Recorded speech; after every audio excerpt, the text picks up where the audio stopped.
Después de viajar en el tiempo, obtuviste la codiciada fuerza de 9 bueyes simplemente cuidando 9 reses en la aldea. Sin embargo, justo cuando pensabas que podías acabar sin esfuerzo con un oso, descubriste que ni siquiera podías dominar a un niño de 3 años. Porque lo que habías obtenido era bastante literal, la llamada fuerza de 9 bueyes significaba poseer 9 bueyes. Justo cuando estabas enfadado por si matar al buey para picar algo mientras bebías, apareció un grupo de hombres ante ti. Afirmando ser maestros escoltas, dijeron que los habían contratado para buscar una tumba abandonada y te preguntaron si sabías de alguna piedra redonda con forma de montículo en los alrededores. Sin pensarlo 2 veces, les indicaste la dirección correcta. Pero una vez que se marcharon, tu expresión se ensombreció. Regresaste rápidamente a la aldea de Wantu, encontraste a la tía San cocinando sobre el fuego y le contaste que un grupo de individuos malintencionados, originalmente, criaturas de pelaje amarillo, sustituido por un término más civilizado, parecía haber llegado a las afueras de la aldea. Le pediste que le dijera al jefe de la aldea que reuniera a algunos hombres para vigilar, no fuera que desenterraran las tumbas de sus antepasados. La tía sintió al oír esto y prometió ir de inmediato.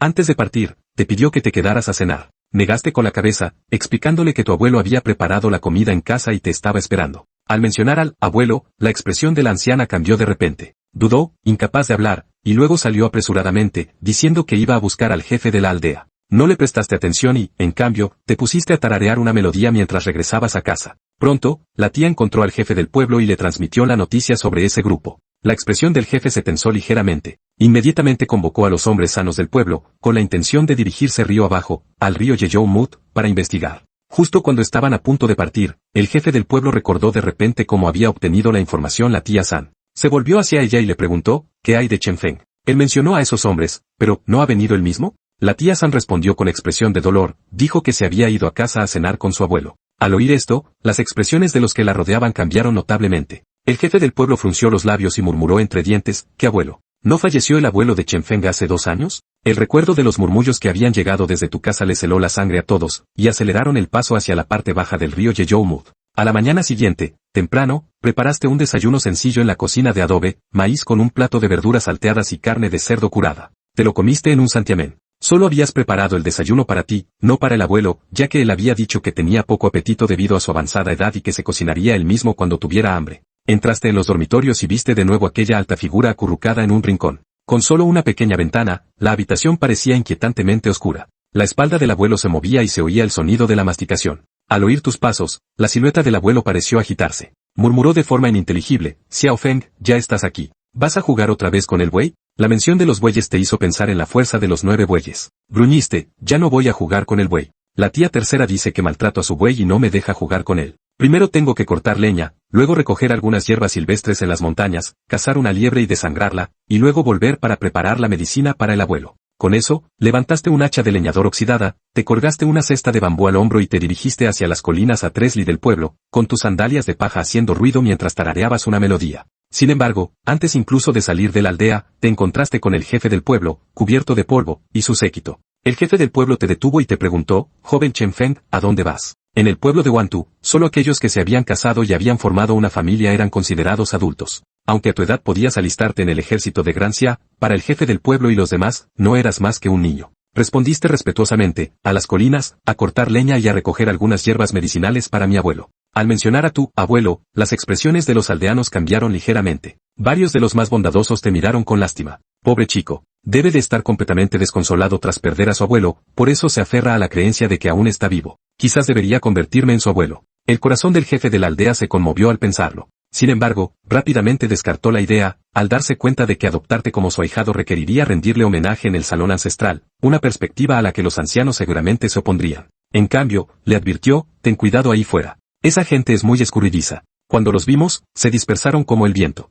Cuando llegamos a la parte baja del río, solo encontramos montones de tierra removida. Sospecho que aún no han abandonado los alrededores. Asentiste con la cabeza, te echaste al hombro tu hacha de leñador y te marchaste. Mientras caminabas por la tierra amarilla, pensaste en cómo adquirir la siguiente habilidad. La última vez, al encontrar ganado, había aparecido el texto azul pálido, fuerza de 9 bueyes. Para ti, la única opción era ir al pueblo y hacer acrobacias a cambio de unas monedas. Rápidamente negaste con la cabeza, descartando esa idea poco práctica, y te dirigiste con facilidad a una ladera. Cogiste el hacha, localizaste algunos árboles delgados y comenzaste a talarlos con un ritmo constante. Cuando te cansaste, te sentaste a descansar, cuando tuviste sed, bebiste de un manantial cercano, cuando tuviste hambre, sacaste algunas raciones secas para calmar el hambre. En poco tiempo, era mediodía y la pila de leña en tu cesta de bambú crecía constantemente. Decidiendo que ya habías recogido suficiente por ahora, planeaste descansar antes de llevarlo al pueblo. Bostezando, tiraste la cesta a un lado y trepaste a un árbol alto. Encaramado entre las ramas, estiraste las piernas y te quedaste dormido. Después de un tiempo indeterminado, un crujido te despierta. Te frotas los ojos para quitarte el sueño y ves que se acerca un grupo de personas que te resultan vagamente familiares. Te diste cuenta de que eran el mismo grupo con el que te habías encontrado la noche anterior. El hombre de gris que iba al frente, el que te había hablado ayer, dijo con voz grave, la tumba del ermitaño blanco está aquí mismo. Las indicaciones que nos dio ayer ese chico debían de ser correctas.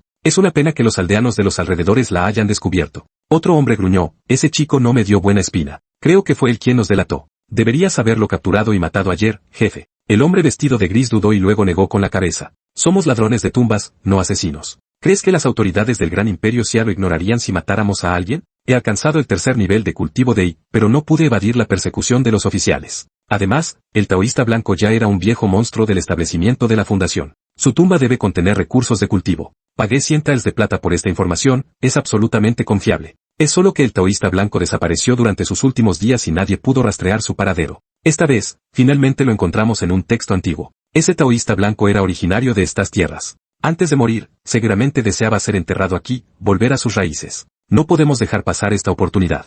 Encaramado en el árbol, contuviste la respiración y escuchaste atentamente la conversación que tenía lugar abajo. Situados más abajo, entre la densa maleza, los hombres vestidos de gris no podían verte, ni siquiera la cesta de bambú abandonada junto al árbol era visible para sus ojos. Mientras escuchabas, te invadió una sensación de asombro, así que esto era realmente un mundo de cultivo inmortal. Justo cuando este pensamiento cruzó por tu mente, el grupo de abajo comenzó a moverse. Uno de ellos sacó un gallo vivo de un saco, desenvainó una daga y le cortó el cuello limpiamente. Colocaron un cuenco debajo para recoger la sangre. Otro sacó una brújula de madera, mientras que otros sacaron pequeñas banderas amarillas y las plantaron en el suelo siguiendo un patrón específico. Finalmente, una llama translúcida se elevó del cuerpo del hombre vestido de gris. Tomó la sangre del pollo y, murmurando conjuros, la roció dentro del círculo formado por las banderas. Luego tomó el compás y caminó repetidamente por el rastro de sangre derramada mientras realizaba intrincados gestos con las manos, aparentemente dedicado a realizar cálculos. Mientras observabas, tu expresión cambió ligeramente. Bai miao. Manos vacías. Progreso, 0/10.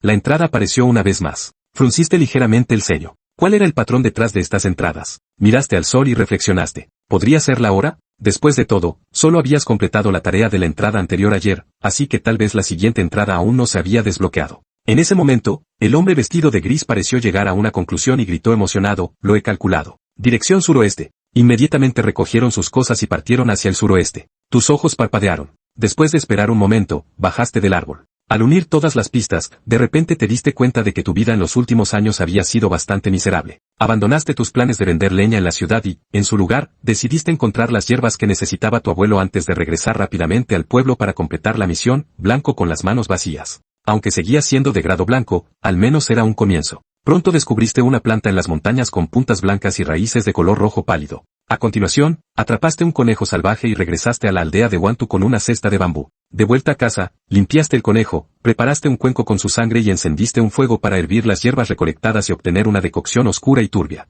Así, mezclado con sangre animal, el líquido herbal, antes ligeramente fragante, se transformó en un fluido turbio y de color rojo oscuro con un olor fuerte y característico. Abuelo, es hora de tomar tu medicina. En el dormitorio, Chen Pingan seguía de espaldas a ti. Ante él había una plataforma de madera nueva, sobre la que se colocaban en posición vertical 3 tablillas espirituales. Preguntaste desconcertado, abuelo, ¿qué son estas? La voz algo indistinta de Chen Pingan respondió, Chen Feng, has vuelto. Son tablillas espirituales que el abuelo ha preparado para sí mismo. Estoy entrando en años y no podré cuidar de ti mucho más tiempo. Estoy preparando mis propios arreglos funerarios con antelación, para no quedarme sin un simple ataúd de madera cuando llegue mi hora. Al oír esto, tus ojos se enrojecían y se llenaban de lágrimas. Chunyen dio un paso adelante y abrazo por detrás la alta figura de Chun Junji, con la voz ligeramente entrecortada. Abuelo, no vas a morir de viejo. Ya soy mayor, ya no necesito tus cuidados. El cuerpo de Chun Junji tembló ligeramente.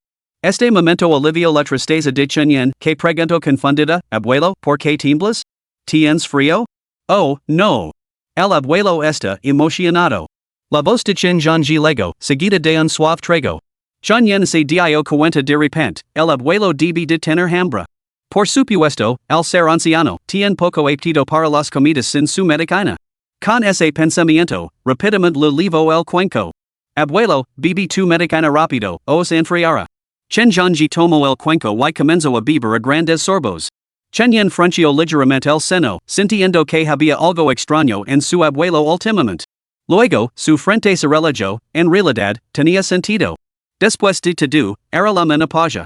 La transición de la mediana edad a la vejez trae consigo una phase rebelde irritable. En ese momento, la luz del sol del atardecer que entraba por la puerta iluminó la inscripción de la tablilla espiritual. Chen Zhangji. Chenyen asincio para sus adentros, pero lo invadió una panzada de tristeza. Dicen que los ancianos del pueblo tienen premonitions y preparan sus propios estados con antelación. Aquellos que tienen descendencia obedientes pueden añadir algunos toques personales según sus deseos y dejar el resto en manos de sus hijos. Pero los menos afortunados deben planificarlo todo ellos mismos, desde el atado y las vestimentas funerarias hasta el banquete fúnebre. El abuelo incluso había preparado el mismo su tablilla conmemorativa, claramente para no molestar a sus descendientes. Este pensamiento lino a Chenyen de urgencia. Debía provocar rápidamente las ventajas de sus conocimientos para mejorar la situación de su familia. Su mirada se desvió hacia abajo, posándose en un nombre desconocido. Chen Mine. Nunca había oído ese nombre. ¿Podría ser uno de los hermanos del abuelo o algo así? La mirada de Chenyen se desplazó aún más hacia abajo, hasta la tercera y última lápida conmemorativa. Cuando leo el nombre grabado en ella, sus pupilas se dilataron por la sorpresa. Chenyen. La tercera lápida conmemorativa lavaba, en relieve, el nombre de Chenyen. Capítulo 5, Juego de Manos. Atardecer. El sol ya se había ocultado tras la cordillera, dejando solo un tenue resplandor. Chenyen salió de su casa, reflexionando sobre las tablillas espirituales que acababa de ver. ¿Cómo puede estar mi nombre aquí? El abuelo preparó su propio atad, ¿por qué mandó hacer una tablilla espiritual para mí también? Una brisa vespertina barrió el suelo, levantando polvo y maleza. Chenyen reflexionó un momento y luego se rió entre dientes. El abuelo debió de encontrarse con algún comerciante sin escrúpulos que lo ofreciera una oferta de 2 por 1. Probablemente le regalaron mi tablilla espiritual por ese acaso. Siempre fue muy ahorrador, parece algo que él haría. Dejó el asunto a un lado por el momento. Tenía asuntos más urgentes que atender. Su mirada se posó en los tenues caracteres azules que había debajo de su línea de visión. Blanco maestro de manos vacías 010. Con eso, dio media vuelta y se dirigió a la casa de su tía tercera. Tía. Abra, soy yo, Chenyen. La madre de la tía abrió apresuradamente la puerta de madera. Alvaro Chenyen, sonrió. Pequeño Chenyen. Me preguntaba por qué tú, pequeño diablo codicioso, no habías venido a pedir comida a la hora del almuerzo hoy. Así que llegas tarde. Chenyen se sonrojó avergonzado. Balbució, no es pedir comida. Solo estoy pidiendo prestada un poco de comida. Cuando crezca y si alguien en la vida, te lo devolverá. Lo sé, lo entiendo perfectamente, querido. La abuela de la tía invitó a Chenyen a entrar con una cálida sonrisa. Su hijo había fallecido prematuramente y sus nietos vivían en la ciudad y solo la visitaban una vez al año. Tras la muerte de su marido, que el travieso Chenyen se para de vez en cuando a comer no lo molestaba en absoluto a la anciana. Antes de que se diera cuenta, Chenyen estaba sentado a la mesa del comedor, aunque en realidad se trataba de un gran tocón de árbol que había sido alisado, con taburetes improvisados hechos con canas de bambú. La tía San parecía haber anticipado la llegada de Chenyen, y que la comida que había preparado superaba con crex lo que solía comer ella sola. Toma, prueba un poco. Este pescado lo compré fresco esta mañana al viejo Wang. Lo pesco era en el río Yellow Mud, un pez enorme casi tan largo como tu antebrazo. Caramba, el viejo lo llevó en precision por el pueblo 2 o 3 veces, no se fue a casa hasta que todo el mundo supo que lo había pescado. Chenyen asintió, cogió los palillos y así lanzó directamente al pescado. Después de llenarse el estómago, salió al patio mientras la tía recogía los platos. Arrancó un dátil verde del árbol junto a la puerta y así lo guardó en el bolsillo. Luego, como si nada hubiera pasado, volvió junto a la tía y le preguntó, tía, ¿qué piensa hacer el jefe del pueblo con esa banda de comadres? La tía respondió, ¿qué otra cosa puede hacer? Ha organizado a los aldeanos para que se turnen para vigilar las tumbas de sus familias por la noche. El jefe del pueblo dice que, desde que esas comadres han llegado aquí, solo se irán cuando hayan desenterrado algo valioso. ¿Quién sabe qué familia tendrá la mala suerte de que desentierren su parcela ancestral? Hizo una pausa y luego añadió, pero el jefe del pueblo envió a alguien a buscar a la dama dragon al pueblo vecino. Ya esta noche no ha regresado. Probablemente volverá mañana. La dama dragon era, en realidad, una chamán. Solo que en esta generación del pueblo de Guantu, a los chamans se las llamaba damas dragon. Chunyen había sufrido a menudo fibres y enfermedades. Solo después de que la dama dragon realizara sus rituals, mezclando cenizas de talismans con agua y administrando silas, la raíz de sus dolencias fue finalmente expulsada. Según la leyenda, las madres dragon poseían el poder de comunicarse con los espíritus y los dioses, lo que les granjeaba un gran respeto. También ejercen de curandras del pueblo. Cuando los aldeanos tenían dolencias leves, levaban monedas de plata para pedir ayuda a la madre dragon. Chen Yan estaba desconcertado. ¿Por qué alguien pensaría en acudir a una madre dragon para lidiar con comadrejas amarillas? Esa manada de comadrejas amarillas parecía increíblemente fuerte y poderosa. Se decía que algunas incluso habían alcanzado el tercer nivel de cultivo del chi. ¿Podría una madre dragon manjar a tales criaturas? Expresó su confusión. La tía San estaba igualmente perpleja y respondió con vacilación, quizás esperaban que Luan por pudiera realizar un ritual para ahuyentarlos. Bueno, la cena está lista. Ya debes está casi oscuro. No andes por ahí después del anochecer. Chen Yen parpadeó rápidamente y salió corriendo de la casa de su tía. En cuanto salió, se dio cuenta de que el texto azul pálido había cambiado. Blanco manos vacíos 110. Chen Yen sonrió. Tal y como había sospechado, este método funcionaba. Al ser el nivel más bajo, la entrada blanca parecía relativamente fácil de adquirir. Mucho más sencillo que el blanco fuerza de nueve buis. Con ese pensamiento, repitió el truco y corrió a otras casas para intentar la misma estratagema. Tío Li, se nos ha acabado la salsa de soja. ¿Me prestas un poco? De verdad, solo un cuenco pequeño. ¿Cómo que coger? Te lo devolverá más tarde. Tío Wang, se nos ha acabado la sal. ¿Qué? ¿Que fría las verduras? ¿Que no nos moriremos sin sal? Muy bien, entonces préstame un poco de aceite. Hermano Gu, se nos ha acabado la lina. ¿Me prestas un poco? No hace falta arroz, todavía nos queda. Ah. Tampoco hace falta salsa de soja, el viejo Li me acaba de prestar un poco. Caminando, pidiendo prestado por el camino. Luego aprovechando la oportunidad para coger algunas cosas sin valor. Principalmente melones y verduras cultivadas en los patios de la gente. Chunyan lino un saco hasta los topes. Tenía pensado comer toda la fruta al día siguiente y luego devolver las semillas para que las plantaran. De esa manera, al año siguiente habría un nuevo árbol, lo que ahorraría trabajo a todo el mundo. Blanco con las manos vacías 10. Tras varias horas de ajetrio, por fin completó la entrada. Chunyan levó su botana casa en un santiamén, lo dejó en la cocina y se precipitó a su habitación. Seguro que esta vez no será una entrada absurdamente difícil como la fuerza de nueve buis. Se frotó las manos con entusiasmo, como una mosca zumbando. A pesar de las dudas que le quedaban por experiencias pasadas, no pudo resistir la emoción de abrir esta caja misteriosa. Con ese pensamiento, activó mentalmente la entrada de Blanco manos vacías. Blanco manos vacías, se apodera por la fuerza de cualquier habilidad de manos vacías en un radio de 10 metros y la transfiere uno mismo. Chunyan abrió mucho los ojos. Manos vacías. Maldita sea, eso es lo que significaba? ¿Y que constituye exactamente una mano maestra? ¿Cómo diablos se define esto? Se quedó estupefacto, nunca espero que las entradas blancas fueran tan absurdamente absurdas. Después de reflexionar con los brazos cruzados durante un momento, sus ojos se iluminaron. Cogió el lápiz de carbón que había robado de la casa de la tía Li unos días antes y salió corriendo hacia el árbol torcido del patio. Al ver una rama que parecía resisted, se subió a ella y garabateó los caracteres de mano misteriosa. Luego pasó a la entrada, Blanco manos vacías, y comenzó a buscar esa sensación. Nada. Eso no debería ser correcto. ¿Podría ser que esto no sea una persona, por lo que no se puede robar? Chen Yan se acarició la barbilla pensativo.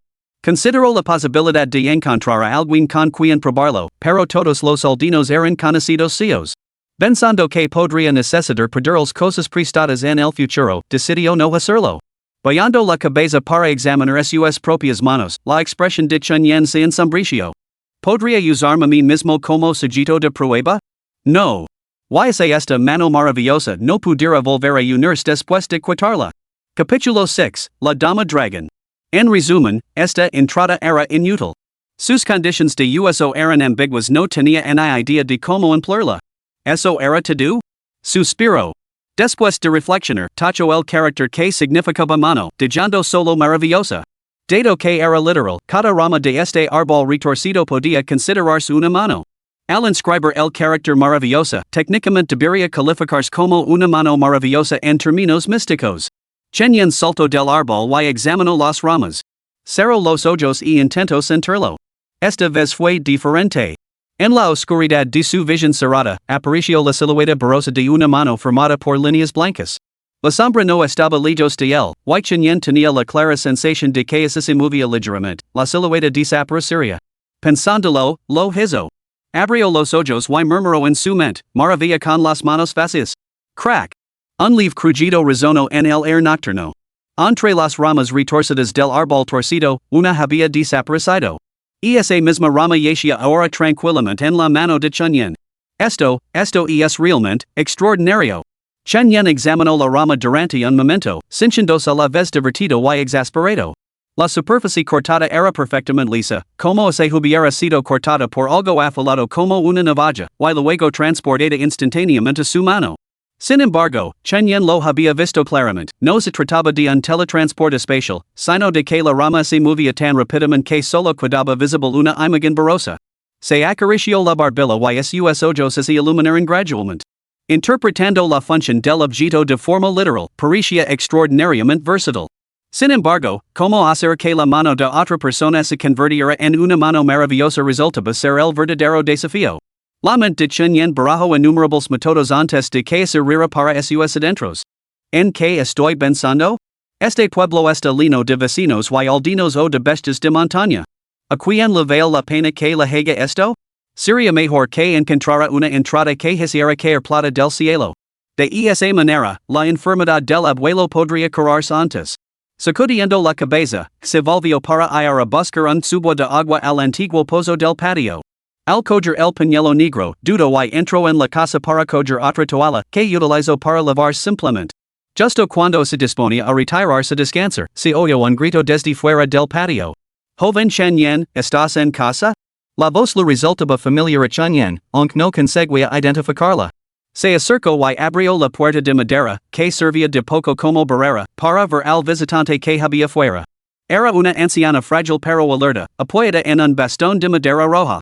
Alrededor del cuello llevaba colgado el colmillo de algún animal no identificado y de la cintura le colgaban varias bolsas de tela.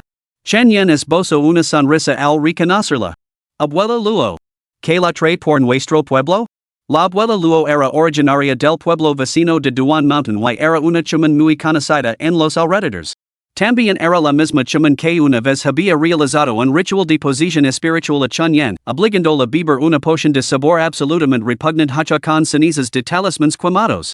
La abuela Luo sonrió y se acercó para revolver el pelo a Chenyen.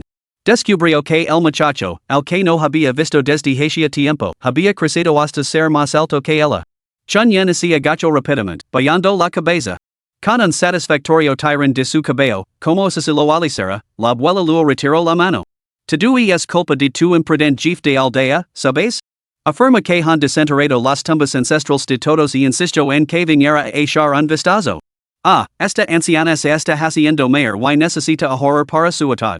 En realidad no quería venir, pero el jefe de tu aldea me ofreció un sobre rojo bastante generoso, así que decidí venir a echar un vistazo. Chenyen asintió.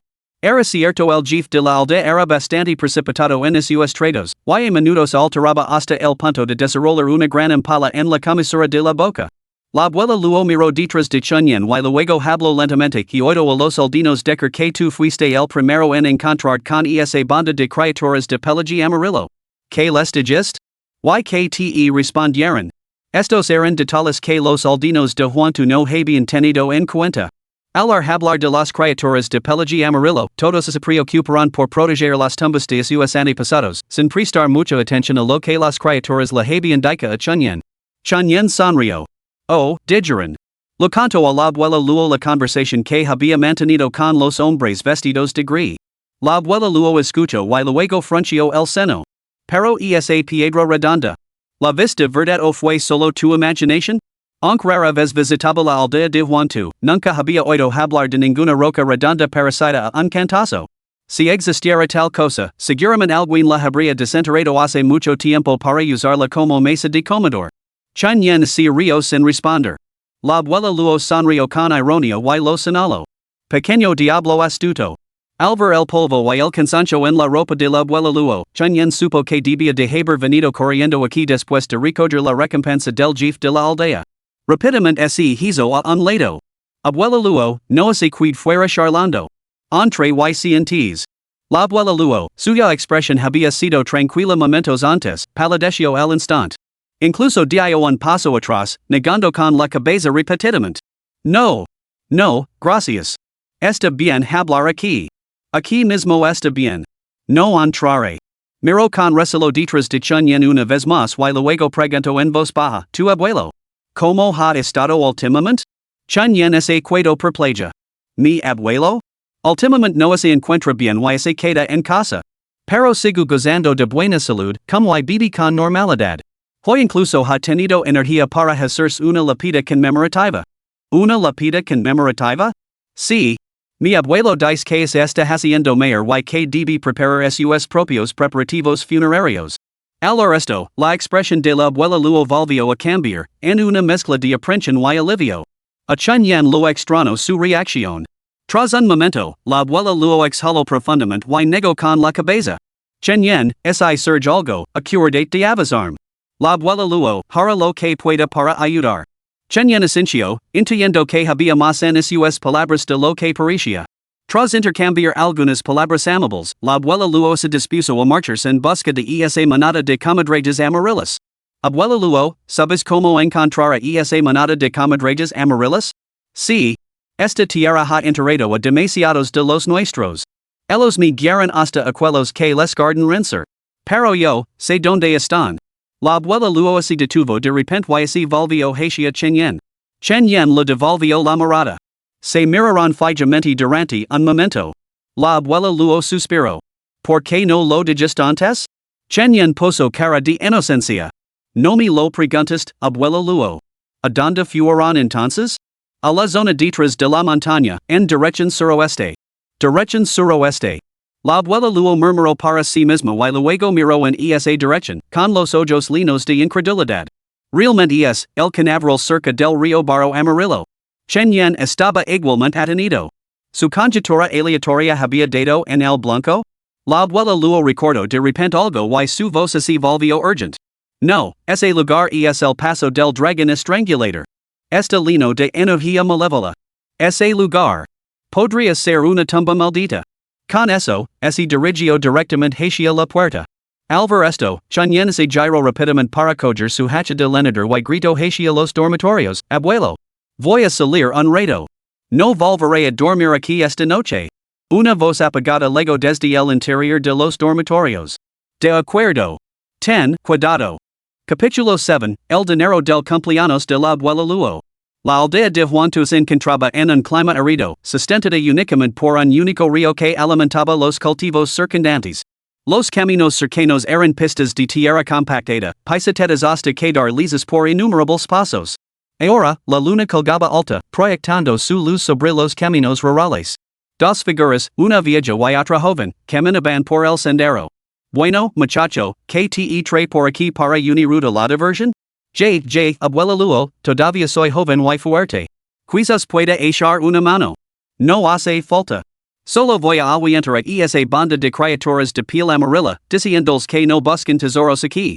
Todas estas son familias de agricultores que se alimentan de sus cosechas sus entierros son sencillos, como mucho con algunas joyas de oro y plata guardadas en casa. No hay nada de verdadero valor.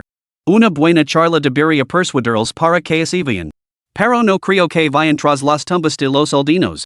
Mencionaron algo sobre un cultivador del Camino Blanco y la tumba de un viejo monstruo del establecimiento de la fundación. La abuela luego se detuvo y se volvió para mirar a Chen Yen, que estaba a su lado. Tras un largo silencio, murmuró, esto. ¿Por qué no lo mencionaste antes? Chen Yen se quedó desconcertado. Pero nunca me lo preguntaste, abuela luego. La abuela luego suspiró y su expresión se volvió grave. Esos hombres realmente mencionaron términos como cultivadores del camino blanco y establecimiento de la fundación? No, ¿cómo podrían haber dicho tales cosas? Me los encontré mientras cortaba leña en la montaña durante el día. Me escondí en un árbol, así que no me vieron. Ellos mismos hablaron de estos asuntos.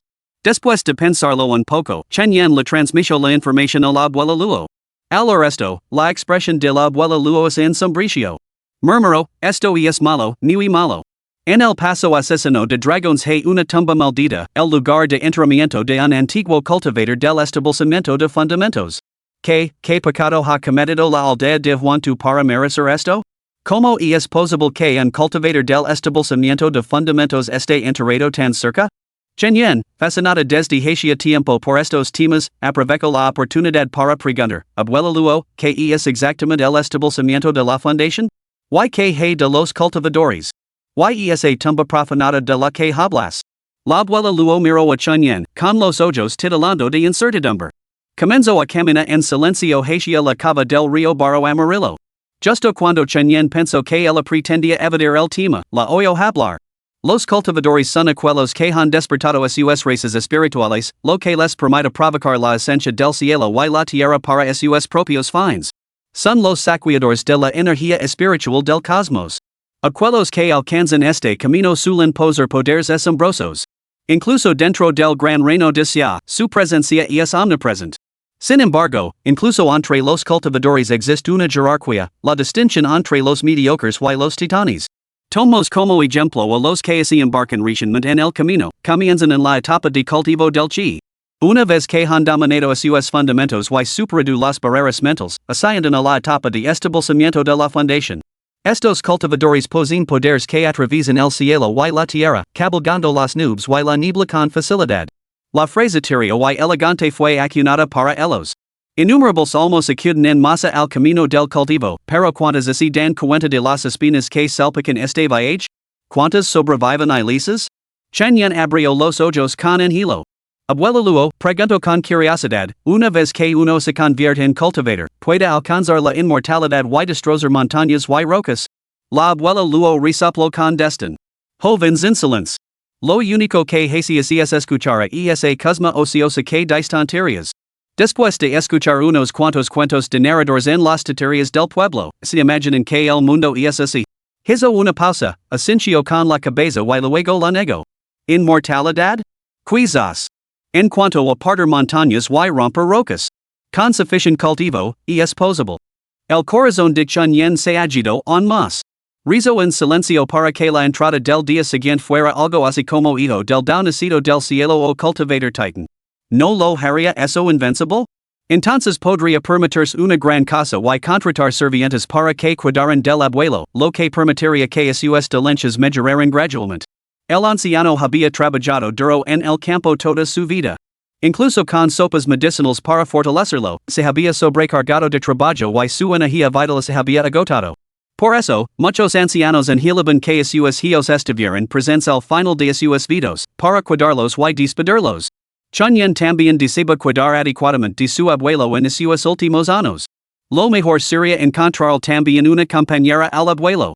Al ver a todos los demás ancianos del pueblo atendidos por sus esposas, el abuelo quizá no dijera nada, pero debía de envidiarlos terriblemente. La única pregunta era qué tipo de persona prefería el abuelo, joven o mayor, habladora o cumplidora. Vio que la anciana Luo aún conserva su encanto. Me preguntó así al abuelo le gustaría. La abuela Luo captó la mirada de Chen Yan y espidó, jovencito. ¿Qué se te pasa por la cabeza? Chen Yan dio un respingo, sorprendido de que ella lo hubiera descubierto. Rápidamente cambió de tema. Entonces, abuela Luo, ¿cómo se liga a ser cultivador? La abuela Luo le lanzó una mirada de reojo y se rió entre dientes para convertirse en cultivador. El primer paso es encontrar a alguien que te administre el elixir del déspota espiritual. Este déspota significa desbloquear las raíces espirituales dentro de tu cuerpo. Sin embargo, no todo el mundo posee estas raíces. Una vez que las tienes, comienza el cultivo. Pero el cultivo no es precisamente una tarea alegre, los días son monótonos y la meditación puede durar fácilmente meses y meses. Por eso muchos cultivadores, tras años de práctica, acaban volviéndose locos. Esto no asustaba a Chen Yan. El sencha que los cultivadores simplemente no habían comprendido la alegría del cultivo, al igual que los reclusos. Se quedaban en casa durante días o incluso meses, pero alguna vez los vist volverse locos? Mientras caminaban, la abuela luego metió la mano en la bolsa que llevaba en la cintura, rebuscó brevemente y sacó 3 monedas de cobre que lo entregó a Chunyan. Puesto que nos has seguido y has oído todo eso, parece que el destino quiere que te entramitas en este asunto, aunque preferiría que no lo hicieras. De lo contrario, tu difunto abuelo me despellejaría viva. Pero, como tu mayor, toma estas 3 monedas y guárdalas bien.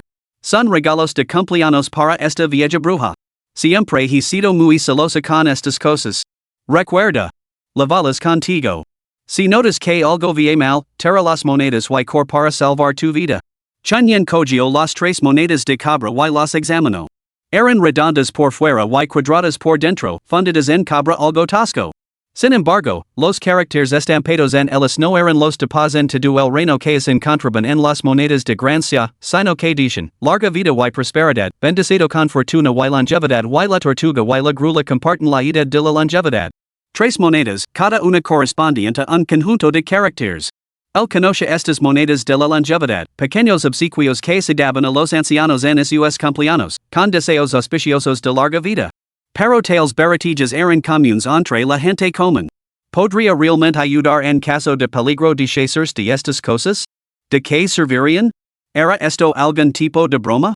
Chunyan las guardó cuidadosamente y luego preguntó con curiosidad, entonces, abuela Luo, ¿tú también eres cultivadora? Esta vieja bruja no es más que una curandera del pueblo que realiza rituals y trata de lenchas.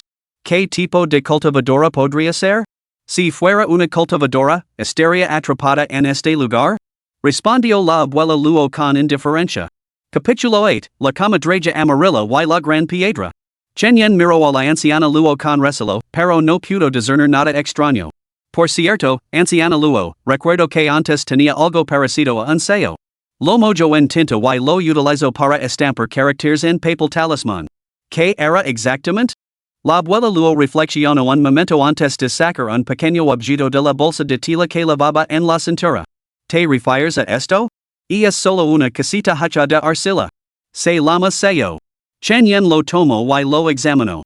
No era más grande que un pulgar, una losa de piedra plana con bordes irregulares y cabos. Solo en el centro había un carácter impreso en relieve.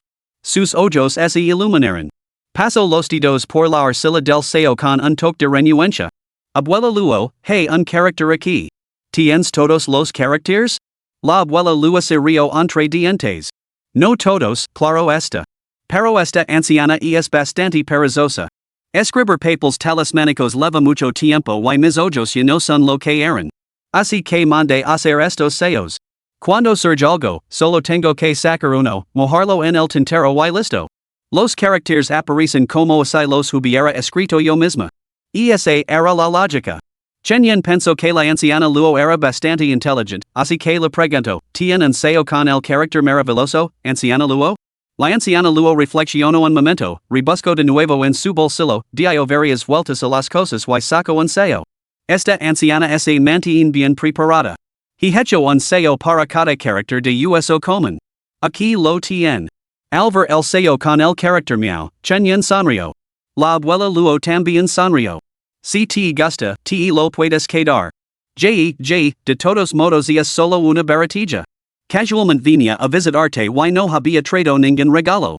En la aldea de Huantu, cuando un anciano visitaba a alguien después de una larga ausencia, era costumbre llevar un pequeño regalo para la generación más joven. Chunyan lo aceptó sin dudarlo, asintiendo y respondiendo, gracias, abuela Luo. Pues bien. No sabía que te interesaría esto, muchacho. Aún así, es otra habilidad que domina. Menos tiempo trabajando en el campo. Toma, levate también esta caja para celar. Chunyan cogió la caja de tinta y la guardó con cuidado. Continuaron su viaje. La abuela Luo era mayor y, aunque el cielo nocturno estaba despejado y la luna lina, su ritmo era lento. Siguiendo el río Yellow Mud, caminaron casi 5 li antes de divisar un denso canaveral en la distancia. El río Yellow Mud se extendía sin fin, con sus aguas de un tono amarillo turbio. Sin embargo, seguía siendo el río madre que sustentaba a innumerables agricultores. La abuela Luo observó el terreno circundante y su expresión se volvió grave. Murmuró, la cava de la espalda del dragón, un lugar impregnado de maldad innata. No solo los cultivadores, sino incluso enterrar a una persona como ali podría engendrar espíritus malignos. Por el camino, la abuela Luo lo explicó a Chen Yen en que consiste un punto de estrangulamiento de dragones. Si se comparaban los ríos y arroyos con dragones enroscados sobre la tierra, entonces esos cavas representaban los giros y vueltas del cuerpo del dragón.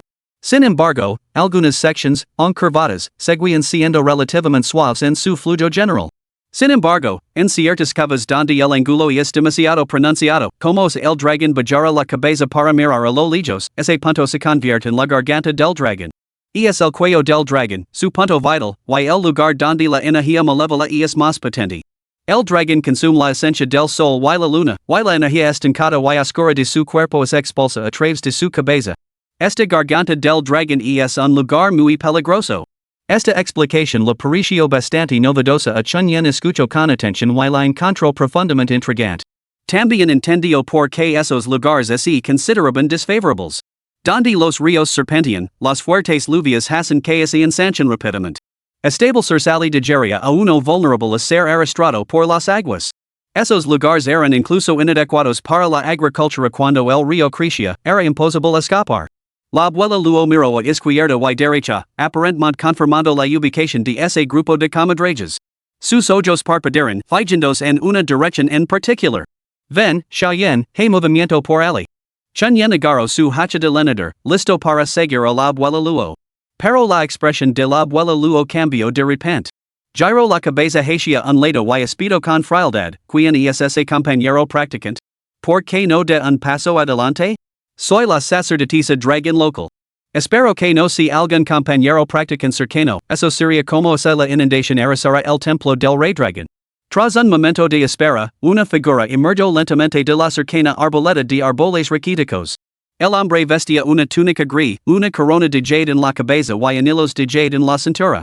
Sostenía un abanico plegable, tenía los labios carnosos y los dientes blancos, y sus rasgos eran sorprendentemente atractivos, la viva imagen de un noble elegante. Al aparecer ante ellos, se dirigió a Chen Yen y al otro con deliberada lentitud, no podía seguir adelante. Chen Yen se detuvo, sorprendido por las palabras. Dentro de los canaverals. Un poco antes. Los hombres vestidos de gris que habían pedido indicaciones a Chen Yen se encontraban ahora frente a una gran roca redonda. A primera vista, la piedra parecía totalmente normal, pero al acercarse, se reveló tan alta como un hombre. Lo peculiar era su aspecto, vista desde lejos, la piedra parecía inmensa. Sin embargo, al observarla más de cerca, seguía teniendo el mismo tamaño. Tal discrepancia visual debería haber llamado la atención de los aldeanos cercanos, pero los altos juncos ocultaban hábilmente la presencia de la piedra. Hasta hoy, cuando la llegada de este grupo rompió la tranquilidad de la zona. Chief, ¿estás seguro de que esta piedra marca el lugar de enterramiento del taoísta blanco? Yang Ziming sacó una brújula de madera, hizo sus cálculos y luego se inclinó hacia la piedra para echar un último vistazo. Solo entonces habló, con voz tenida de emoción, sí. Este es el lugar. Esa pista era cierta. Su entusiasmo era comprensible. Tras haber encontrado por casualidad el elixir del déspota espiritual, haber despertado a sus raíces espirituales y haber logrado alcanzar el tercer nivel de cultivo del chi gracias a su gran determinación, comprendía la importancia fundamental de los recursos para el cultivo. Si se hubiera unido a una de las grandes sectas o hubiera servido como vasallo en una familia prominente, no habría tardado más de una década en alcanzar el tercer nivel de cultivo del chi. Incluso después de embarcarse en el cultivo, todavía necesitaba ganarse la vida. Sin embargo, sentía que, como cultivador, ya no podía mostrar su rostro en público, lo que significaba que nunca encontró una forma adecuada de ganar dinero. Así que, a instancias de un amigo, se dedicó al robo de tumbas. Se dedicó a ello durante más de una década. Hace algún tiempo, Yang Ziming se topó con un vendedor ambulante que vendía un colgante de jade. Al encontrarlo bastante agradable a la vista, pensó en regalárselo algún día a su antiguo amor en el pabellón de la brisa primaveral.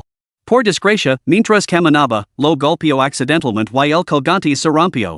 Al principio intentó devolvérselo al vendedor ambulante para que le devolviera el dinero, pero descubrió que entre los pedazos rotos había una nota antigua y desgastada. En ella se narraba la vida de un tal Baidaran, que había vagado sin unirse nunca a ninguna secta ni traicionar su noble lineage. Gracias a la pura suerte y a su incansable esfuerzo, había alcanzado la etapa de establecimiento de la fundación. Sin embargo, con el paso del tiempo, no pudo resistir el implacable transcurso de los años. Ahora, al acercarse el final de su vida, decidió enterrar todos sus recursos con él, prefería perecer y ver estos tesoros desperdiciados antes que confiarlos a algún joven favorecido. Al descubrir esto, Yang Ziming se emocionó enormemente. Sin embargo, la nota solo contenía la confesión de Baiduran, no donde pretendía ser enterrado. Así que volvió a gastar considerables sumas de dinero para descubrir los detalles de Baiduran, los lugares que frecuentaba, su lugar de nacimiento, donde había residido, etc. Como cultivador de la Foundation Establishment, Baiduran era bastante conocido, pero esta información le costó a Yang Ziming más de 100 taels de plata, casi el equivalente a su parte por excavar dos tumbas de primera categoría.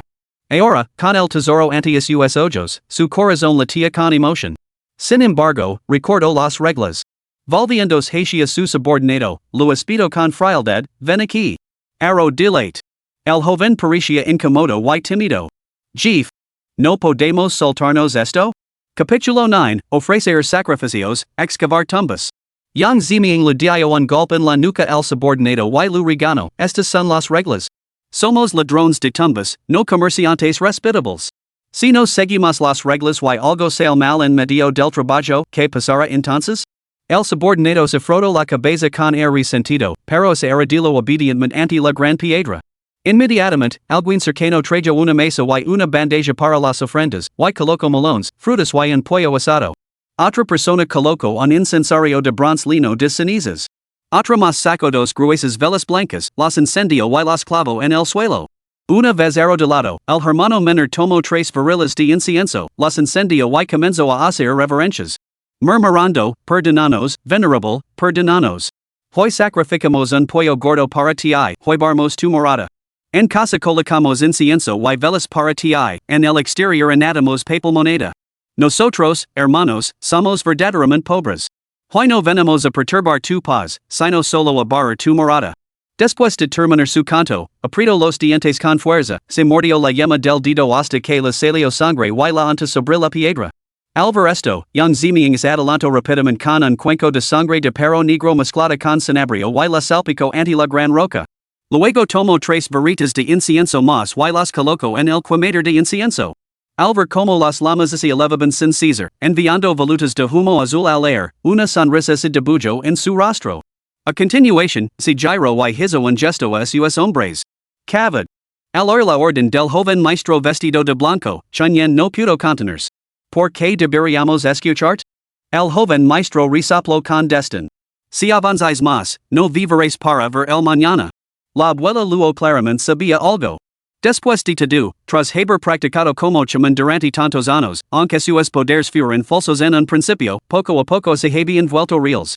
Su expresión cambió ligeramente mientras murmuraba, ¿sabes que esa banda de criaturas de piel amarilla está cavando tumbas? No solo lo sé, sino que también sé de quién es la tumba que están cavando. ¿De quién? La tumba de un cultivador de establecimiento de fundamentos llamado Baiduran. La cara de la abuela Luo se quedó sin color. Pateó el suelo alarmada. Eso es desastroso. Eso provocará la aparición de un monstruo cadáver. Chen preguntó con curiosidad, ¿qué es un monstruo cadáver? No fue la abuela Luo quien respondió, sino el joven caballero. Él se rió entre dientes. Un monstruo cadáver es una criatura nacida de entre los muertos. El aferrarse desesperadamente a la vida de los moribundos se convierte en un espíritu vengativo. Alimentados por la energía espiritual, se transforman en seres no muertos inmunes a las espadas y las flechas. Se alimentan de los vivos y su presencia está envuelta en una plaga. Donde quiera que pasan, hay una brisna de hierba sobrevive. Chen Yan se sobresaltó. Que es espeluznante. La abuela Luo se volvió en más frenética y se apresuró a detener a esa banda de criaturas de pelaje amarillo. Pero el joven maestro levantó su abanico plegable, lo desplegó y lo agitó hacia la abuela Luo. Chen Yan, rápido de reflejos, agarró a la abuela Luo justo a tiempo. Zaz. Una ráfaga invisible barrió el lugar donde había estado la abuela Luo, dejando una profunda hendidura en el suelo. La abuela Luo jadeó, ¿eres un cultivador? El joven maestro sonrió levemente, sin responder a la pregunta. En cambio, continuó, no puedes pesar. Chen miro fijamente el joven maestro con una mirada penetrante antes de declarar de repente, estás esperando a que abran la tumba. Esas criaturas de pelaje amarillo. Las has atraído aquí. La aldea de Huangtu se encontraba en un lugar remoto. Incluso cuando pasaban convoys de escolta transportando mercancías, solo se detenían brevemente para descansar, quedando solo una noche antes de continuar. Por lo general, casi nadie venía aquí. En lugares con tan poca población, naturalmente había poca reputación. Que esa banda de criaturas de pelaje amarillo encontrara este lugar significaba que alguien las había guiado hasta aquí. El joven maestro sería entre dientes, yo no las traje aquí. Simplemente las descubrí y les ofrecí una oportunidad. La abuela Luo lanzó una mirada feroz el joven maestro antes de susurrar con urgencia a Chen pequeña yen, cuando grite cor, debes salir corriendo. No te metas en esto. Chen se quedó paralizada, procesando sus palabras, cuando la poderosa voz de la abuela Luo retumbó. Cor.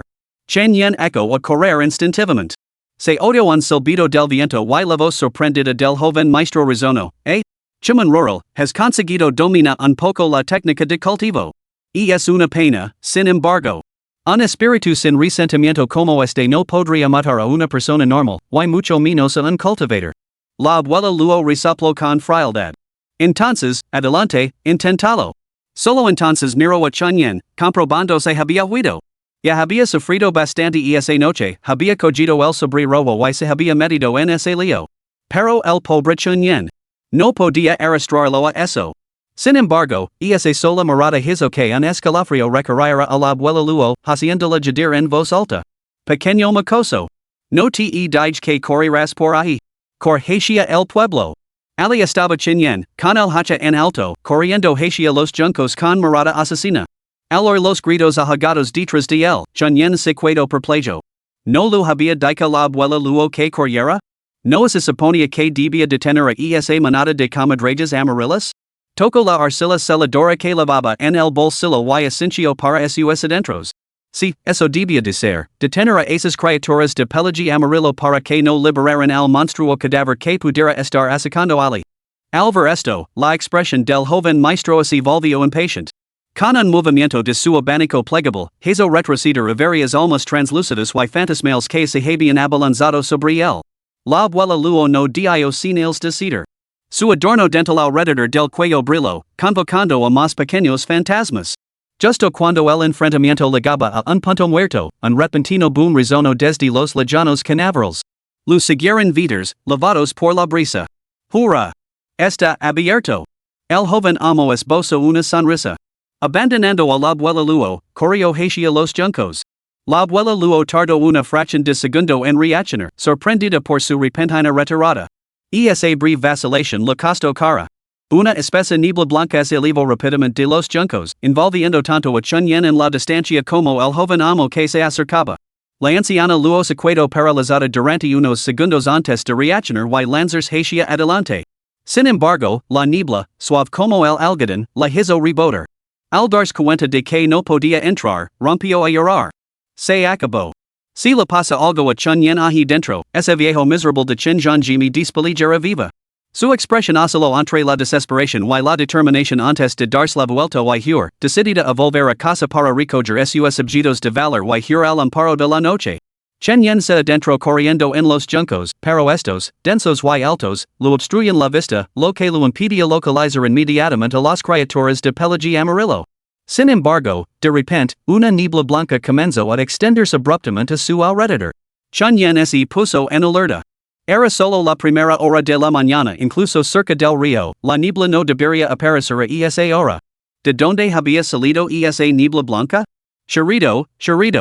Redujo el paso y avanzó con cautela entre los juncos.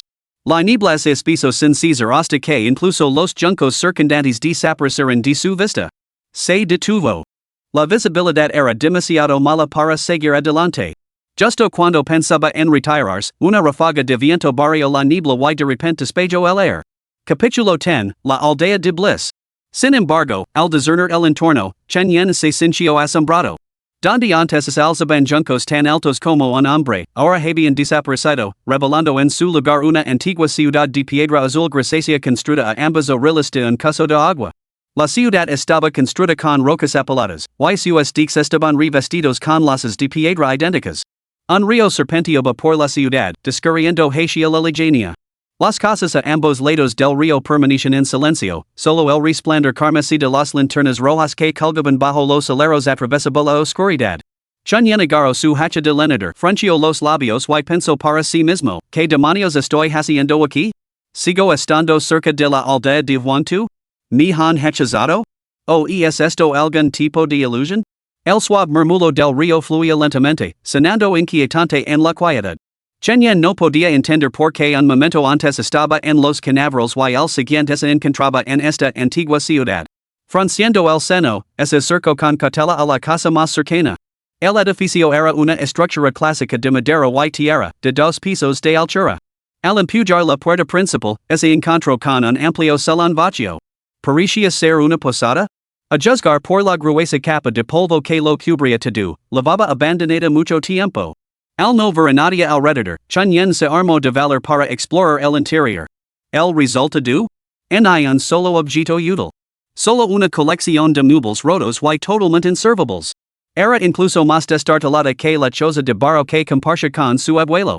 Al salir, echó un vistazo a los edificios que flanqueaban la calle antes de elegir otro para entrar. El resultado fue el mismo. Sin peligro, sin oportunidades, sin nada de valor. Siguió el caso del río. Luego una cava en el camino. De repente, una figura pasó corriendo por delante. La figura vestía una camisa gris de manga corta y corría a toda prisa.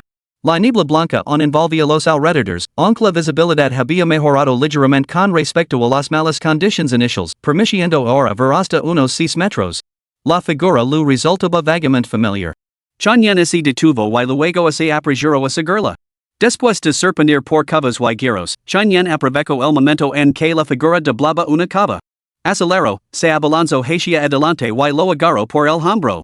Al reconocer el rostro, se quedó paralizado, luego levantó instantáneamente su hacha de leñador y se la puso en la garganta. ¿Eres tú?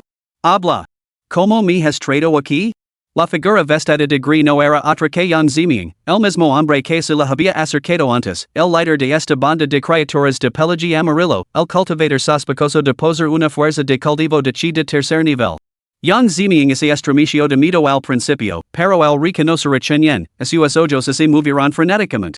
Ignorando la joya del hacha presionada contra su garganta, de repente rompió a llorar. ¿Por qué has tardado tanto? Llevo esperando una eternidad. Chunyen se quedó paralizado. ¿Se conocen?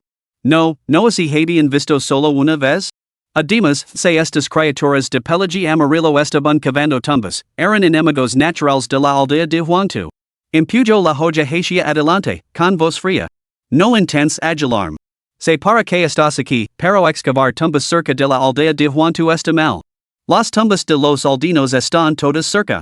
Aunque la joya del hacha tenía una mela, seguía estando razonablemente afilada gracias al afilado regular de Chunyen. Sin embargo, al extender la joya, algo lo pareció extraño en la forma en que fue recibida. No conseguía identificar qué era exactamente. Yang Ziming estaba bastante pálido, pero no mostró ningún temor ante las palabras amenazantes. En cambio, agarró a Chunyen por el brazo y dijo en un tono casi obsequioso, sé que ha sido culpa mía. Ya he hecho los preparativos con la posada más grande de la aldea. El banquete está listo, solo falta que llegues. Llevo mucho tiempo buscando y no he tenido la oportunidad de darte las gracias como es debido. Tienes que hacerme este favor, ven a degustar los mejores manjares y vinos del pueblo y conoce las chicas del pabellón de la brisa primaveral. Son todas tan frescas como margaritas. Hoy te mostrar cómo son. Dica esto, tiró con fuerza de Chunyen en una dirección, sin prestar atención al hacha que tenía presionada contra su garganta.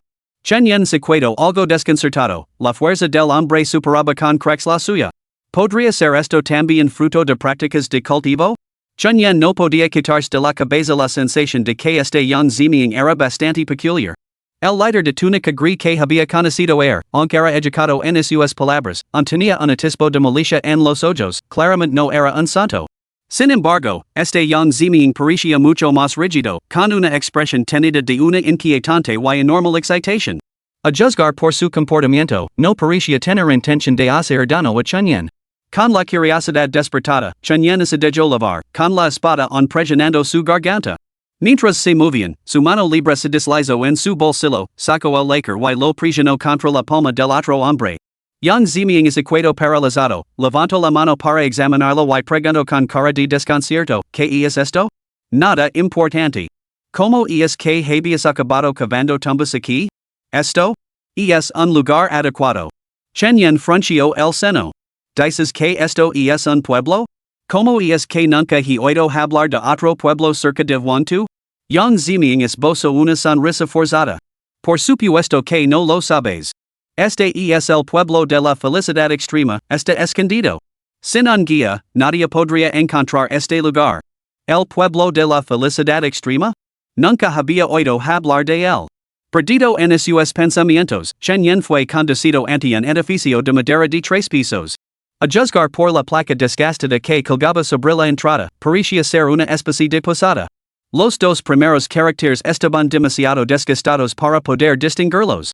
Sin embargo, enmarcado contraste con el entorno inquietante y desolado del exterior, el interior estaba repleto de gente.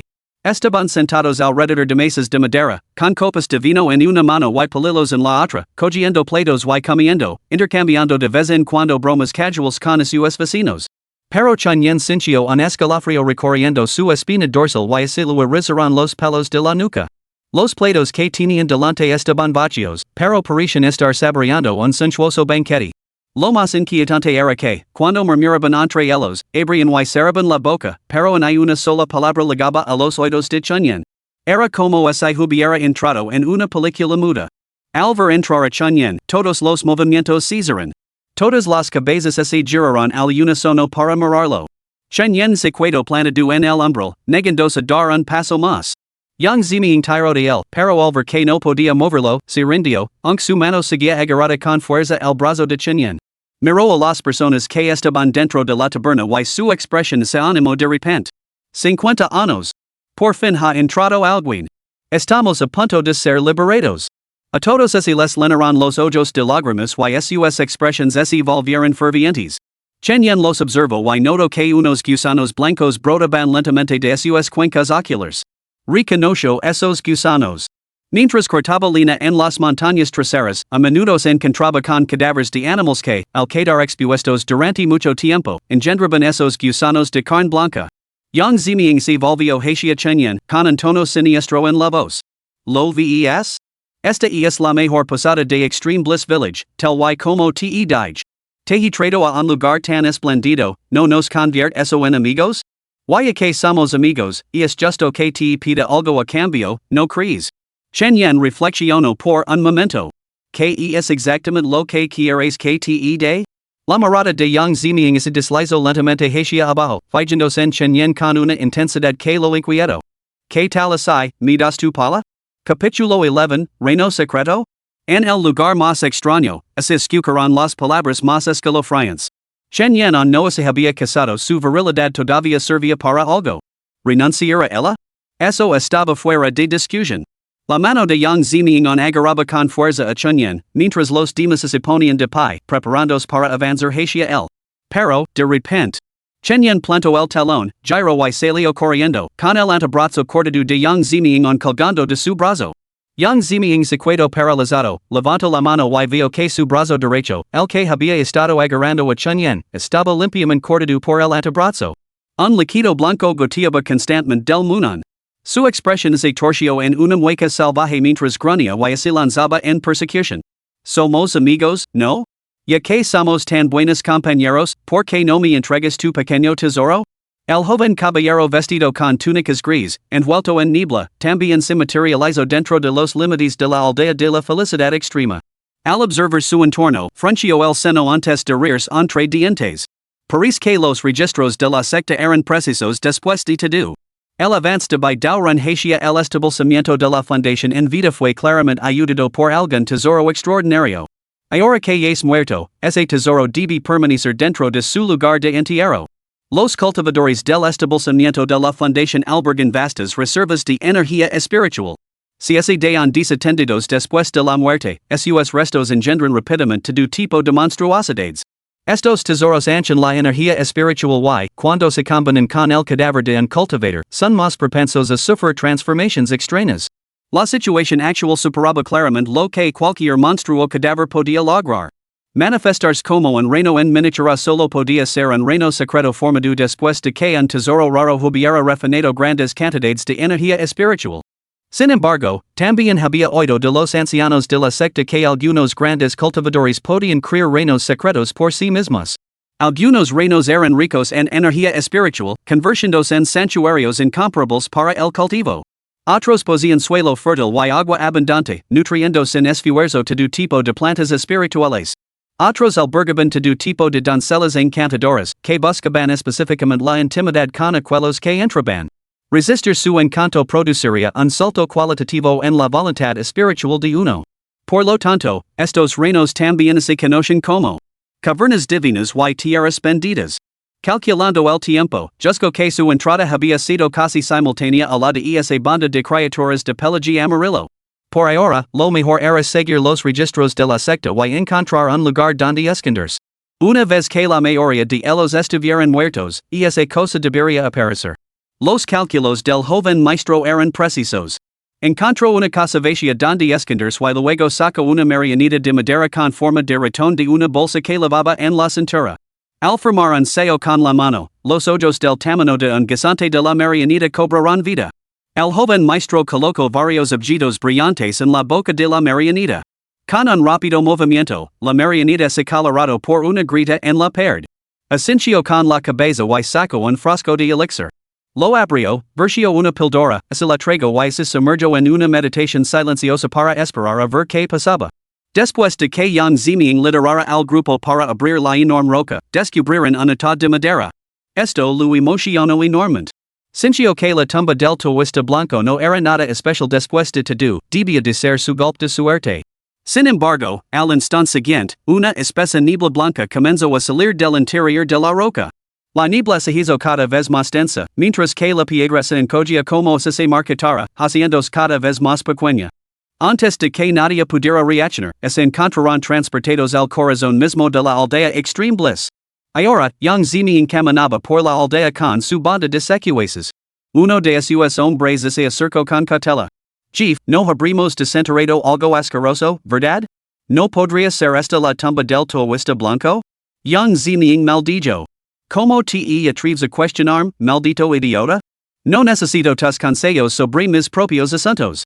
Esta es la tumba del tuista blanco. Era un cultivador de establecimiento de fundamentos. ¿Es tan extraño que el desenterrar su tumba haya aparecido un pueblo? El subordinado se sintió bastante agraviado tras ser reprendido. Yang Ziming también se sentía inquieto. Llevábamos de una década excavando tumbas y nunca se había encontrado con un fenómeno tan extraño. ¿Podría ser que las tumbas de los cultivadores del establecimiento de la fundación fueran intrínsecamente tan siniestras? Sacó una varilla de incienso escondida en su túnica, con un atisbo de renuencia en sus ojos. La varilla de incienso brillaba con un color carmesí oscuro. En el momento en que la sacó, un olor similar al de la sangre, llenó el aire. Yang Ziming la encendió y luego gritó a sus hombres que se reunieron a su alrededor. Venid todos aquí, maldita sea. Olfated una vez cada uno, solo una. No os excedáis. Sospecho que nos hemos tapado con algún tipo de ilusión. Este maldito incienso podría ayudarnos a ver a través de cualquier ilusión que hayan conjurado estos espíritus malignos. A su orden, los hombres formaron inmediatamente una fila y cada uno de ellos aspiró profundamente por la nariz. Uno inhaló demasiado rápido y se lo entrecortó la respiración. Empezó a toser violentamente y le salía humo por la nariz. Sobresaltado, se tapó la nariz y la boca con ambas manos para evitar que saliera más humo. Yang Ziming también inhaló y luego apagó la parte encendida para guardarla para más tarde. Sin embargo, a pesar de inhalar el aroma, nada cambió ante sus ojos. Esto lo dejó perplejo. ¿Podría ser que, después de todo, nada de esto fuera una ilusión? En ese momento, una figura emergió lentamente de la niebla blanca que tenían delante. Al ver la aparición, Yang Ziming gritó, "Coged vuestras armas! Estad alerta!" Sus hombres sacaron inmediatamente sus armas, en su mayoría palas y azadas, con una o dos espadas cortas. A diferencia de las armas comunes, sus hojas estaban envueltas en papel talismánico cubierto de caracteres minúsculos, del tamaño de una mosca. El papel amarillo con caracteres rojos les daba un aspecto bastante auténtico. A medida que la figura se acercaba, Yang Ziming se detuvo sorprendido. Era un rostro desconocido, con labios rosados y dientes perlados, posía rasgos bastante finos. Si Chen Yen hubiera estado presente, habría reconocido a este hombre como un joven maestro de un solo vistazo. Al ver a Yang Ziming y a sus hombres, la expresión inexpresiva del hombre se suavizó en una sonrisa extrañamente entusiasta, creando un contraste discordante. Levo esperando mucho tiempo. ¿A qué viene el retraso? Rápido, seguidme la posada más grandiosa de Bliss Village. He preparado un festín solo para vosotros, las mesas están puestas y esperando. Yang Ziming y sus hombres intercambiaron miradas de desconcierto. Juro que era el encuentro más extraño que había tenido en todos esos días como ladrón de tumbas. Amigo mío, querido amigo, ¿dónde te has metido?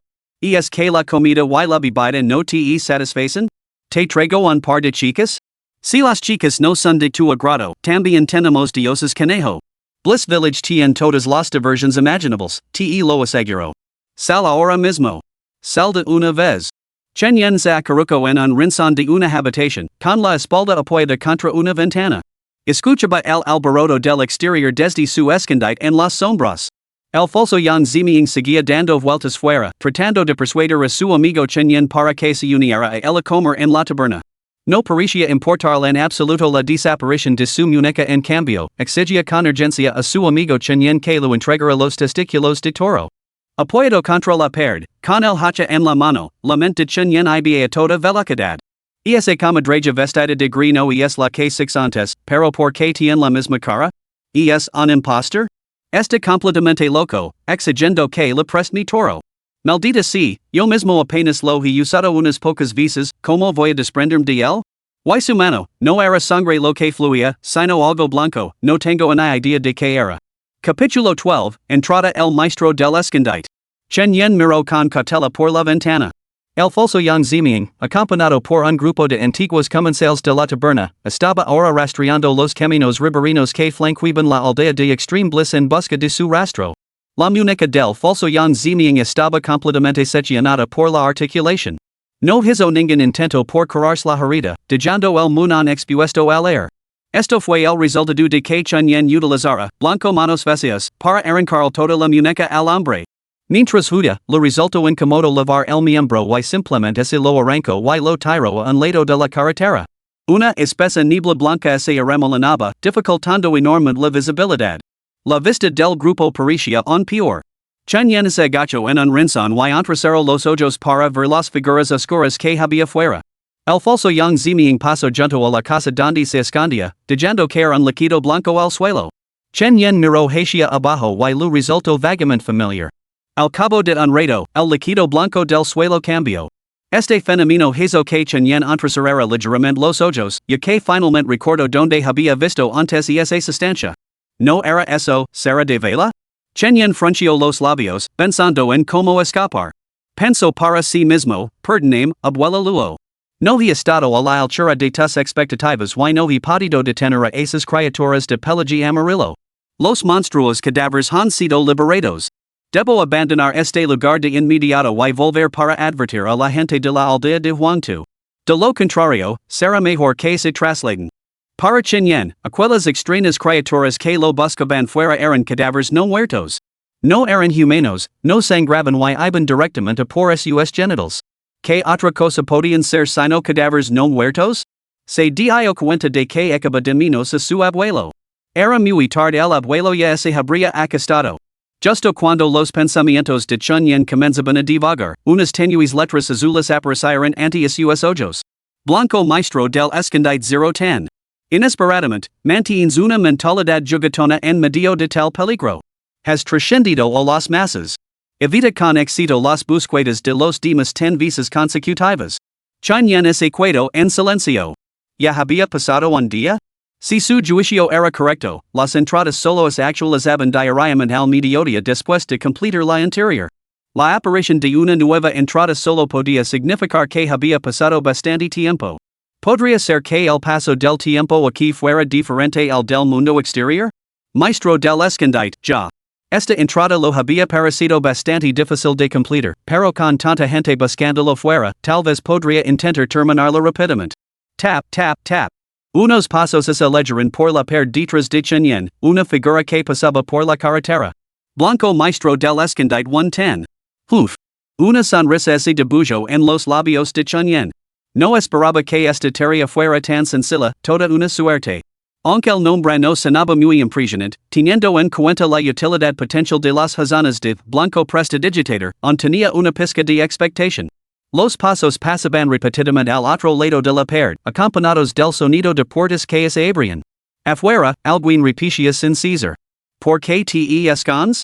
Te he preparado vino y comida. Si no sales a comer, ¿me estás faltando al respeto? La entrada de Blanco experto amante de los gatos se había completado 5 veces. Chen Yan puso los ojos en Blanco. Pequeño cuerito. Acababa de salir. De repente, se oyó un leve crujido dentro de la habitación. Chen Yan miró hacia abajo, hacia el origen del ruido, y se encontró con una gran rata negra que lo miraba fijamente. Lo pareció extraño. Esta rata parecía diferente a las que solía encontrar. Justo cuando reflexionaba sobre ello, el roedor pareció asustarse y se lanzó hacia la salida. En su prisa, chocó contra el marco de la puerta, produciendo un ruido sordo y hueco. En ese preciso momento, se oyeron pasos fuera de la ventana. En cuanto comenzó el alboroto, Chen Yan intuyo que había problemas. Te he encontrado. Pum. La ventana, ya podrida, se rompió al instante. Una figura, sostenida por el maniquí de Yang Ziming, se asomó por el hueco, con una mano apoyada en el marco. Momentos antes, Chen Yan ya se había levantado y había corrido hacia la puerta lateral, dejando solo su silueta en retirada para el perseguidor. Amigo. Amigo mío. Solo necesitaba que me prestaras tu pala un momento. Somos buenos amigos, podrías haberme prestado. Los gritos resonaron detrás de él mientras Chen Yan corría a toda velocidad, rodeando el borde del edificio. Más gente, alertada por el alboroto, se apresuró hacia el lugar. Chen Yan escudriñó la zona que tenía delante, apretando los dientes. No estaba muy familiarizado con ese lugar. Cuando había venido antes, solo había memorizado parte del recorrido. Corriendo así, podía acabar fácilmente en un callejón sin salida. En cuanto a la orilla del río de enfrente, un puente arcuado cruzaba el agua, pero cruzarlo no ofrecía ninguna garantía de seguridad. Debajo, el río fluía con constancia, con una superficie oscura y turbia que ocultaba lo que acechaba debajo. Las ocasionales ondas sugerían que algo se movía bajo la quietud. No debía caer al río. Ese pensamiento pasó por la mente de Chen Yan. En ese momento, la puerta de una casa cercana se abrió de golpe. Un brazo se extendió, agarró a Chen Yan y lo empujó hacia dentro. Entra si no quieres morir. Chen Yan dudó, pero no opuso resistencia y se dejó arrastrar al interior. Sin embargo, sus manos y pies se movieron a la velocidad del rayo. Sacó un sello de lacquer y lo presionó silenciosamente sobre la palma de la mano del hombre, imprimiendo el carácter miau. Una vez que el hombre cerró la puerta y se dio la vuelta, Chen Yan, sorprendido, levantó inmediatamente su hacha de lenador y la apuntó hacia él. Yang Ziming frunció el seno. ¿Por qué eres tú? El pequeño guía. Chen Yan tragó saliva. Antes, esa misma comadreja vestida con una túnica gris lo había lavado a la taberna y luego lo había pedido prestado su bui. Preguntó, ¿tú, también quieres prestado el bui? La expresión de Yang Ziming cambió, eludiendo el tema. Escuchó los sonidos del exterior y luego se dirigió rápidamente hacia la parte trasera del patio. Todavía no es seguro salir ahí fuera. Si no quieres morir, seguim. Chen Yan miró los brazos del hombre. Ambas manos estaban intactas, lo que indicaba que no se trataba de la misma criatura que lo había lavado a la taberna antes. Además, los otros que había encontrado antes tenían expresiones rígidas y poco naturales. Cada vez que hablaban, su tono se volvía exagerado, como si no dominaran el lenguaje humano. Mientras reflexionaba, los gritos del exterior prestan tu bui. Amigo, sal ahora mismo. Persisten. Chen Yan los siguió de todos modos. El hombre parecía conocer muy bien las rutas locales. Detrás del patio había un camino apartado, alejado del río y completamente tranquilo, sin las extrañas figuras que se movían fuera. Chen Yan lo siguió en silencio. Después de caminar un buen rato, llegaron a otra casa vacía, donde Yang Ziming finalmente exhaló aliviado. Chunyen se coloco cerca de la puerta, agarrando su hacha de leñador sin decir nada. Yang Zimiang escudrino los alrededores durante un momento. Al no ver ningún movimiento, finalmente hablo, este lugar es demasiado peligroso. Esas imitaciones humanoides están por todas partes. Si queremos sobrevivir, no tenemos más remedio que cooperar. Capítulo 13, El extraño tesoro. Chen Yen miró fijamente a Yang Zimiang durante un momento antes de preguntar, ¿no tenías muchos hombres a tus órdenes? ¿Dónde están? Yang Zimiang miró a Chen Yen. ¿Cómo sabías que eran mis hombres? No importa. Ahora ya da igual. Después de excavar bajo esa roca, nos envolvió una niebla blanca y acabamos aquí. Al principio no lo entendía. No fue hasta que nos encontramos con un android que nos llevó a una posada cuando me di cuenta de qué tipo de lugar era este. La expresión de Yang Zimiang oscilaba entre el miedo y la emoción. Esto es un reino secreto. Estoy completamente seguro. He oído rumores al respecto en el mercado. Es como un mundo en miniatura con sus propias reglas autosuficientes. Cualquiera que entre se encuentra con sucesos extraños y fantásticos. Cuando llegamos a la taberna, esos humanoides, aun claramente muertos, seguían imitando las acciones de los vivos. Entiendo que algo no iba bien, intent guiar a todos para escapar. Pero esas criaturas despiadadas sacaron de repente unas tijeras de algún sitio y empezaron a cortarnos la ingle. Tuve la suerte de escapar primero, pero los demás no tuvieron tanta suerte. ¿Quién sabe cuántos sobrevivieron al final? Ya. Realmente soy un hombre destinado al éxito. Pensé que solo era la tumba de un cultivador de establecimiento de fundamentos, pero resultó ser un reino secreto. Ni siquiera un cultivador de establecimiento de fundamentos podía formar un reino secreto después de la muerte, lo que significa que aquí debe haber un tesoro raro una vez que encuentre ese tesoro extraordinario. Yo, Yang Zimiang, me convertir en un antiguo antepasado. Incluso podría fundar mi propia secta. Chen Yen ignoró el repentino arrebato de Yang Zimiang y preguntó, ¿qué es un reino secreto? ¿Y qué es un tesoro extraordinario? Yang Zimiang miró a Chen Yen con desdén y respondió con frialdad, había olvidado que solo eres un pelito sin conocimientos del mundo. Añadió con un toque de suficiencia, un reino secreto es esencialmente un mundo en miniatura. Rico en energía espiritual, es un lugar excepcional para el cultivo. De hecho, con la presencia del elixir del déspota espiritual, es la mejor opción para abrir las raíces espirituales de un joven. En cuanto a los tesoros raros, se trata de artefactos mágicos de alta calidad forjados por la naturaleza o elaborados a mano. Las armas ordinarias, aunque estén imbuidas de espíritu, no deben de ser meras herramientas sin vida. Los artefactos mágicos son diferentes, poseen sensibilidad. Algunos tesoros extraordinarios pueden incluso empoderar a sus amas para matar enemigos muy por encima de su propio nivel. Poser solo uno de estos tesoros raros situaría a uno muy por delante de los mortals comunes. Oh. Chen Yen asintió con la cabeza, comprendiendo lo esencial. Así que esto realmente no estaba cerca de la aldea de Huantu, sino que era un mundo en miniatura. Parpadeó y preguntó, ¿por casualidad tienes algún elixir para despertar el espíritu? Yang Zimiang frunció el seno. ¿Para qué me serviría eso? Solo aquellos que se preparan para despedir sus raíces espirituales se preocupan por esas cosas. Después de hablar, miró a Chen Yen con recelo. ¿No eres más que un chico de pueblo, como sabes lo de la poción para despedir el espíritu? Chen Yen respondió con indiferencia, los vendedores ambulantes lo mencionaron. Dijeron que hay señores cultivadores en la ciudad y que, con la poción para despedir el espíritu, uno podría llegar a ser como ellos. Yang Zimiang se rió entre dientes. Eso es cierto, pero abrir las raíces espirituales es solo el primer paso. Lo que sigue. Sacudió la cabeza, dejando la frase sin terminar. Sin embargo, aquí, en este reino secreto, necesito tu ayuda.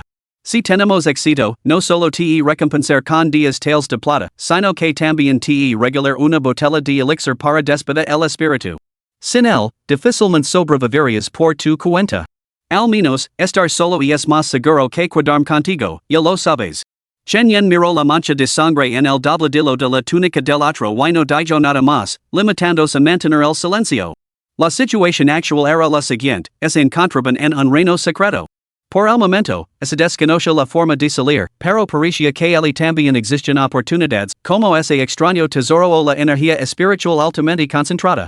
¿Qué era exactamente la energía espiritual? Chen Yen no sabría decirlo, ya que aún no había despertado a sus raíces espirituales. Solo percibía el peculiar aroma en el aire de esta ciudad riberina envuelta en niebla, como si su pecho se hubiera abierto de par en par. La ciudad también albergaba criaturas humanoides cuyas heridas superaban un líquido blanco similar a la cera. Parecían particularmente fascinadas por los toros, eran todos únicos? Luego estaban esos tesoros exóticos, que parecían tenedores, pero a Chunyan no lo interesaban.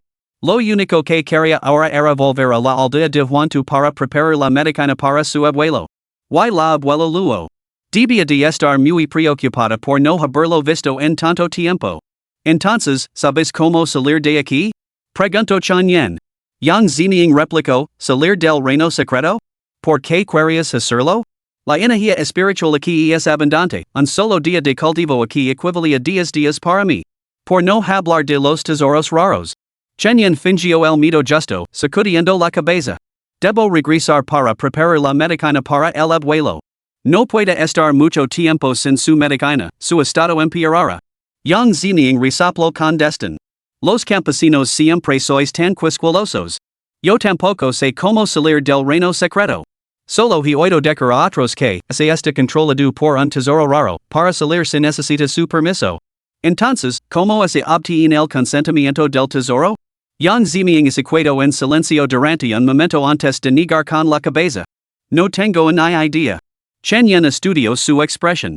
En su aldea, el hermano Wang solía poner esa misma cara cuando lo pillaban llegando a las cartas a espaldas de su esposa. Yang Ziniang no estaba diciendo la verdad. Esa era la conclusión de Chunyan.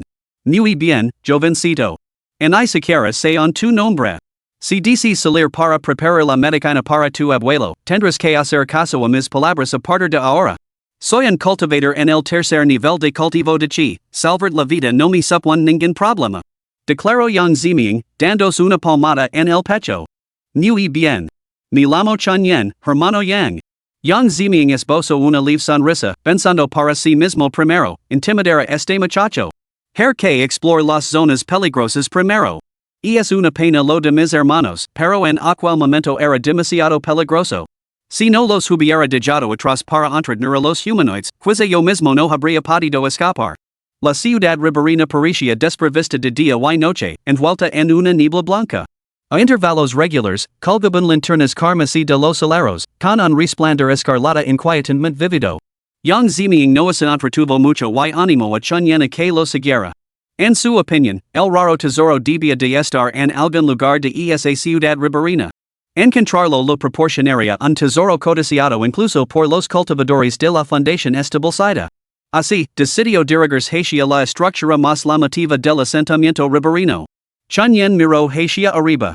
En medio de la niebla que lo envolvía todo, solo se distinguían las siluetas de un grupo de edificios. Por encima de ellos, contra la corriente del río, una colosal forma oscura se alzaba entre la bruma blanca. La pareja avanzó con cautela, pegándose a los bordes de los edificios mientras se dirigían hacia esa inmensa sombra. Capítulo 14, El Templo, la Pagoda y la Sala Principal. El murmullo del río penetró en la quietud y llegó a sus oídos. Ya fuera por buena suerte o por haber tomado la dirección correcta, no se encontrarán con más imitaciones humanoides por el camino. Solo al acercarse pudieron discernir la naturaleza de esa sombra colosal. Ante ellos se alzaba un muro de ladrillos de barro, flanqueado por una puerta central. La puerta tenía dos hojas de madera vermelha, ahora entreabiertas. Mirando hacia la parte trasera, contemplaron una pagoda de madera de 7 pisos. Más allá se encontraba una sala principal mucho más baja, flanqueada por numerosas salas laterales y anexos. Chunyan miró a su alrededor y se dio cuenta de que debía de tratarse de un templo. Esta ciudad riberina no parecía especialmente rica, así que ¿cómo habían podido construir un templo tan magnífico? Solo la pagoda de madera de 7 pisos superaba lo que esta ciudad riberina, donde los edificios más altos solo alcanzaban los 3 pisos, podía construir. Yang Ziniang no prestó atención a esos pensamientos. Emocionado, se adelantó para empujar las puertas bermelonas, murmurando para sí mismo, el tesoro es mío, todo mío. Una vez que lo tenga, nunca más tendrá que cavar tumbas para ganar la vida. Chunyan se quedó atrás, observando las acciones de Yang Ziniang con una mirada fría. Durante todo el viaje, Chunyan había ido delante, con Yang Ziniang dos detrás. Yang Ziniang había tratado a Chunyan como su explorador y parareos, pero ahora, ante el tesoro imaginario que tenía ante sí, había olvidado esta precaución en su prisa. Esto Lavinia muy bien a Chunyen se surgia algún peligro real, se habría ahorrado la necesidad de volverse contra su compañero. El abuelo había dicho, nunca mates a series vivo es a la ligera, no si que agotas tu verdad. A la orilla del camino, una gran rata negra se agazapaba en silencio entre la hierba, observándolos. A Chunyen lo pareció extraño. Y esa rata negra se parecía mucho a la que había armado Jaleo en la casa poco antes. Entonces ese río para sus adentros. ¿Cómo iba a reconocer a una rata? Pero su risa se apagó de repente. ¿Familiar? Demasiado familiar. Al darse cuenta de esto, se apartó casualmente hacia el punto ciego de la rata. Con una rápida estacada, acortó la distancia en dos zancadas. La hoja de su hacha se disparó hacia arriba y luego se hundió hacia abajo. SSSSH. La hoja atravesó a la rata negra, pero no brotó sangre. En su lugar, salieron estilas de madera y pelusa similar al algodón. Chunyen ese quedó atenido ante la escena. Yang Ziming, que había estado empujando la puerta, oyó el alboroto y miró hacia atrás. ¿Qué demonios estás haciendo? De prisa y ella de empujar la puerta. ¿Ya no quieres la poción chiling? ¿O te apetece quedarte aquí para preparar la medicina para tu abuelo? Oh. Chunyen recogió la rata, luego un par de vistazos y se dio cuenta de que estaba muerta. Tras pensarlo un momento, la ató con un trozo de tela, se la colgó de la cintura y corrió hacia la puerta principal para ayudar a Yang Ziming en abrirla. La puerta era increíblemente pesada, no era de extrañar que Yang Ziming lavara empujando un buen rato y solo hubiera conseguido abrir una pequeña rendija. Chirrido, chirrido, chirrido. Los bisagras crujían por el paso del tiempo. Una vez que la puerta se abrió lo suficiente como para que para una persona, Yang Ziming se apresuró a entrar. Chunyen esperó un momento, atento a cualquier grito o ruido extraño, antes de cruzar lentamente el umbral. El interior era amplio y vacío. Justo en front de la entrada se encontraba la sala principal, mientras que a un lado se alzaba la pagoda absurdamente alta de 7 pisos. Chunyen miró hacia la pagoda. Su base estaba construida con piedras azules apaladas, mientras que las secciones superiores estaban construidas con madera de color rojo intenso. Su estructura presentaba aleros superpuestos y una forma octagonal, cada nivel se estrechaba y se apalaba sobre el interior. Desde lejos, parecía majestuosa de cerca, era realmente impresionante. ¿Se ha disipado la niebla? Chunyen se dio cuenta de repente de que la niebla blanca, que debería haber invadido los alrededores, había desaparecido al entrar en los terrenos del templo. El cielo seguía siendo de un gris neblinoso, pero la niebla que lo oscurecía había desaparecido. Chunyen se puso en guardia y agarró con más fuerza su hacha de leñador. Pensó para sí mismo, que pena que el progreso del maestro del escondite se viera arruinado a mitad de camino por esa rata. De lo contrario, podría haber encontrado un rincón donde esconderme y conseguir ese logro ahora. El recuerdo de aquella enorme rata negra le provocó una sensación de inquietud. Observando la figura de Yang Ziming mientras se alejaba, reflexionó brevemente antes de correr hacia la base de la pagoda. Ali, en el ángulo formado por los cimientos de la torre y la pared, crecía una hilera de arbustos. Sus ojos se iluminaron. Se metió dentro, se agachó y dejó solo los ojos al descubierto mientras escudriñaba el patio vacío del templo. Yang Ziming había entrado en la sala principal, buscando en cada rincón posibles tesoros. La sala contenía esculturas de bodhisattvas y arhats, con incienso, velas y cojines de oración esparcidos por todas partes. Si hubiera descubierto estos objetos en circunstancias normales, seguramente habría hallado una forma de llevárselos y venderlos a la nobleza local. Sin embargo, ahora sus ojos solo se fijaban en tesoros extraordinarios, los objetos mundanos no lo interesaban en absoluto. En cuanto a cómo encontrar tales tesoros, aunque no tenía una idea clara de cómo serían, como practicante del tercer nivel de cultivo del chi con décadas de experiencia, su percepción de la energía espiritual era una habilidad fundamental que había perfeccionado con diligencia. Lo sentia, este era el lugar de la ciudad riberina donde la energía espiritual era más abundante. No había razón para que un tesoro así no existiera en un lugar como este. Pasando junto a las estatuas de Buda de la sala principal, Yang Ziming siguió su intuición hasta la parte trasera. Miró hacia delante y vio una figura sentada inmóvil sobre un cajón de meditación. Ante esa figura marquita, había un cuenco de cobre con aceite de incienso ardiendo, y volutas de humo azul se elevaban a través de la mecha de cáñamo. Y delante del cuenco había un rollo de seda. El corazón de Yang Ziming latía con fuerza. Su instinto le gritaba que ese era el tesoro extraordinario que buscaba. Con ese pensamiento, avanzo a zancadas, a punto de apoderarse del tesoro. Ah, amigo mío. No debes tocar eso. Un gemido como el alido de los fantasmas atravieso el aire. Rostros humanos, con el parecido de Yang Ziming, el joven maestro y incluso Chunyen, aparecieron en la sala. Entre ellos había muchos rostros desconocidos, así como los hermanos que una vez lo habían seguido, cavando tumbas juntos. Sus expresiones rígidas y acartonadas ahora se retorcen de terror mientras agitaban brazos y piernas, cargando contra Yang Ziming. Al ver esto, Yang Ziming se quedó aterrorizado. En esta situación, ese seguía adelante para recuperar el rolo de seda, seguramente sería atrapado por las imitaciones.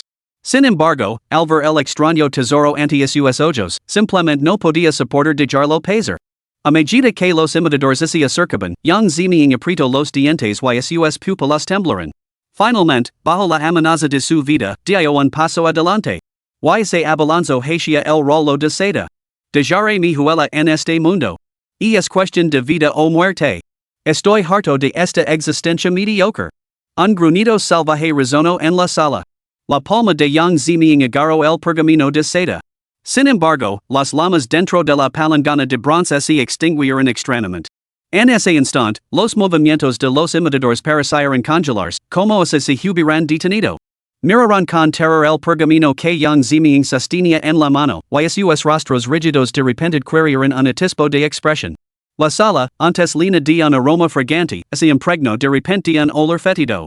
Justo cuando Yang Ziming se regocijaba de que los humanoides parecían sorprendidos por algo y estaban a punto de huir, descubrió que el pergamino de seda que tenía en la mano se había secado de repente y se había desmoronado en polvo dentro de su palma. No. Ah. Capítulo 15, ¿un seo? ¿Qué seo? Chunyen, oculto bajo la pagoda, aguzó el oído ante el repentino alboroto. Mirando con cautela a través de una rendija, el terror brilló en sus ojos. Una densa multitud de figuras se balanceaba, moviendo brazos y piernas al unísono mientras se abalanzaban hacia la sala principal. Androids. Varios de ellos se detuvieron al llegar al terreno abierto, moviendo la nariz mientras escaneaban los alrededores. Se acercaron a la pagoda, aparentemente buscando algún rastro. Aterrorizado, Chunyen contuvo la respiración y agarró con fuerza el hacha del lenador. Después de pensarlo un momento, incluso sacó el dinero del cumpleaños que le había dado la anciana Luo. Afortunadamente, los humanoides se mantuvieron a distancia de la pagoda. Parecían dudar en acercarse a ella, limitándose a echar un vistazo lejano antes de apresurarse a volver hacia la sala principal. Una vez que los humanoides desaparecieron de su vista, Chunyen exhaló en silencio, aliviado, con la espalda empapada en sudor frío por el puro terror. Blanco maestro del escondite 910. Un golpe de suerte inesperado, la misión de la entrada se había completado con éxito 9 veces seguidas. Si no hubiera sido interrumpido por esa rata antes, ya habría adquirido esta entrada. Chunyen miró el cadáver de la rata que colgaba de su cintura, desconcertado por su naturaleza. Desprovista de carne y sangre, tenía un tacto extrañamente rígido, relina por dentro con algo parecido al algodón. Este tipo de cosas probablemente no son comestibles, ¿verdad? Chunyen negó con la cabeza, con el seno fruncido. Esos pensamientos eran erróneos, aunque no fuera una rata de madera, no se debía comer en circunstancias normales. Excepto las ratas de bambú. En ese momento, sus orejas se movieron de nuevo, captando unos pasos. Una figura vestida con una túnica gris entró tranquilamente en el templo. La figura se detuvo, mirando en dirección a Chunyen con un ligero fruncimiento de seno antes de girarse hacia la sala principal. Tras un momento de vacilación, continuó caminando hacia la sala. Blanco maestro del escondite 1010. Blanco maestro del escondite, te has convertido en todo un experto en el arte de ocultar tu presencia. Chunyen parpadeó y inmediatamente activó esta habilidad. Al instante, una gran cantidad de conocimientos sobre cómo ocultar las huellas inundó su mente.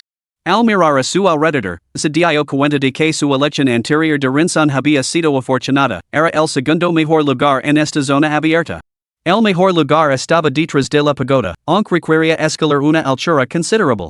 Un verdadero maestro del ocultamiento sabe cómo provocar el entorno, la iluminación y la línea de visión del enemigo para determinar su escondite.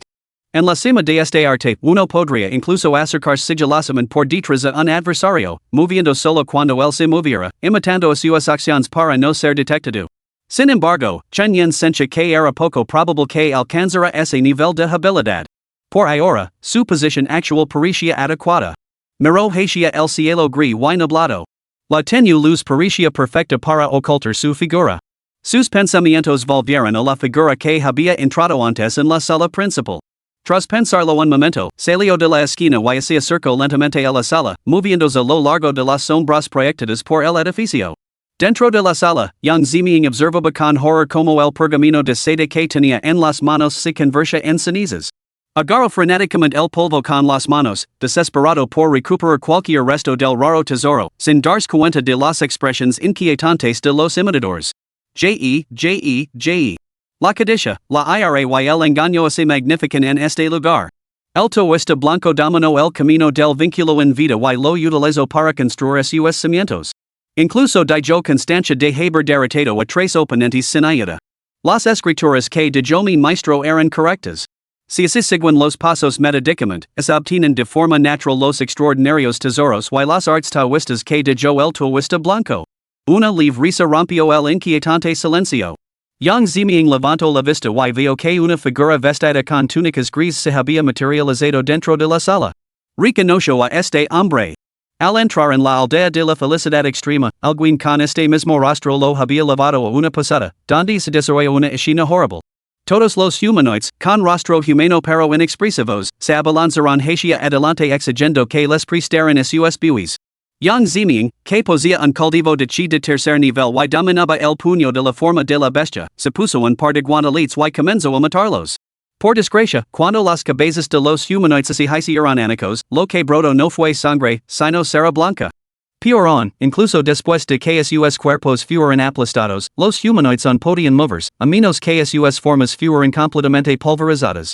Al enfrentarse tales enemigos por primera vez, Yang Ziming entró en pánico. Sus hombres comenzaron a caer y un pensamiento cruel pasó por su mente. Herir a los demás, atraparlos aquí. Eso retrasará a los humanoides lo suficiente como para que podamos sobrevivir. La idea se arraigó en la mente de Yang Ziming.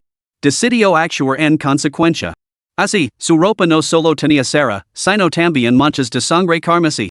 Había sacrificado mucho por ese tesoro tan raro. Sin embargo, ahora, al alcance de su mano, se había convertido en cenizas. Yang Ziming levantó a sus ojos inyectados en sangre hacia el joven maestro y grunó, ¿lo sabes? ¿Sabes por qué ha desaparecido el tesoro? ¿Has cogito mis cosas? El joven maestro, que había estado observando a los adorados humanoides, se volvió hacia Yang Ziming el arresto. Una leve sonrisa se dibujó en sus labios. ¿Has perdido el juicio, consumido por la codicia? Piensa en esto, ¿podría ese pergamino de seda ser realmente un tesoro tan raro? ¿No sabes lo que es un tesoro raro, en que te basas para afirmar que lo era? Yang Ziming le respondió rugiendo, ¿qué otra cosa podría ser sino un tesoro raro? La energía espiritual que irradia es 10 veces más rica que cualquier otra cosa aquí. Si esto no es un tesoro raro, ¿qué diablos es? El joven maestro sonrió, pero a sus ojos dilataron un atisbo de desprecio. Se burló, una rana en un pozo, cegada por la codicia y incapaz de liberarse. No me extraña que no veas la montaña de oro que tienes delante de tus ojos. Señala la palangana de cabra y sería entre dientes, sería mejor que pensaras en la palangana de cabra que tienes a tus pies. Yang Ziming se quedó paralizado y bajo la mirada hacia la palangana. La palangana, que antes era lisa como un espejo, ahora parecía desgastada por el paso de los siglos. Se había formado una patina verde de óxido de cabra en toda su superficie. Incluso el aceite de la lámpara, que casi se había derramado, se había secado y había dejado un residuo espeso y carmesí en el fondo. Esto. El estado de agitación de Yang Ziming finalmente se calmó y se quedó mirando la escena ante él, completamente desconcertado. El joven maestro desplegó rápidamente su abanico plegable y declaró con calma, el sello se ha roto. El verdadero tesoro se revelará ahora. ¿Sello? La duda brilló en los ojos de Yang Ziming. Chen acercando en un rincón del templo, escuchó el alboroto, con los ojos nublados por la confusión. De repente, los imitadores de personas lanzaron gritos agonizantes y se sumieron en el caos, dispersándose en todas direcciones. Ya viene. Ah. Cor, Nyozi. No he reunido suficiente Nyozi. Ya he tenido suficiente. Que alguien me mate. Por favor, matadme ahora mismo. Nyozi. Mientras quid Nyozi, podemos cambiarlo por una oportunidad de morir. Rápido. Nyozi. Capítulo 16, Ecos en el Gran Salón. Las expresiones enloquecidas llenaron el aire con mensajes confusos. Diferentes voces surgirán de las bocas de los replicantes, superponiéndose finalmente unas a otras para formar un coro resonante. Se detuvieron abruptamente, mirando fijamente el joven maestro y a young Ziming. Al unisono, sus voces se volvieron siniestras, dadas en el blanco. A young Ziming se lo erizaron los pelos. Inmediatamente desenfundó sus guantaletes, adoptando una postura de combate mientras desplazaba su peso hacia el pie izquierdo, listo para retirarse en cualquier momento. El joven maestro, sin embargo, sonrió serenamente, sin mostrar ningún signo de pánico. Desabrocó la bolsa que llevaba a la espalda, la abrió y la tiró al suelo. Se rumorea que los practicantes del Camino Blanco tienen una costumbre peculiar, después de derrotar a un enemigo, no lo matan, sino que utilizan unas tijeras para cortar la raíz de sus problemas. Una vez dicho, esta es la fuente de todas las aflicciones mundanas si no se puede atar, hay que cortarla. Solía pensar que se trataba simplemente de una peculiaridad personal, una peculiaridad de su carácter. Ahora parece que debe de ser algún requisito de su cultivo en el camino de la atadura.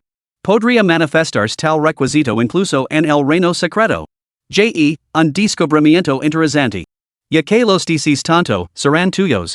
Chen oculto detrás de una estatua de Buda en la sala principal, sintió un escalofrío recorriendo su espina dorsal al verlo. Pensó para sí mismo, este hombre parece de piel clara, pero es un coleccionista de testículos de toro. Mejor mantenerme alejado. Los replicantes se quedaron paralizados por un momento antes de acercarse a la bolsa. Al abrirla, vieron una variedad de testículos de toro. El que estaba al frente dudó. Estos no parecen humanos. ¿Son de toros? Otro replicante preguntó, ¿funcionará esta simila bovina? Un replicante cercano maldijo, ¿qué phrase tan redundant? ¡Qué asco! Un replicante con expresión feroz gruno, de todos modos, aquí hay dos hombres. Robemos su simila y liberámonos. El joven maestro dio un paso atrás sin mostrarlo, con la misma sonrisa de siempre. ¿Por qué no lo entendemos? Ante esto, los replicantes que antes dudaban se apresuraron hacia el saco. Chen observó la escena desde lejos, desconcertado, ¿por qué estaba haciendo esto? ¿Podría ser esta la forma de salir del reino secreto? Y aunque esos replicantes parecían torpes, podían comunicarse.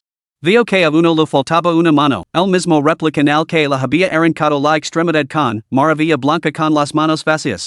Yang Ziming, que observaba desde un lado, se detuvo una vez que consideró que la situación era segura, con la intención de ver qué estaba haciendo el joven maestro. Después de un tiempo, los replicantes, tras obtener varios testículos de animales, mostraban expresiones de ferviente éxtasis, aparentemente abramados por la alegría. Gusanos blancos brotaban de las comisuras de sus ojos, parasitos a lágrimas. Levantaban en alto sus diversas ofrendas, mirándolas hacia arriba como se estuvieran en peregrinación. Se alzaron murmulos incoherentes, que finalmente se fusionaron en una sola voz unificada. Oh, precioso, manifiesta tu poder. Concedime la muerte. Fuera del recinto del templo, en lo alto del séptimo piso de la pagoda, una pequeña ventana ahora traqueteaba violentamente. Golp, golp, golp. Algo parecía estar golpeando contra las contraventanas de madera, con un sonido tan fuerte que parecía que fuera a romperlas en cualquier momento. De repente, aparecieron innumerables runas en la superficie de la pagoda, irradiando una luz dorada y impidiendo que lo que había dentro escapara. Las runas doradas se conectaban con la tierra, formando una corriente de energía rúnica que fluía desde la cela principal. Sin embargo, ahora esta corriente se hacía cada vez más pequeña, como si su fuente aguas arriba se hubiera cortado. La luz dorada se atenuó aún más, hasta que finalmente, con un resonant boom, el objeto aprisionado dentro de la pagoda se disparó hacia el cielo. Dio una vuelta en los cielos antes de precipitarse hacia la sala principal. Chen, sorprendido por el alboroto exterior, levantó la vista inmediatamente. Al mismo tiempo, el joven maestro se percató de la perturbación y su expresión se iluminó con emoción. El secreto detrás de la capacidad del taoísta blanco para luchar solo contra tres oponentes reside en el extraordinario tesoro que tiene en sus manos, un artefacto supremo de establecimiento de la fundación, las tijeras cortadoras de dragones. Este tesoro está destinado a mí y es mi oportunidad kármica. Con un silbido, un rayo de luz se adentró en el salón, flotando en el aire. Era un par de tijeras de exquisita factura, una part platida y la otra dorada. Los mangos tiene en forma de dragones, como así dos fariseos serpientes se enroscaron entre sí, entrelazadas, mirando hacia abajo a la multitud. No era una abstracción en ese mismo instante, Chen sintió un escalofrío palpable, como si se enfrentara a una feroz bestia de las montañas. Así que se retiró más profundamente a las sombras. Una intuición se apoderó de él, las tijeras parecían poseídas por un espíritu, como si pudieran verlo. Todo lo que estaba sucediendo esa noche le resultaba totalmente incomprensible a alguien que, justo había estado cortando línea en las montañas. Al salir, las tijeras cortadoras de dragones no prestaron atención a los demás. Al ver a los humanoides que blandían diversos falos de animales, se partieron de repente, transformándose en dos esbeltos dragones metálicos. Con relaciones cuchillas entre sus mandíbulas, se lanzaron sobre la multitud de humanoides con un agudo silbido. Los humanoides no opusieron resistencia, permaneciendo inmóviles como si esperaran algo. Las relaciones espadas se convirtieron en rayos de luz, atravesando rápidamente la multitud. Por donde pasaban, cortaban con precisión los cuellos de los imitadores, al tiempo que hacían picadillo los diversos objetos que sostenían. Momentos después, los imitadores caían en masa. Sin embargo, sus rostros ya no mostraban expresiones rígidas, sino una mirada serena de liberación. Sus cuerpos se marchitaron de repente, transformándose en effigies de papel con rostros humanos, de los que brotaba una cera blanca maloliente. El joven maestro actuó de repente, sacando un saco de arpillera. Formó un sello con las manos, murmuró conjuros y luego lanzó el saco hacia los dos dragones dorados. El saco envolvió a los dragones dorados. El rostro del joven maestro se iluminó de alegría mientras se apresuraba a atar el cordón del saco.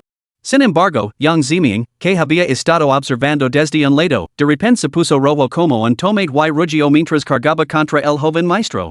Creía que este extraordinario tesoro que tenía ante sí también estaba a su alcance.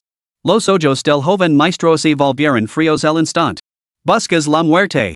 Con un movimiento de su abanico plegable, una joya invisible y afilada como una navaja cortó el aire. Yang Ziming no había pasado años como maten caballero para nada. Sus guantaletes eran armas imbuidas de espíritu. Levantó la mano para bloquear el ataque, agachándose al mismo tiempo, adoptando la postura de un tigre que se abalanza sobre su presa. Puño mordisco de tigre. Sus palmas formaron las fauces del tigre mientras se abalanzaba con sana sobre el joven maestro. Enfurecido, el joven maestro se llenó de poder mágico y lanzó un golpe con la palma de la mano. ¡Boom! Yang Ziming escupió sangre y salió volando hacia atrás, estrelándose contra el suelo, con la respiración entrecortada. El joven maestro tenía el rostro enrojecido y se encontraba en mal estado. Resoplo con frialdad, te elegí porque desenterrés la tumba ancestral de mi familia. Debería haber matado sin más, pero pensé que aún podía servir para algo. No sabía que la codicia te había convertido en un completo idiota. Elegir a Yang Ziming no fue una casualidad. ¿Qué otra cosa podían haber desenterrado esta banda de alemanes de piel amarilla sino las tumbas de sus antepasados? Al enterarse de esto, se enfureció, pero entonces surgió la noticia del twista blanco, lo que llevó a este acuerdo. Se giró para coger el saco de arpillera. Pero justo entonces, un suspiro resonó en el aire. ¿Te das cuenta del grave error que has cometido? Chen Yan, que observaba desde las sombras, sintió que se lo erizaba el pelo. Capítulo 17, un cultivador vestido con túnica blanca. El joven maestro se quedó paralizado, con las pupilas dilatadas, mientras una sensación de peligro sin precedentes lo invadía. Ni siquiera cuando se enfrentaba a bestias demoníacas en la etapa de establecimiento de la fundación bajo la guía de su maestro había sentido tal peligro. Solo una vez antes había experimentado una sensación comparable, al contemplar desde lejos el poder residual que emanaba de la batalla de su maestro contra un espíritu en la etapa de establecimiento de la fundación. Detrás de él acechaba algo tan peligroso como esa bestia demoníaca. El saco de cánamo, que antes se había considerado un semi-espejo, se abrió. Las tijeras cortadoras de dragones se transformaron en dos rayos de luz, saliendo disparadas del saco. Aparentemente enfurecidas por su confinamiento, descargaron su furia destrozando el saco en pedazos. Luego, como golondrinas que regresan a su nido, revolotearon alegremente detrás del joven maestro. Todas esas pistas que esparcí hace años. No esperaba que, después de tanto tiempo, solo tú hubieras llegado a este punto. El mundo realmente se ha ido al garete. El joven maestro tragó saliva y se giró con rigidez. Chen Yan, escondido en la distancia, ahora se asomaba para observar. Una figura vestida con una túnica twista holgada hace encontraba detrás del joven maestro. La silueta democrata tenía el pelo seco y enmoronado como la maleza en la cabeza, y todo el cráneo estaba arrugado hasta quedar reducido a una simple capa de piel. Una de las cuencas oculares permanecía negra y vacía, mientras que la otra tenía un globo ocular grisáceo. Sin casi nada de carne, la piel alrededor de la boca había desaparecido, dejando al descubierto unos dientes amarillentos. El torso visible bajo la túnica dejaba entrever los huesos y los órganos internos arrugados y encajidos. Los dos pequeños dragones formados a partir de las tijeras del dragón roto revoloteaban ahora alrededor de la figura democrata, con movimientos que se asemejaban a los de un perro faldero que mueve la cola. Chen Yen parpadeó violentamente. Reconoció a esa figura, la que se había sentido acariciada ante la palangana de cabra. Al entrar en la sala, la había descartado como un cadáver y no la había prestado atención. Ahora le parecía extraño. ¿Cómo había podido pasar por alto instintivamente un cadáver tan extraordinario dentro de la sala? Mientras estos pensamientos se arremolinaban en su mente, la figura democrata inclinó la cabeza. Aunque carecía de boca y piel, una leve sonrisa parecía debutarse en sus rasgos. Joven dijo, ¿está seguro de que no desea acercarse? El tono era amable, pero Chen Yen sintió una inquietante premonición de que negarse podría acarrear desgracias. Tras dudar brevemente, salió de las sombras. El joven maestro, que había estado tramando frenéticamente como manejar la situación, se quedó paralizado al ver a Chen Yen. ¿Eres tú? ¿No estás muerto? Chen Yen gruñó entre dientes, pensando para sí mismo, este tipo no es buena gente, todavía espera que esté muerto. La figura democrata soltó una risa inquietante. Sobrevivir a la aldea de la felicidad extrema y llegar a este gran templo sin forma demuestra que posas tus propias habilidades. Y así por oportunismo, astucia o por suerte, todo ello cuenta como tu destreza. Al no ver ningún peligro inmediato, los pensamientos del joven maestro comenzaron a fluir libremente. Tras un momento de reflexión, se inclinó respetuosamente. Estimado predecesor, soy Manhwa Fong, un discípulo principal del Valle de la Ascensión, donde un cultivador del núcleo dorado y es nuestro maestro de secta. Hace tiempo que admiro tu destreza y nunca imaginé que hoy sería testigo de tu valor en persona. Chen Yen observó el cambio de Manhwa Fong, que pasó de la rebeldía a la deferencia, y en silencio lo tildo de adulator y rata. La figura democrata se rió entre dientes sombríamente, pero no hizo ningún comentario más. Chen Yen se apresuró a hacerle con un halago, igualmente. Soy Chen Yen, nieto de Chen Zhengji, de la vecina aldea de Huangtu. Yo también admiro desde hace tiempo su destreza, maestro. Si vuelvo y le cuento a mi abuelo que hoy le he conocido, se alegrará más que si hubiera ganado el primer premio en los exámenes imperiales. Manhwa Fong le lanzó una mirada de riollo, despreciándolo interiormente, este muchacho, imitándome. La figura democrata hizo un gesto con la mano para indicar el que se marchara y, con un movimiento casual de la muñeca, agarró a Yang Ziming, que yacía en el suelo agarrándose el pecho, aparentemente aturdido, y lo arrastró a través de la distancia. Con las manos a la espalda, miró hacia la estatua de Buda más grande de la sala y suspiró.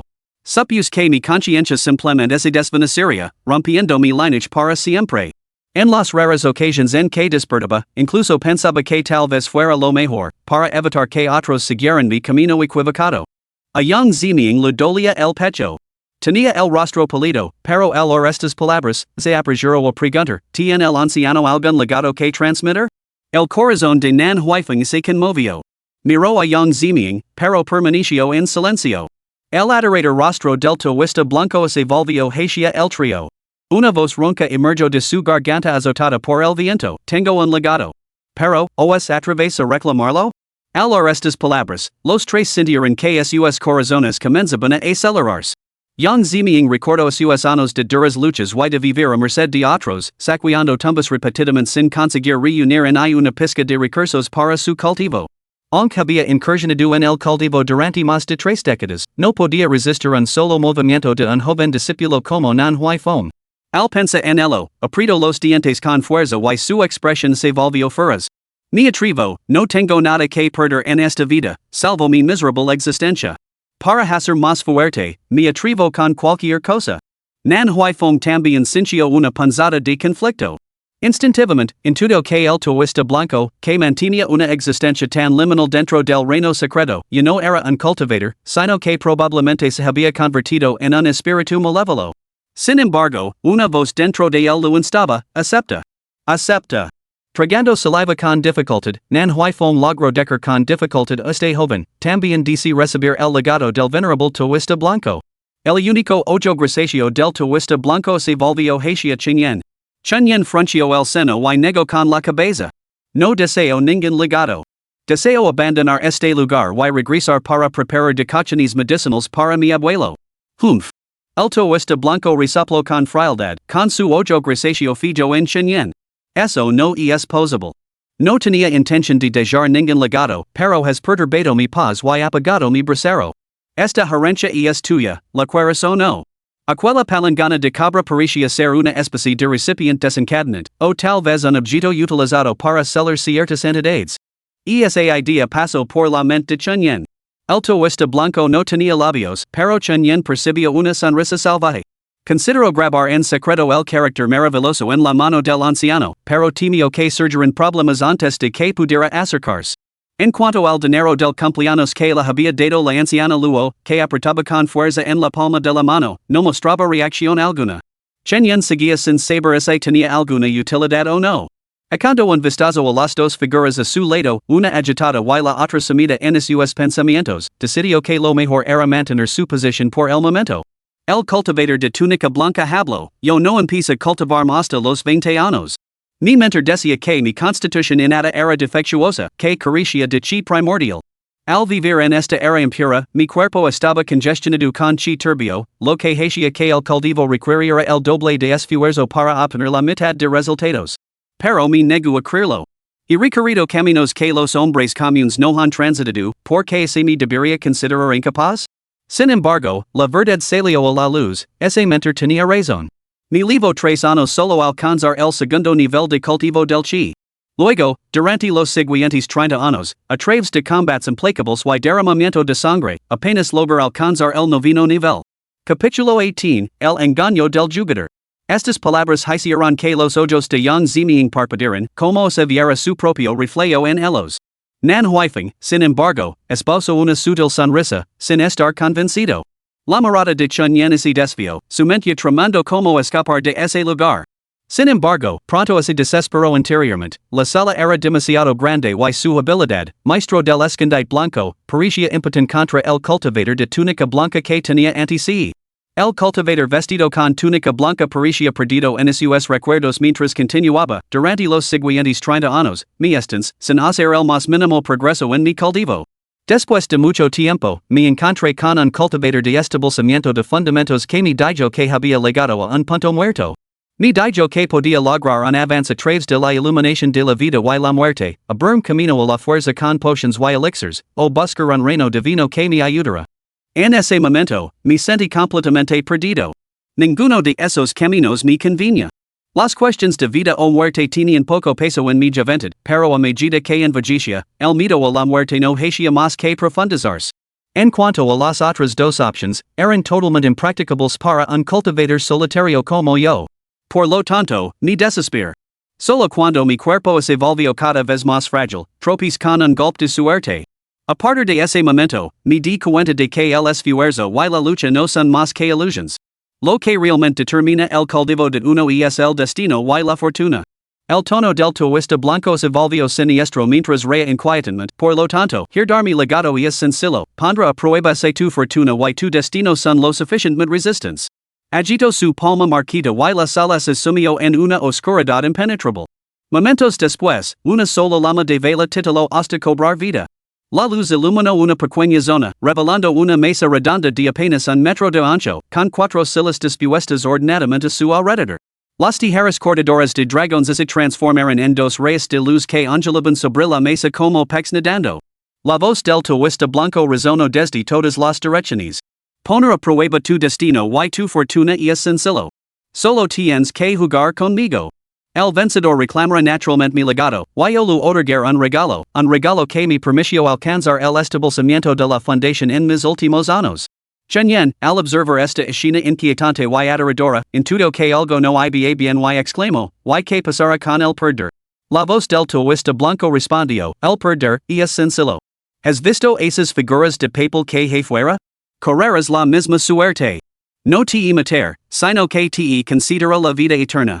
Permanecerás en la aldea de la felicidad suprema, donde se cumplirán todos los deseos que tuviste en el mundo mortal. Al estas palabras, las expresiones de Chen Yan y sus compañeros se tornaron inquietas. Chen Yan, en particular, no decía tal herencia simplemente quería volver a casa. Poster de habilidades únicas, para que necesitaba el legado de un simple cultivador de establecimiento de fundamentos? Arriesgarse quedar medio muerto por una herencia que no era más que la de un cultivador de establecimiento de fundamentos?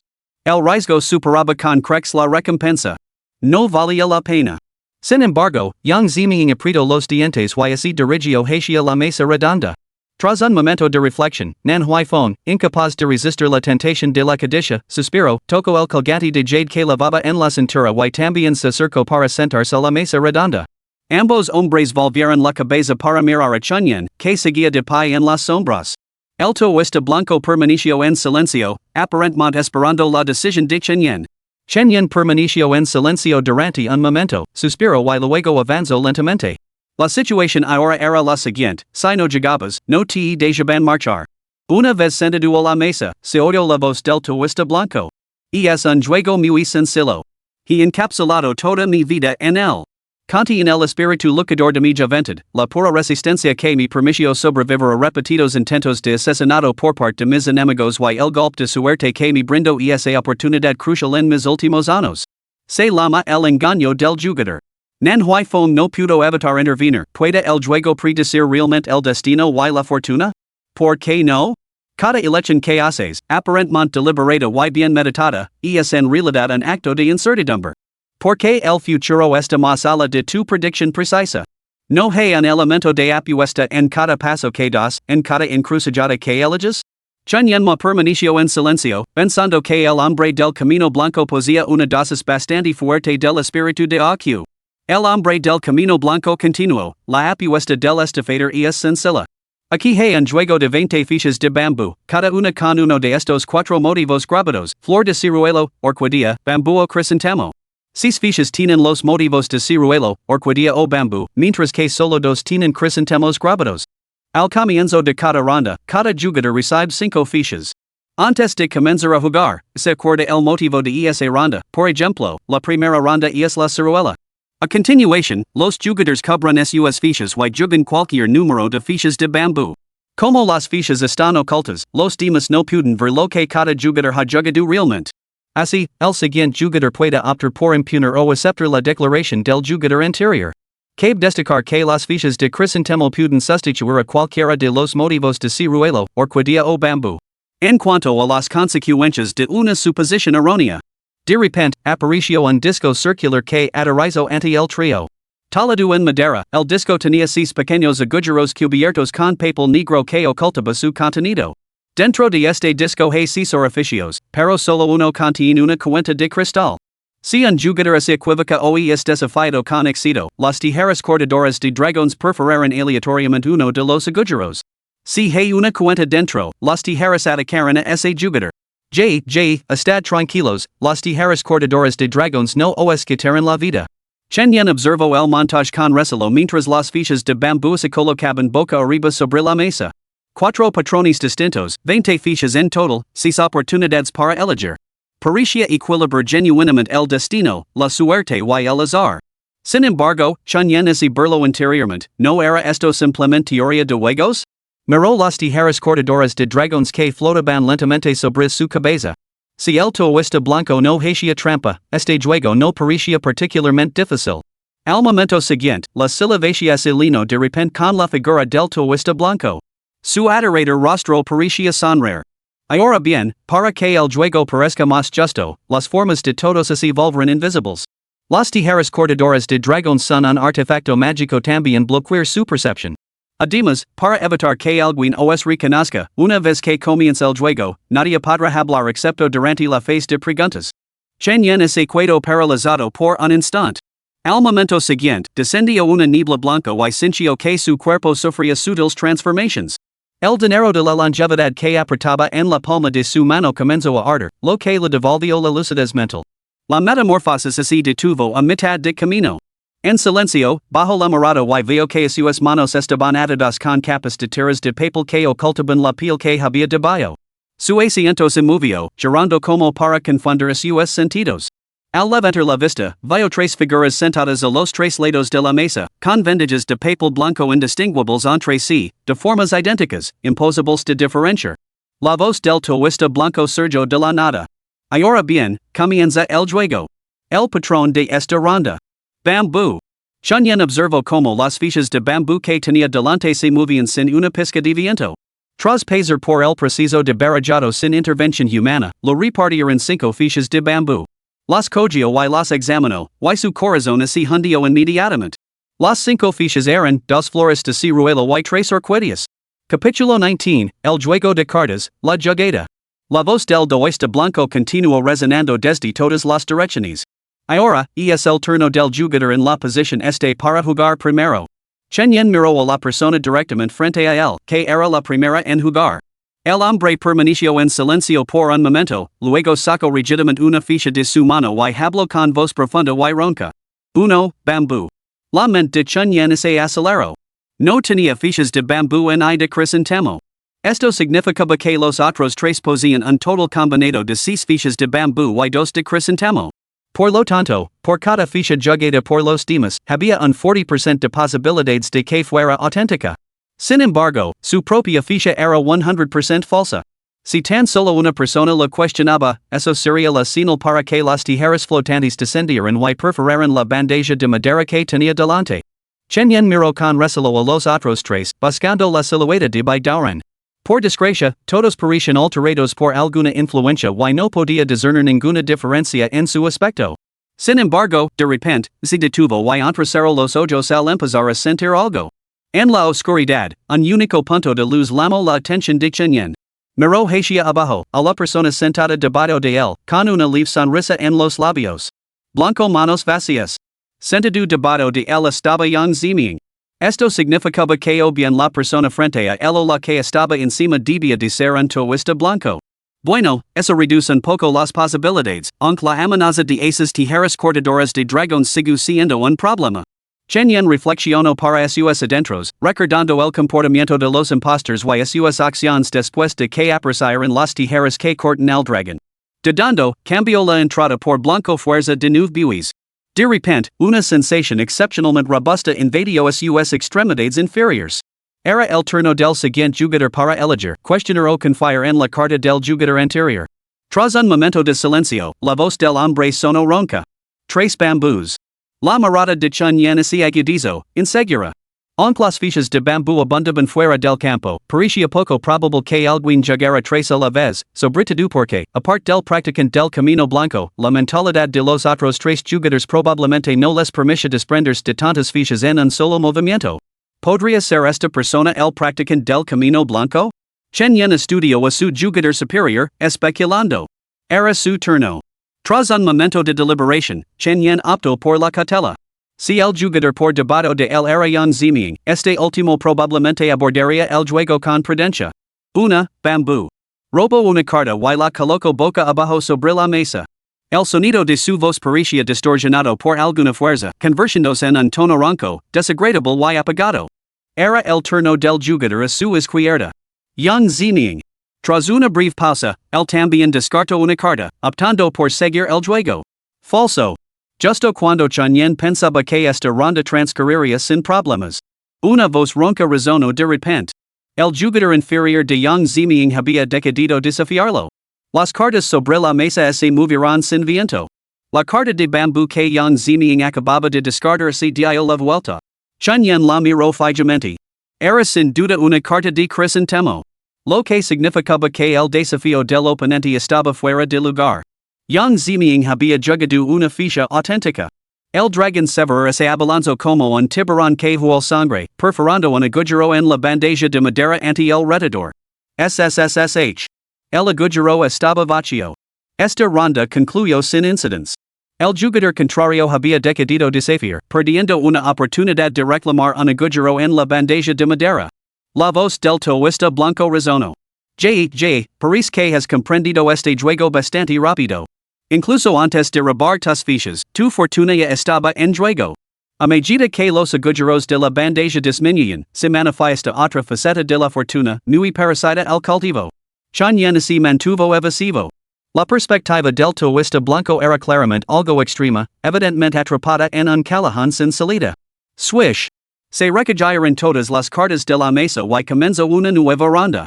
El patrón de esta ronda, es orquídea. Esta vez, las nuevas cartas se colocaron ante Chen Yen. Las miró de reojo, las cartas eran excelentes. Dos orquídeas, un crisantemo, un bambú y un ciruelo. Como su oponente había cuestionado la ronda anterior, fue nuevamente el compañero de Chen Yen quien jugó primero. Tras un momento de silencio, el oponente descartó tres cartas. Tres orquídeas. Chen Yen comenzó a sospechar que este oponente podría ser Nan Huifeng. A juzgar por su estilo de juego, tampoco se parecía al viejo cascarabias by Dauren. El juego continuó. El siguiente jugador decidió seguir el juego y descartó una ficha de orquídea. Cuando le tocó el turno a Chen Yen, reflexionó brevemente antes de descartar sus fichas de ciruelo y bambú. Dos orquídeas. El siguiente jugador, Yang Ziming, volvió a dudar. Su rostro vendado no revelaba ninguna emoción, pero sus movimientos vacilantes delataban su incertidumbre.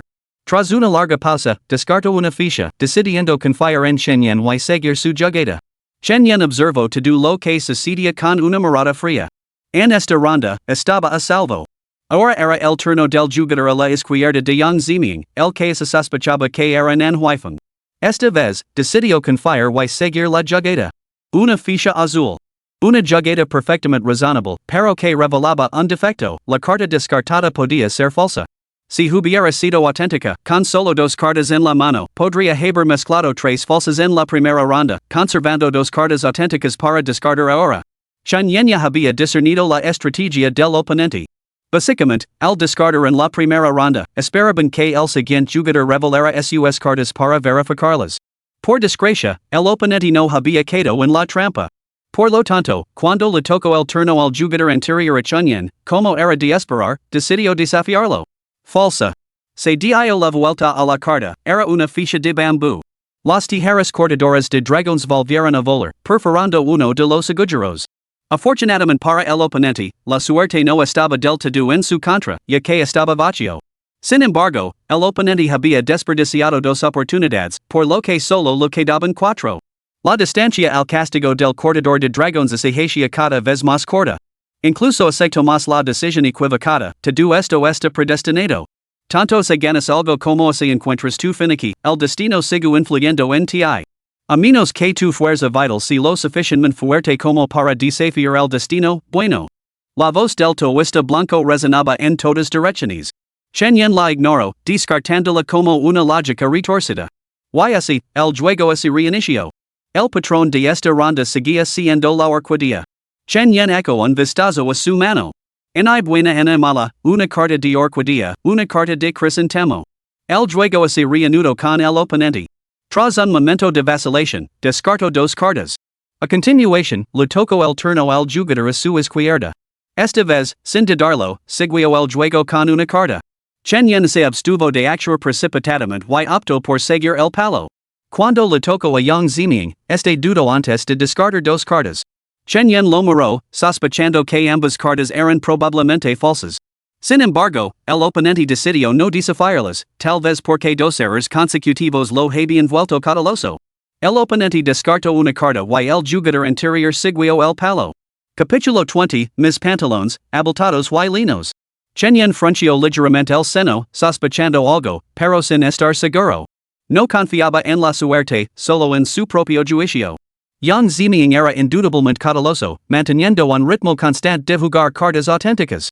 Además, durante la revelación, Yang Ziming también había adoptado un enfoque prudente. Por lo tanto, Chen Yen se encontró en una posición favorable. Sin embargo, sintió una oleada de irritación. ¿Por qué era tan difícil volver a casa y preparar el baño medicinal del abuelo? Lo que pensaron o creyeron los practicantes del Camino Blanco no era asunto suyo en absoluto. Si no hubieran tenido el poder de matarlos en cualquier momento, Chen Yen no se habría cuidado ali tanto tiempo. En última instancia, era porque el dinero del cumpleaños de la abuela Luo no había sido particularmente útil. De lo contrario, hace tiempo que se lo habría tirado en la cara al practicante del Camino Blanco y habría huido rápidamente. Echando un vistazo al jugador a su izquierda, optó por un enfoque más seguro, descartando otra carta para seguir el juego. Como era de esperar, yang ziming no revelo su mano, sino que descarta dos cartas para igualar. Chunyen le lanzó una mirada atenida, sin saber si el hombre realmente tenía las cartas o se estaba fingiendo deliberadamente ante su oponente de la izquierda. Su oponente de enfrente descartó una ficha, optando por seguir la jugada. Lo mismo hizo su oponente de la derecha. Chunyen frunció el seno. ¿Cómo era posible que tuvieran tantas cartas? Su mente se aceleró brevemente, y entonces algo hizo clic.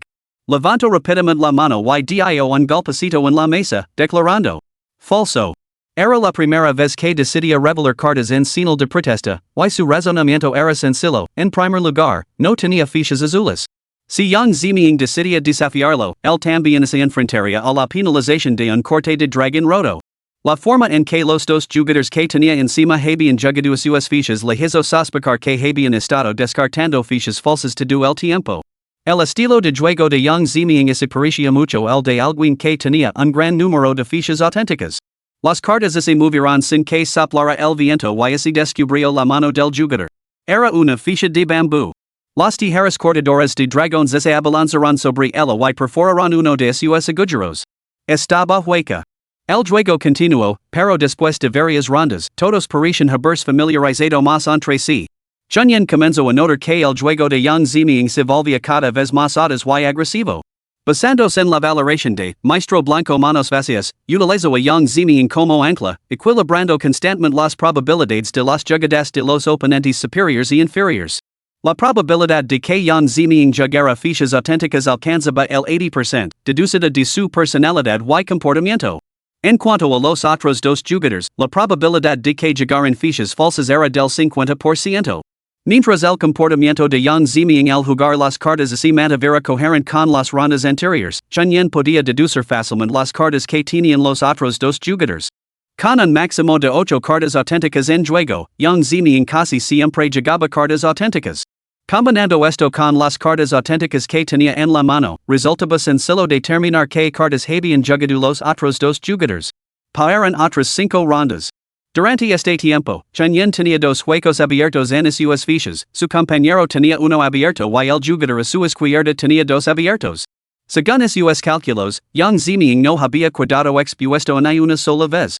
La situación actual era la siguiente: al compañero le quedaban 3 agujeros en su bandeja de madera, lo que significaba un 33% de probabilidades de que la siguiente carta revelara una cuenta de cristal. Al jugador a su izquierda también le quedaban 3 agujeros. A Chunyen le quedaban 4. El patrón de esta ronda era el bambú.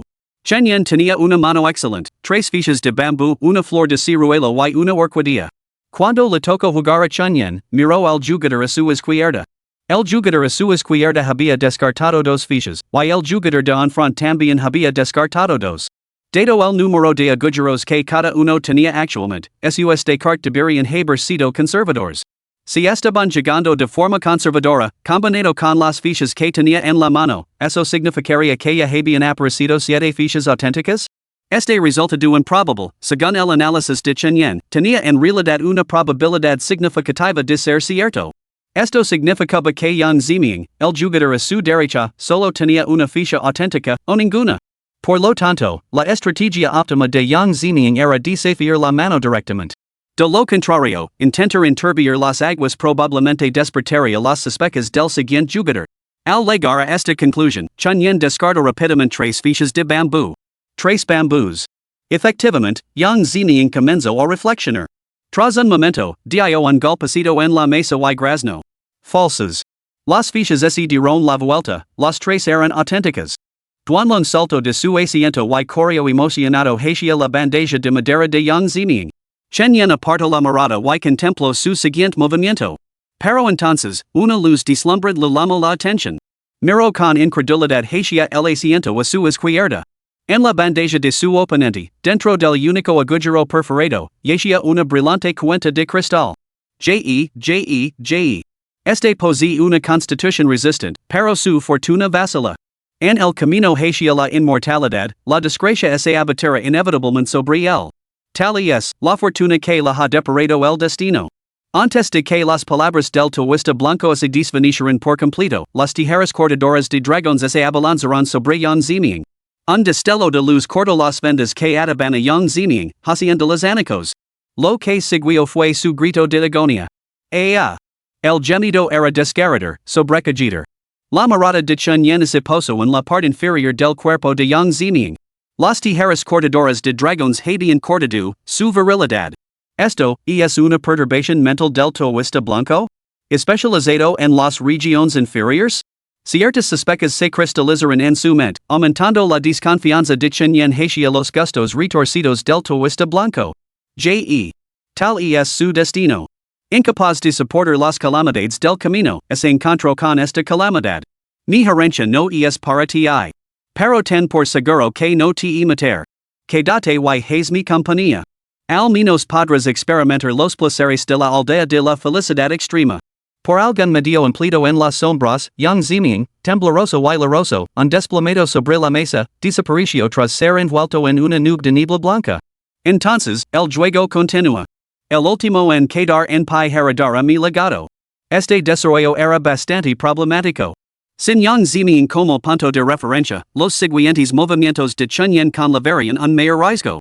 La probabilidad de que el siguiente jugador abriera su mano era ahora más del doble de lo que había sido con Yang Ziming. La mirada de Chen Yan se posó en las tijeras cortadoras de dragones que había arriba, y una decisión se cristalizó en su mente. Una apuesta de estafador, este juego era fundamentalmente un juego de teoría de juegos. Pero los practicantes del camino blanco estaban claramente obsesionados, creyendo que era un juego que podía verificar el destino y el futuro de uno. Chen Yan ansiaba decir que, con suficiente aptitud matemática, este juego podía dominarse. Algunas cosas podían comprenderse con un poco de presión, pero las matemáticas eran diferentes, si uno no las entendía, simplemente no las entendía. Carecía de habilidades matemáticas, había discernido ciertas reglas del camino blanco, o más bien, las reglas de las tijeras cortadoras de dragones. Chen Yan no tenía ningún interés en el legado del camino blanco, pero no deseaba permanecer en ese lugar espantoso. Comenzó una nueva ronda, que ahora llegaba a un punto crítico. Cada uno de los tres jugadores restantes se enfrentaba a una bandeja de madera en la que la probabilidad de revelar una cuenta de cristal superaba un tercio. El motivo de esta ronda era el bambú. El jugador a su izquierda descartó una ficha. Cuando le legó el turno a Chen Yan, golpeó la mesa con la mano sin dudarlo. Falso. Aunque envuelto en vendajes que ocultaban sus rasgos y su forma, Chen Yan notó que ambas figuras se tensaban momentáneamente. ¿Ya has aceptado tu destino? La voz del taoísta blanco resonó. Chen Yan no sabía si el otro podía oírlo, pero de todos modos pronunció las palabras. No creo en el destino, pero creo en mí mismo. Deja de hablar. Revela las cartas. Las cartas sobre la mesa se dieron la vuelta. Era bambú. El desafío de Chen Yan había fracasado. Las tijeras cortadoras de dragones se hundieron, perforando la bandeja de madera que tenía delante. Apareció un destello de luz brillante. Era una cuenta de cristal. Al instante siguiente, salpicó una ráfaga de sangre. Las tijeras cortadoras de dragones habían infligido su castigo. Bien, entonces, ahora solo quedamos nosotros dos. El castigo cayó, destrozando las vendas del cuerpo de Chen Yan.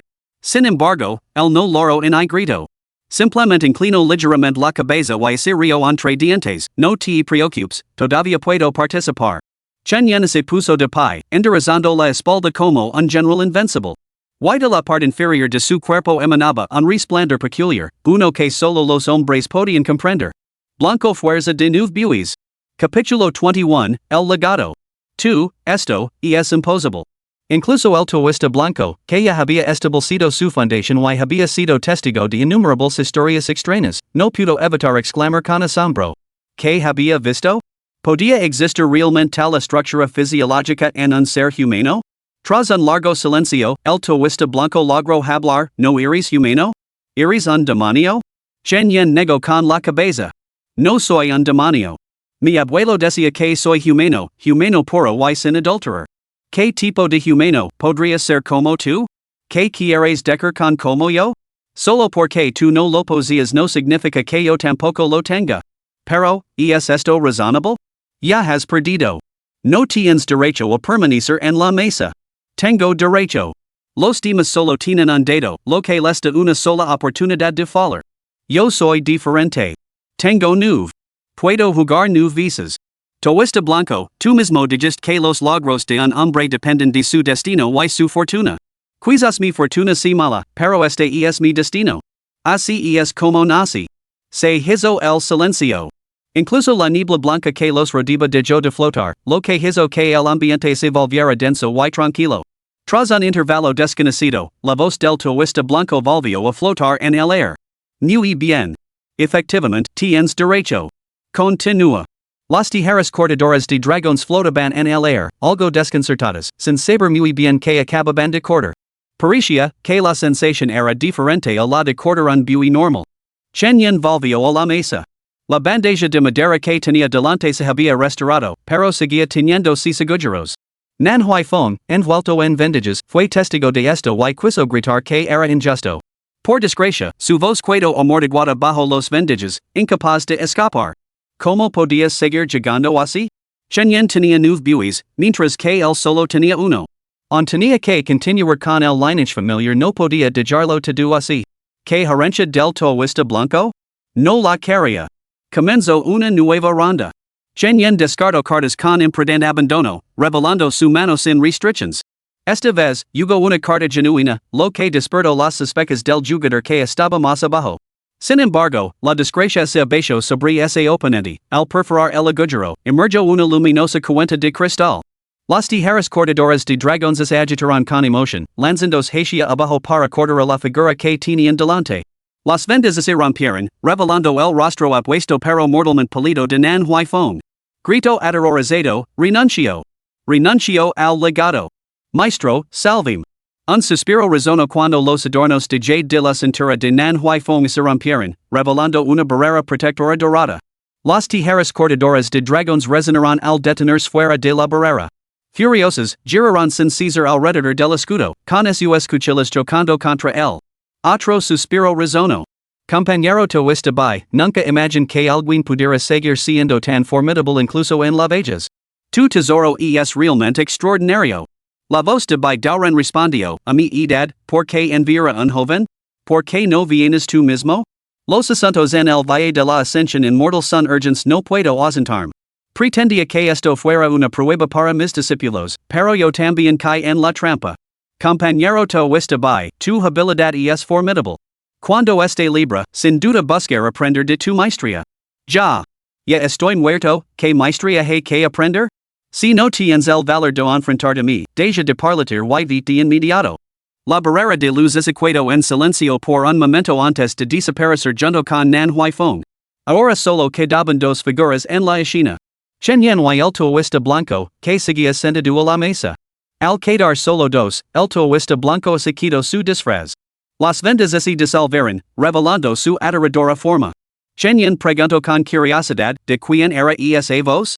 El maestro de ese muchacho. Otro cultivador de establecimiento de fundamentos, especializado en el camino del marionetismo. Hacía tiempo que había implantado una medida de salvamento en el niño. Si yo siguiera vivo, no habría escapado. Pero ahora estoy muerto. No pude detenerlo. ¿El Dao de las marionetas? Chen Yin recordó la rata gigante que había capturado antes, relina de algodón por dentro y de madera por fuera, y se dio cuenta de que era obra de Nan Huaifeng. Sintió una olida de aire. Así que esa rata gigante de la aldea de la felicidad extrema había hecho ruido deliberadamente para atraer al imitador. Nan Huaifeng no era bueno. Chen Yin preguntó humildemente, ¿qué significa puppet Dao? Nan Huaifeng mencionó antes que practicas binding Dao. ¿Qué significan estos términos? Los ojos grisáceos del taoísta blanco miraron a Chen Yin antes de reírse entre dientes, el juego aún no ha terminado. ¿Qué puedes ganar es otra cuestión? ¿De verdad crees que ahora puedes reclamar mi legado? Chen Yin se puso de pie, enderezando la espalda con satisfacción. El tono del taoísta blanco vaciló, sorprendido por un individuo tan extraordinario. Sigo llegando, entonces. Yo puedo seguir llegando. Puedo permitirme perder 8 veces más. Pero puedes permitir perder siquiera una vez? El taoísta blanco se quedó en silencio durante un largo momento antes de negar con la cabeza. Tu suerte es mala, pero tu constitución parece notablemente resistente. Chen Yin sentía lo mismo. Antes había sido frágil y enfermizo, perpetuamente letárgico, demasiado débil incluso para cortar línea correctamente. Solo bajo el cuidado de su abuelo Chun Junji se recuperó gradualmente. Sin embargo, mientras su propia salud mejoraba, la de su abuelo se deterioraba constantemente. El juego no podía continuar, se había convertido en una apuesta injusta. Sin embargo, el turista blanco se puso en pie, con un tono de voz cargado de significado. Puedo permitirme perder no solo una vez, sino muchas veces, porque ya he perdido mientras en vivo. Chen Yen miró la parte inferior del cuerpo del hombre y sintió una repentina sacudida de sorpresa. 2. El turista blanco retiró las tijeras de dragón cortadas que habían estado flotando en el aire.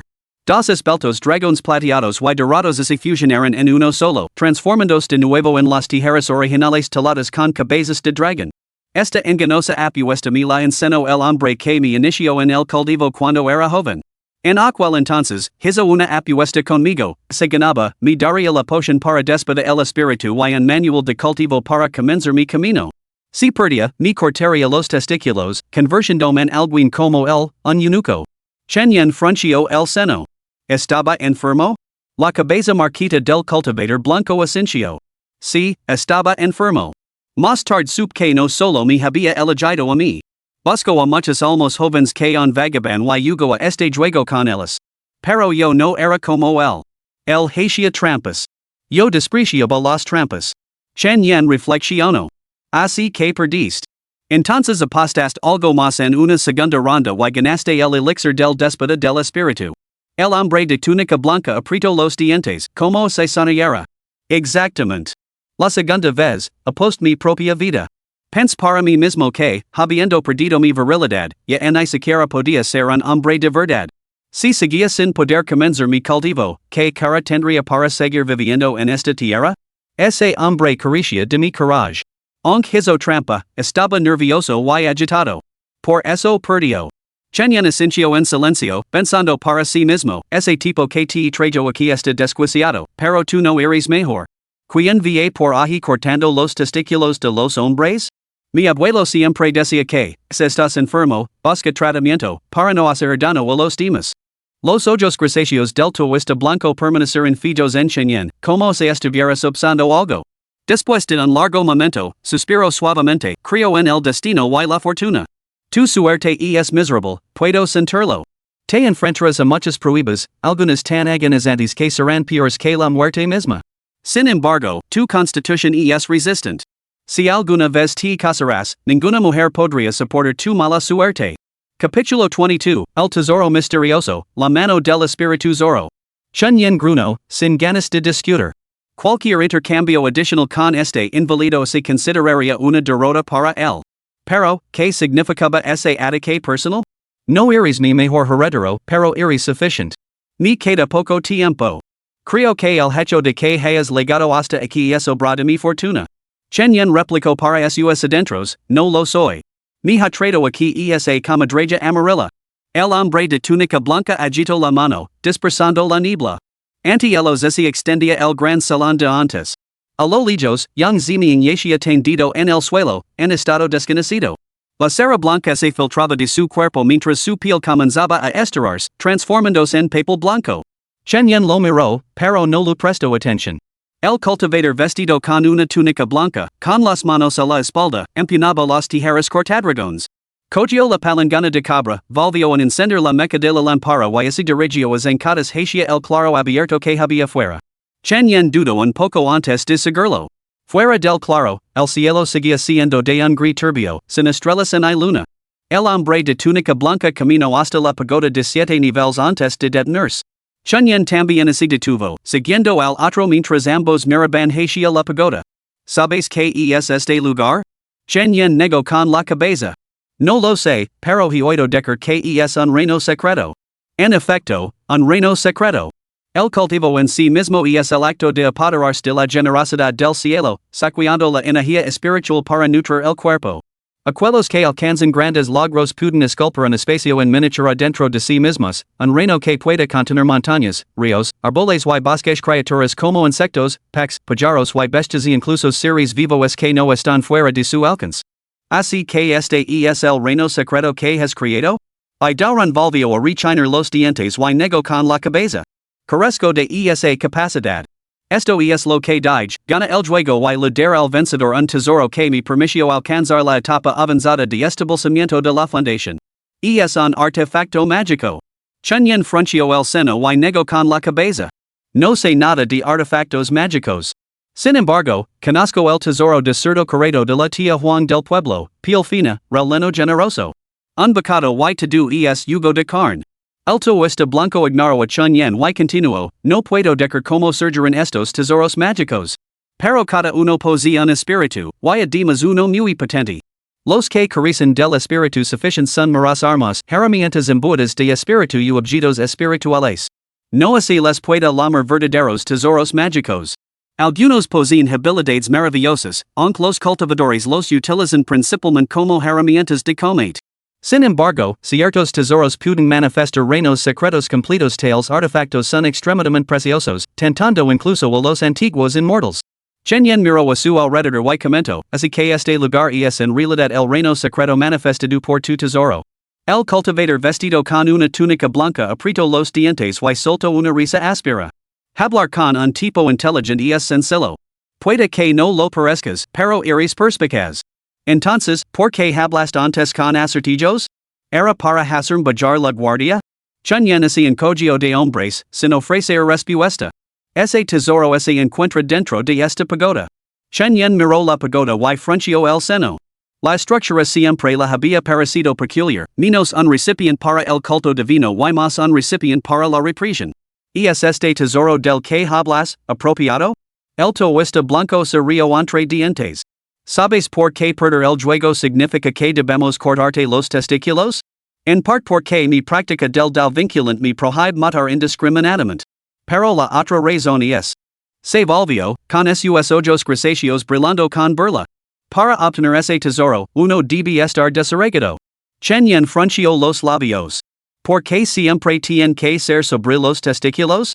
El hombre de túnica blanca cogió la palangana de cabra y la lanzó, con lamas y to-do, hacia la pagoda.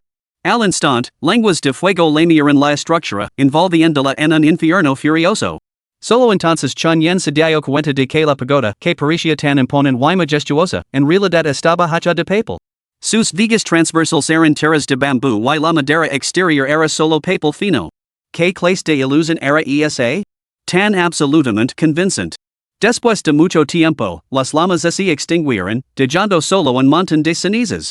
El cultivador vestido con túnica blanca se adelantó, con modelos y movimientos extremadamente respetuosos, y recuperó una caja de cabra de entre las cenizas.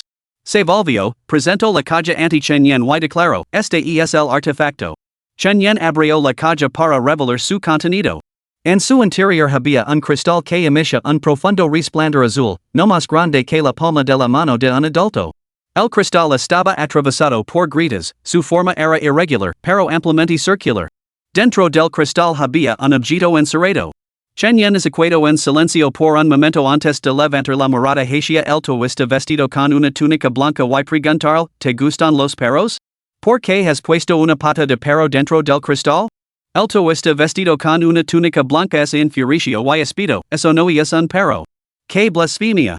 Niño ignorante. Es la pata de un espíritu zorro. Mira bien. ¿Un espíritu zorro? Chen Yen lo examinó con escepticismo y se dio cuenta de que el objeto parecido a un perro estaba cubierto de pelo blanco, con garras bastante cortas y almohadillas rosadas, que eran bastante entrenables. Ciertamente no se parecía a la pata de un perro, pero, por otra parte, nunca había visto un zorro y no sabía cómo era la pata de un zorro. ¿Para qué sirve esta cosa? ¿Puede ser siquiera un artefacto mágico? El toista vestido con una túnica blanca respondió con severidad, en efecto, la pata del espíritu del zorro posee infinitas maravillas. Encontrarla fue mi fortuna. En aquel entonces, varios grupos la codiciaban, incluidos los cultivadores de establecimiento de fundamentos. Sin embargo, yo solo estaba en el noveno nivel de cultivo de chi, ¿qué posibilidades tenía de apoderarme de tal tesoro? Pero el destino decidió lo contrario. La pata del espíritu del zorro tiene una regla, aquellos que la desobedecen no pueden ejercer su poder y, en cambio, sufren un castigo que no solo serán atormentados por pesadillas, sino que, en días nublados, correrán el riesgo de ser alcanzados por reyes celestiales. Solo aquellos sin races pueden ejercer el poder del espíritu zorro. Prohíbe cualquier hombre utilizarlo. Chen Yen es equado atenido. ¿Qué tipo de baratilla de doncella de cuento de hadas es esta? ¿Solo los eunucos y las mujeres pueden usarla? ¿De qué sirve eso? Aprieto los dientes, esta cosa. ¿Podría usarla si me la dirás? El cultivator de túnica blanca miró la parte inferior del cuerpo de Chunyan y comentó con indiferencia, tu dotación es abundante. Cada vez que recurras al poder del espíritu del zorro, corta uno de ellos. Así, podrás ejercer su poder 8 veces. Te ayudará a comprender las técnicas de cultivo, a captar las marcas del Dao, a dominar las artes mágicas y las habilidades secretas, e incluso a mejorar tu talento innato. Y lo que es más importante, todo este reino secreto estará a tu disposición. El rostro de Chunyan es ensombricio, pero permaneció en silencio.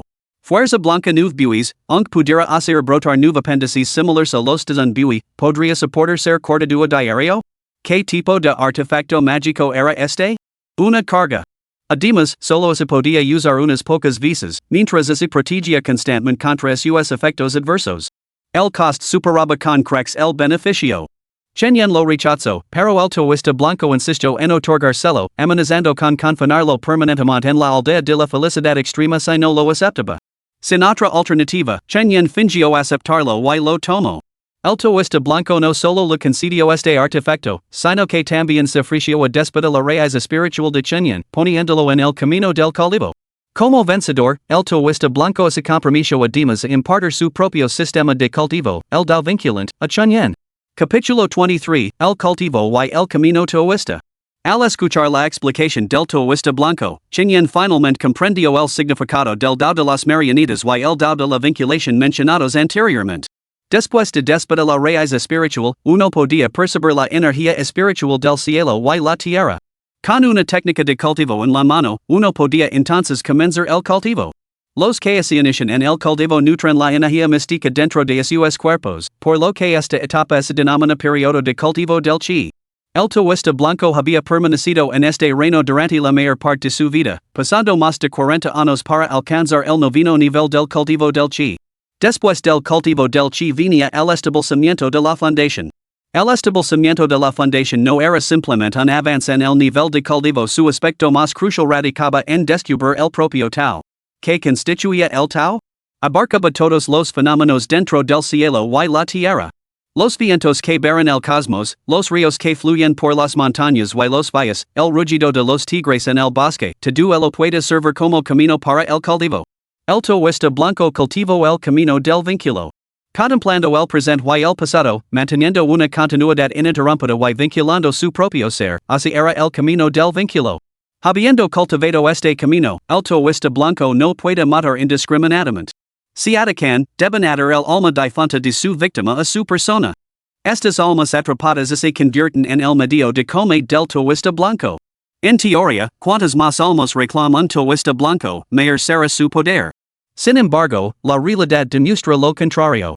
El camino de la vinculación exige no solo el control de los propios pensamientos, sino también el control de impulsos viles como la codicia, el odio y el engaño. Cada acto de matar requiere que el cultivador blanco dedique un tiempo considerable a calmar sus propios pensamientos, el tiempo que pacifica las almas que alberga, que también exigen ser calmadas. Tal es la naturaleza de este camino. Afortunadamente, el camino del vínculo se vuelve más potente con el tiempo. Cada alma absorbida aumenta las marcas del Dao del cultivador. Estas marcas son la medida tangible de la destreza de cultivo de uno. Después de superar la etapa de establecimiento de la fundación, el siguiente objetivo es refinar la primera cadena de marcas del Dao. La marca del Dao del camino vinculante solo puede refinarse después de que los pensamientos de uno se hayan restringido al máximo. A partir de entonces, cada acto de restricción del pensamiento refina gradualmente más marcas del Dao. Otros caminos del Dao tienen sus propios métodos de cultivo, determinados por sus técnicas, su entorno y su talento innato. Sin embargo, el camino vinculante ofrece un atajo, matar a aquellos con almas poderosas otorga una multitud de marcas del Dao. Durante su vida, el taoísta blanco mató a varios cultivadores de establecimiento de fundamentos, absorbiendo sus almas. Cada vez que se enfrentaba a enemigos, podía invocar múltiples almas de igual nivel de cultivo, incluso hundiendo su propio cuerpo con su poder para participar personalmente en el combate. Por eso el taoísta blanco podía enfrentar solo a 3 adversarios. Sin embargo, el camino del maestro Manhwa en el arte de los titers requería la creación y manipulación de titers. En sus etapas avanzadas, los demás ya no podían discernir si la figura que tenían ante ellos era un ser vivo o un titera. Cuando nadie podía distinguir entre lo vivo y el titera, el arte de los titers había alcanzado su cima. Dentro del gran salón, el toista blanco saco un barrel de madera y varios frascos de líquido medicinal de algún lugar oculto. Incendio un fuego y comenzó a hervir la mezcla. Chen pregunto, con tantas ramas del taoísmo, ¿por qué no cultivar simultáneamente el tao de la unión y el tao de las marianitas? Colocar el alma de uno dentro de una marianita seguramente haría aún más difícil para los demás discernir la diferencia, ¿no es así? El taoísta blanco, absorto en su teoría, soltó una risa fría. Cultivar dos caminos taoístas no es imposible, pero la fuerza humana tiene sus límites. Me levo más de 100 años superar el establecimiento de la fundación, vivir hasta los 200 años y alcanzar mi esperanza de vida natural. Solo entonces pude vislumbrar la puerta de entrada al tao de la vinculación. El cultivo y la meditación diarios, junto con la comprensión del propio camino y el refinamiento de las marcas del Dao, no dejaban tiempo para comer ni para el placer.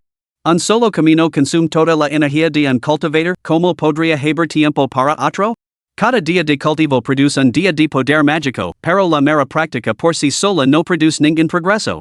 Por lo tanto, así requieren técnicas de cultivo y elixirs superiores. Por ejemplo, la técnica que más tarde adquirí a costa de mi vida duplicó mi eficiencia, un solo día de cultivo equivalía entonces a 2 días de poder. O se consumía elixirs potentes, estos podían otorgar varios días de poder. Esto es lo que llamamos robar años. Robar años es bastante vivido. El esfuerzo tiene sus límites y el tiempo es finito. Un día solo tiene tantas horas. Para avanzar en el cultivo, hay que buscar otras vías. El taoísta blanco continuo, robar años es un arte técnico. Suena bastante sencillo, pero sin un mentor que te guíe, es difícil de comprender por tu cuenta. Tomos como ejemplo el da vinculante que practico, más allá de las técnicas superiores y los elixirs, otro método consiste en visitar lugares de placer para observar. El entorno influye en el estado de uno si uno puede resistir la tentación, eso también cuenta como robar tiempo, un día de cultivo produce el beneficio de dos. Al haber perdido mi órgano vital, y no genero pensamientos que me distraigan. Sin esas distractions, puedo contenerme fácilmente, lo que me permite cultivar rápidamente y robar muchos años. El taoísta blanco hablaba con evidente orgullo, convencido de que, aunque sus primeros años habían sido desafortunados, su vida posterior era una dulce compensación. Si nadie lo hubiera guiado por el camino y si ese alma retorcida no lo hubiera arrancado los testículos, nunca habría encontrado ese tesoro ni habría robado tantos años en el camino de la esclavitud. Chen Yen no vea motivos para estar orgulloso de ello. No tenía ningún deseo de cultivar el camino de la esclavitud y sus testículos aún servían para algo. Pero el taoísta blanco había esperado mucho tiempo a alguien cuyo destino y fortuna fueron insuficientes. No podía tolerar la negativa de Chen Yen. Muy bien. Tus circunstancias son mucho mejores que las mías en aquel entonces. Ese elixir del déspota espiritual no es imposible de conseguir, pero la mayor parte está controlada por sectas y clanes imperiales. Algunos circulan en el mundo, pero tu suerte parece mala, probablemente nunca lo conseguirás. Esto es una ganga para ti. La figura marquita del taoísta blanco se puso en pie tambaleandos y aplaudió. La poción, un brebaje de ingredientes desconocidos, desprendía un olor herbal acre, amargo incluso para la nariz. Era turbia, con pozos herbals revolviéndose en su interior. Resignado, Chen Yen cogió el dinero del cumpleaños que le había dado la abuela Luo y bajo la atenta mirada del taoísta blanco, se metió en la tina de madera. El líquido hirviendo hizo que Chen Yen estremeciera y frunciera el seno, pero tras el dolor inicial, una ola de calor se extendió por su cuerpo, proporcionando una sensación de confort. Dos sensaciones contradictorias invadieron el cuerpo de Chen Yen, y su piel se volvió tan roja como una gamba. Al principio, apretó los dientes y lo aguantó, pero más tarde su conciencia comenzó a nublarse. Después de un tiempo indeterminado, el olor medicinal desagradable y amargo se desvaneció de repente, sustituido por una fragancia herbal débil y refrescante que llenó a sus fosas nasales. Chen Yen abrió los ojos, sintiendo como si el mundo mismo se hubiera transformado. Era como si una persona myope desde hacía mucho tiempo recuperara de repente una visión clara, percibiendo todo lo que le rodeaba de manera diferente. Una sutil corriente de aire rozaba la atmósfera, a diferencia del polvo, levando un brillo tenue y resplandeciente. Bien, ahora que tu raíz espiritual se ha abierto, puedes percibir la energía espiritual. ¿No te parece como si el cielo y la tierra se hubieran transformado? El cultivador vestido con una túnica blanca estaba de pie cerca, empuñando unas tijeras con forma de garra de dragón para recordar una gran effigie de papel. Los tensieron a su lado mientras cogía un pincel para dibujar los rasgos faciales en la figura de papel. Capítulo 24, Abandonando el reino secreto, nuevas entradas. Chen Yen miró y reconoció que la effigie de papel era la transformación de Yang Ziming. Ahora puedo percibir la energía espiritual. Entonces, ¿cuándo podré partir? El cultivador vestido con una túnica blanca solta una risa ronca, con su único ojo fijo en Chen Yen. ¿Tienes tantas ganas de irte? Otros cultivadores aprovecharían la oportunidad para cuidarse. Pero debo volver para preparar la medicina para mi abuelo. J.E. El toista blanco no dijo nada más, sino que recuperó la caja de cabra y extendió la mano del espíritu Zoro hacia Chen Yen. Toma la mano del espíritu Zoro y podrás partir. Chen Yen miró fijamente la pata de Zoro encerrada en cristal azul pálido, perdido en sus pensamientos. Salió de la tina de madera y se sacudió el agua del cuerpo. Tomarla significa que puedo irme, pero ¿y tú? El hombre de túnica blanca acarició las tijeras cortadoras de dragones. Las hojas se deslizaron a su alrededor, acariciándolo afectuosamente. Mantengo mi forma actual a través de este reino secreto, que también está vinculado el del vinculante que cultivo. Una vez que coges la mano del espíritu Zoro, para ser naturalmente. ¿No estabas ya muerto? Y es diferente. Esta vez, para ser de verdad. En el mejor de los casos, ahora solo soy un espíritu, confinado a vagar únicamente por la aldea de la felicidad extrema. Chen Yen frunció el seno al encontrarse con otro término desconocido. ¿Qué es un espíritu? El cultivador de túnica blanca se negó a dar más detalles. ¿Por qué tantas preguntas? El camino del cultivo es solo tuyo. Coge el objeto y vete. Chen Yen se quedó en silencio, reació a tomar la mano del espíritu Zoro. Sentía que algo no estaba bien. Sin embargo, hacia la dejaba atrás, una vaga premonición se agitaba en su interior, presagiando que se producirían graves consecuencias. Se preguntó si la mano del espíritu Zoro cantaba como una mano maravillosa, ¿podría extraerse directamente de este cristal azul? El pensamiento pasó por su mente. Levantando la cabeza, afirmó con firmeza, muy bien. El cultivador de túnica blanca apretó los dientes, aparentemente divertido. Te considera un último regalo, mi técnica de cultivo. Este método permite comenzar a refinar y vincular las marcas del dao después de alcanzar la novena capa del cultivo del chi. Debes practicar con diligencia. Muchos suplicarían en vano por tal tesoro. Siguiendo el dedo índice del cultivador de túnica blanca, Chen Yen gimió y se agarró la cabeza. Un dolor abrasador estalló dentro de su cráneo cuando una avalancha de conocimientos caóticos irrumpió en él. El arte sin forma y sin pensamiento. Esta técnica de cultivo se especializaba en restringir los pensamientos. La primera mitad dedicaba como refinar la energía espiritual en poder mágico, mientras que la segunda mitad cubría el refinamiento de las marcas dao y varios hechizos. Hechizos, uno puede poseer poder mágico, pero sin los medios para ejercerlo, difícilmente puede considerarse un cultivador. Poseer solo poder mágico, pero carecer de los medios para ejercerlo, apenas es superior a un mortal común. Por lo tanto, los hechizos son los métodos para proyectar ese poder. Chen Yen no tuvo tiempo de estudiarlo más a fondo su cabeza se sencha pasado y aturdida. En su estado confuso, algo fue empujado hacia su mano. Cuando finalmente recobró el sentido, el gran salón que lo rodeaba había desaparecido. Todo lo que veían sus ojos eran juncos más altos que un hombre. Chen Yen se quedó clavado en el sitio durante un largo rato, mirando los juncos antes de bajar la vista hacia un gran hoyo excavado en el suelo. Dentro del hoyo yacía un cadáver desecado vestido con una túnica gris de mangas anchas. Junto al cuerpo descansaba un par de tijeras de exquisita factura. Si no fuera por la caja de bronce que sostenía en sus manos, habría sospechado que estaba cenando. Sin embargo, los débiles y fugaces rastros de su energía espiritual en su visión le confirmaron que no se trataba de una ilusión. Chen Yen permaneció en silencio durante un largo rato, teniendo de deshacerse de la caja de bronce y huir de inmediato a la aldea de Huangtu. Pero marcharse así le parecía de alguna manera impropio. Bajo la mirada hacia el cadáver y murmuró, al fin y al cabo, fuiste mi guía. Dejarut expuesto el desierto de esta manera es inhumano. Te mereces una despedida digna. Así que Chen Yen reunió un montón de juncos secos y lina, construyó una gran hoguera y arrojó el cuerpo del toista blanco directamente a las llamas. Temiendo que el fuego no fuera lo suficientemente intenso, Chen Yen puso en práctica sus habilidades para cortar lina y regresó a la montaña trasera para cortar más lina. Solo cuando las llamas consumieron por completo los restos del mange, Chen Yen se atrevió a relayarse, murmurando, ¿de verdad estás muerto? Pero incluso así no lo estuvieras, que daño podrías hacer ahora, reducido a cenizas.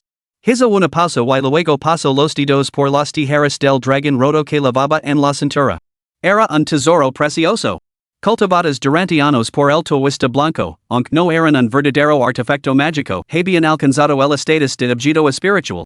Sin embargo, ahora, por alguna razón, no mostraban ninguna reacción hacia Chen Yen, muy diferente a su viva sensibilidad, similar a la de un pez, en la aldea de la felicidad extrema. Tras un frenético ajetrio, el sol se elevó lentamente sobre sus cabezas.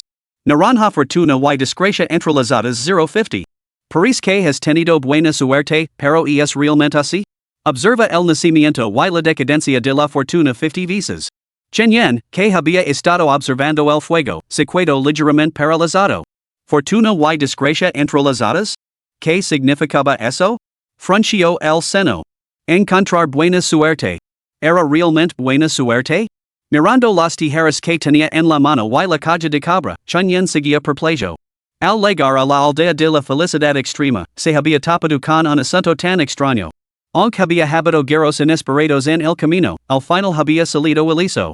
Si no hubiera sido por fuerza de nueve bueyes blancos, y maestría con las manos veces, bien podría haber desencadenado el castigo de las tijeras cortadoras de dragones durante la primera ronda del juego. Y la afirmación del tuista blanco de que nadie sufriría daños. Simplemente se rió entre dientes ante eso. No había visto a Yang Ziming, pero, aunque no había muerto, convertirse en esa figura de papel era casi lo mismo que morir. Cada vez que el sistema manifestaba una entrada, parecía estar relacionada con sus circunstancias actuales. Desde la inicial fuerza de los nueve bueyes blancos hasta maestro del escondite blanco, todas se habían activado por entornos o acontecimientos específicos con los que se había encontrado.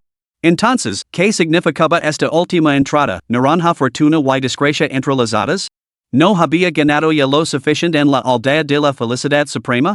¿O acaso llevar consigo esta caja de bronce trae la mala suerte? Percibir el nacimiento y la desaparición de 50 casos de suerte. ¿Cómo así podía percibir eso? Chen Yen reflexionó durante un largo rato sin llegar a una conclusión. No es que fuera torpe, sino que el enigma era demasiado profundo. Carecía de pistas suficientes para desentrañarlo. Esta vez, el nivel del objeto era bastante alto, naranja, 2 grados por encima del blanco.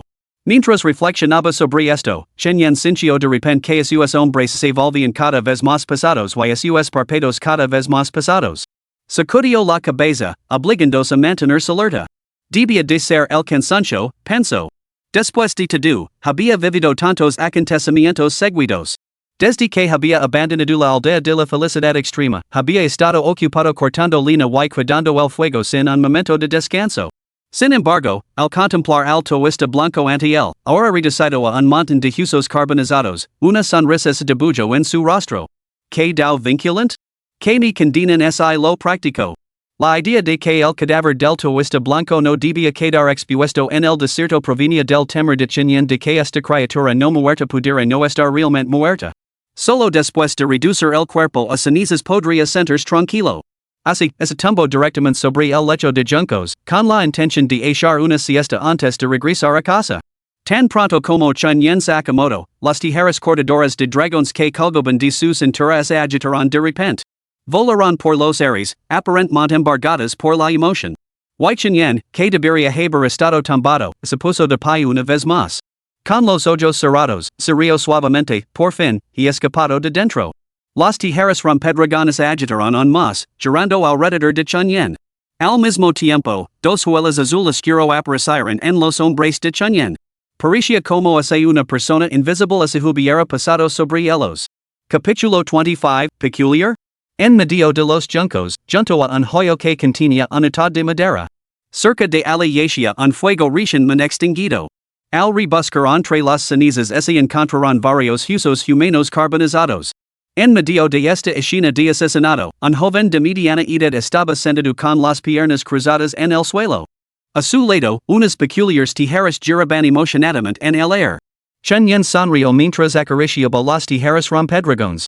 Con los ojos cerrados, habló sin abrir la boca, con una voz que fluía con naturalidad. La maravilla del camino del vínculo reside en su fortificación del alma. La mayoría considera que la práctica de vincular los pensamientos es un esfuerzo agonizante, comparable al ascetismo.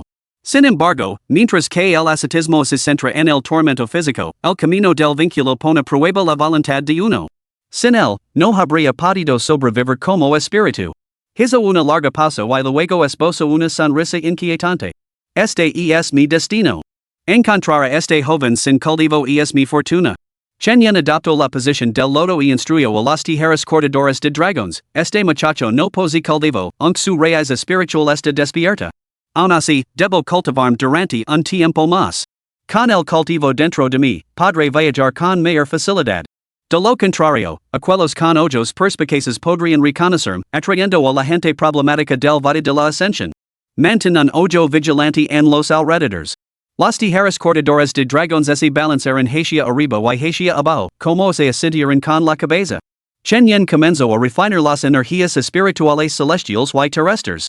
Con la técnica de cultivo otorgada y su raíz espiritual despertada por elixirs extraordinarios, su regreso a este reino mortal significó que su cultivo progresó rápidamente. Para otros, un día de cultivo equivalía a un día de años mortals.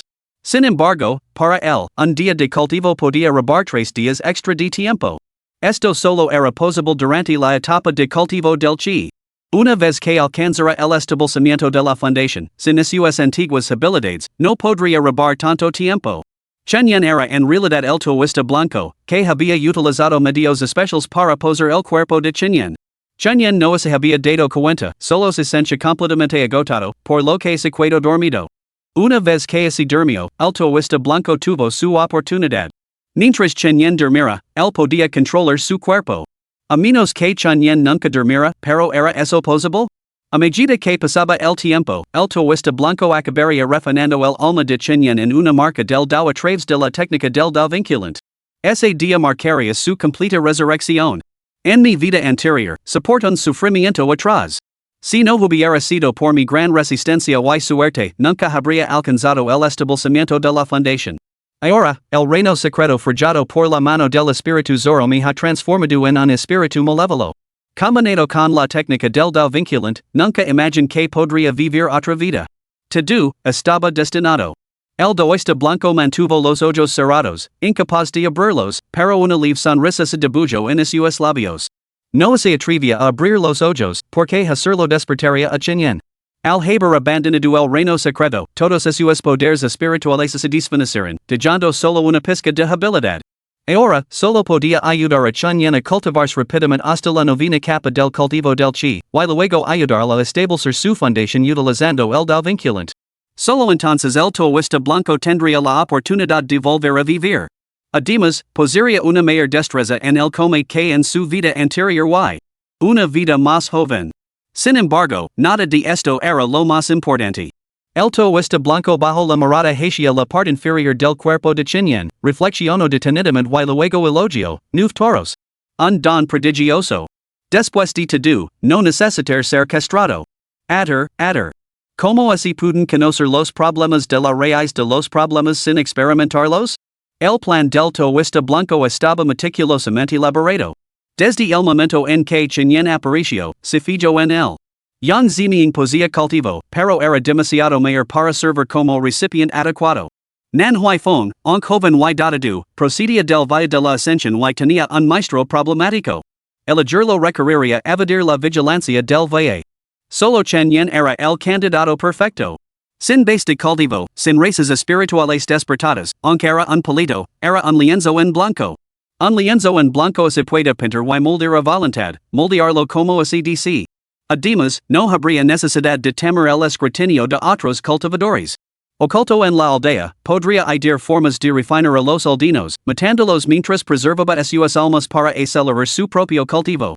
Robar más años le permitiría alcanzar el establecimiento de la fundación mientras este cuerpo aún era joven. El sol dorado se inclinó hacia el oeste al acercarse la tarde. La energía espiritual invisible para los mortals llenaba el aire, capturada por el taoísta blanco, quien la canalizaba en poder mágico a través de sus técnicas de cultivo. Una repentina olida de aura brotó de él. Nivel 1 de Qigong, destrozado. Una livolita di poder magico lino su mar de chi, haciendo que los parpados del tuista se agitaran. Sabía que Chen estaba a punto de despeda. Invocando a las tijeras cortadoras de dragones, que on estaban en guardia fuera, lo ordino, no te comuniques con el muchacho de forma normal. Intervene cuando si necesario contra los enemigos, pero asegure de que sobreviva. Las tijeras cortadoras de dragones asintieron obedientemente antes de volver a la cintura de Chen. El tuista blanco se acostó y, al instante siguiente, Chen abrió los ojos. Chen se incorporó y observó su entorno durante un momento antes de fruncir el seno. Se sentía algo extraño. Aunque había estado dormido, era como si hubiera estado atrapado en un estado de sueño perpetuo. La sensación era extraña, como estar sumergido en agua, justo cuando conseguía salir a la superficie, una fuerza invisible lo arrastraba de nuevo hacia abajo. Chen se dio cuenta de repente de que el texto azul en su visión había cambiado. Naranja fortuna y desgracia entrelazadas 150. Frunció en más el seno. ¿Cómo era posible que dormir hubiera completado una tarea de entrada? Además, lo dolían terriblemente los hombres, como si algo pasado se hubiera pasado sobre ellos. Chen se frotó los hombres y se estiró el cuello, lamentando la falta de servicios de masaje en la aldea de Huangtu. Los campesinos tenían una constitución física similar a la de un tanque, cualquiera que fuera demasiado frágil no podía realizar las tareas agrícolas y mantener a su familia. Cuando Chen era frágil, incluso levantarse de la cama lo dejaba sin aliento. Aquellos días fueron realmente miserables. Más tarde, el abuelo Chen se afanó en comprar medicinas, preparar potions y rezar a los dioses y a Buda. Entonces, un día, la salud de Chen mejoró de repente. Su constitución nunca volvió a flaquear. Labró los campos y cortolina en las montañas sin siquiera una pausa para recuperar el aliento. Este dolor en los hombres era el primero que sentía en años. Chen frunció el seno, atreviéndolo al puro agotamiento. Los acontecimientos de los últimos 2 días habían sido demasiado extraños. Se tocó el estómago y permaneció en silencio. Según toda lógica, no había comido en 2 días, pero apenas sentía hambre.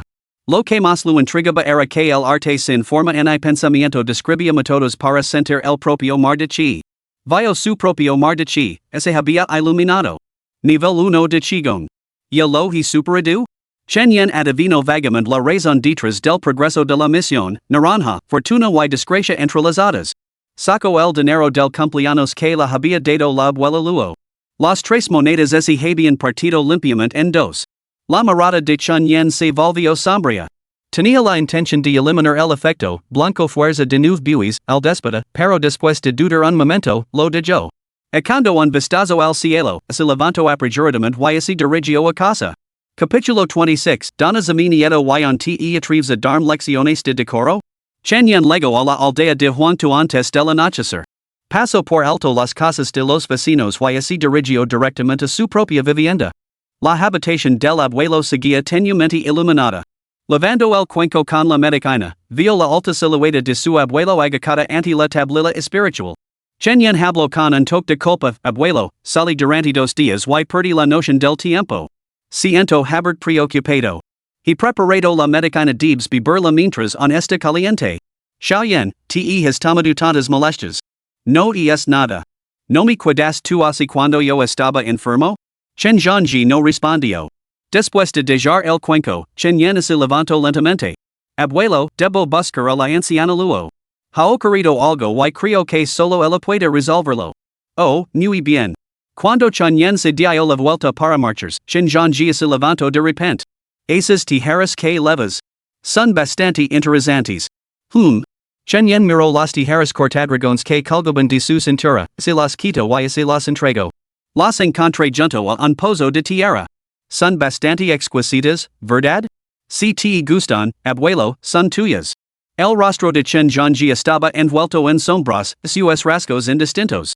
Esta apariencia le daba un aire inquietante, pero por alguna razón, Chen no sentía el más mínimo temor. ¿Podía uno temer realmente a sus propios familiares? Solo se había hecho algo vergonzoso. Chen no había hecho nada malo, así que, aunque la enfermedad de su abuelo lo hacía comportarse de forma extraña, no sentía miedo. Sin embargo, por alguna razón, desde que entró en la habitación de su abuelo, sus hombres se volvieron cada vez más pesados. Se sente como cuando subía lina por la montaña, con la cesta de bambú tan lina que le doblaba la espalda y lo obligaba a caminar ligeramente encurvado. Unas manos anchas cogieron las tijeras para cortar dragons. Las cuchillas temblaron, destilando en un solo gol. La voz apagada de Chin Junji murmuró, oh, así que eso es lo que pasa. Que, interesante.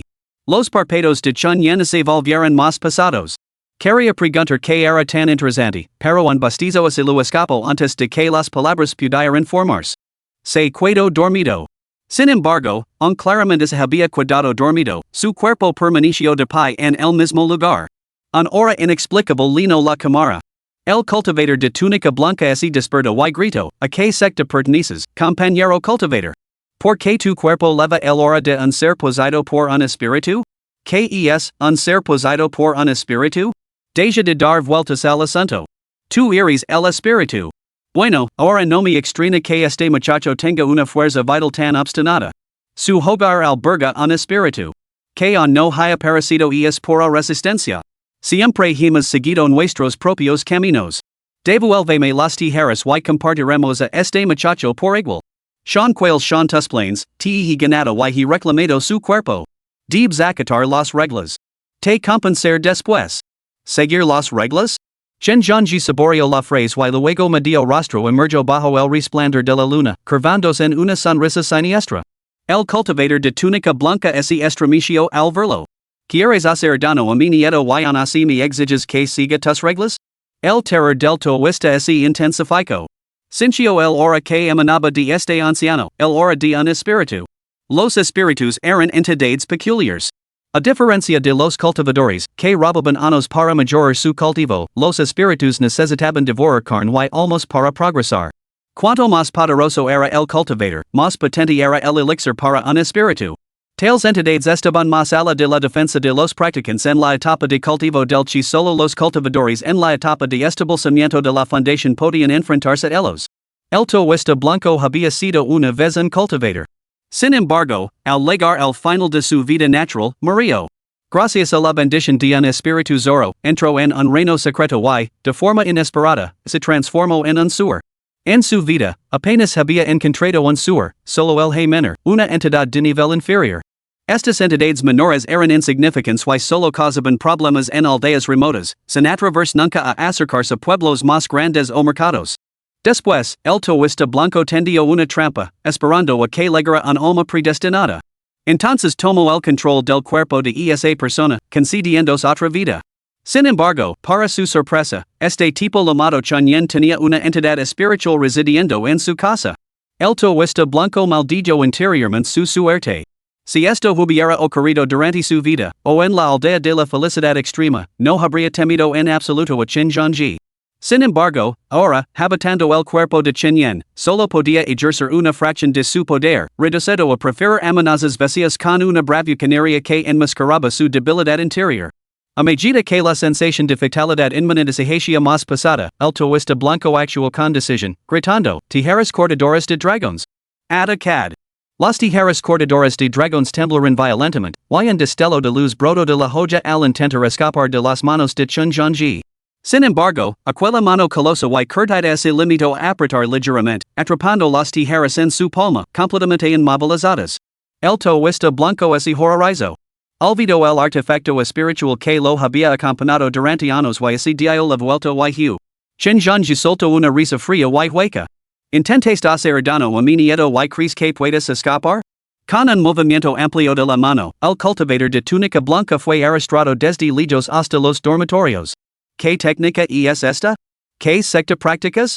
El cultivador vestido con túnica blanca se estremeció. Ni siquiera había sentido la más mínima fluctuación de energía espiritual o poder mágico antes de ser arrastrado desde lejos.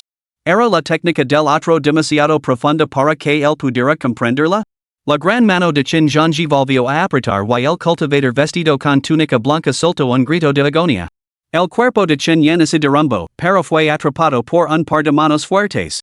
Las dos huellas azul oscuro que había en los hombres de Chen Yen desaparecieron sin dejar rastro. En su lugar, una luz parpadeante apareció en la palma de Chen Zhangji, moviéndose inquieta. La luz brilló, como si transmitiera algún mensaje. Chen Zhangji pronunció una palabra impatient. Ruidoso. Su gran mano agarro la luz y la golpeo con fuerza contra las tijeras cortadoras de dragons. Con un gemido débil, casi inaudible, la cámara volvió a quedar en silencio. Chen Yen fue llevado de vuelta a su habitación y acostado. Chen Zhangji, sin embargo, llevó las tijeras cortadoras de dragons a la tablilla espiritual.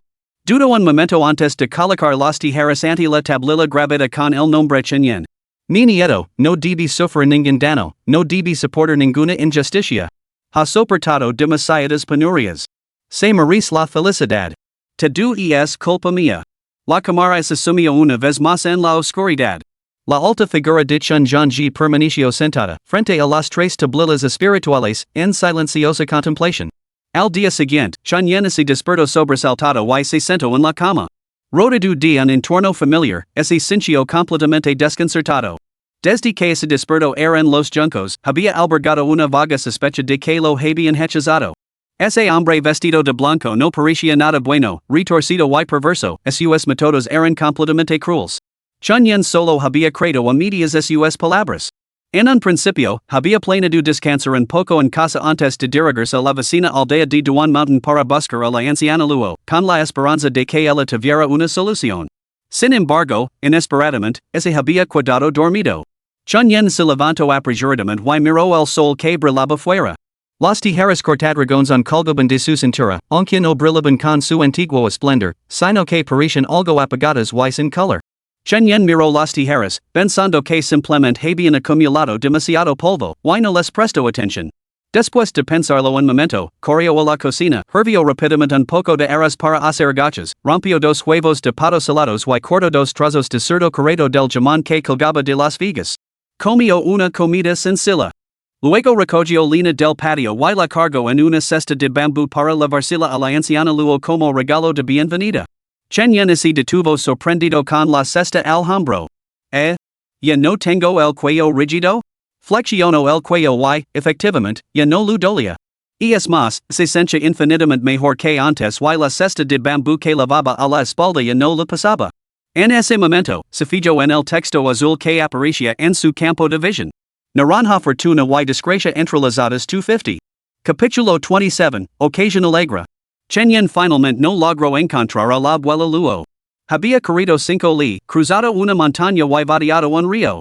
A pesar de haber recorrido tal distancia, se encontró sorprendentemente sin cansancio. Por desgracia, su viaje resultó infructuoso.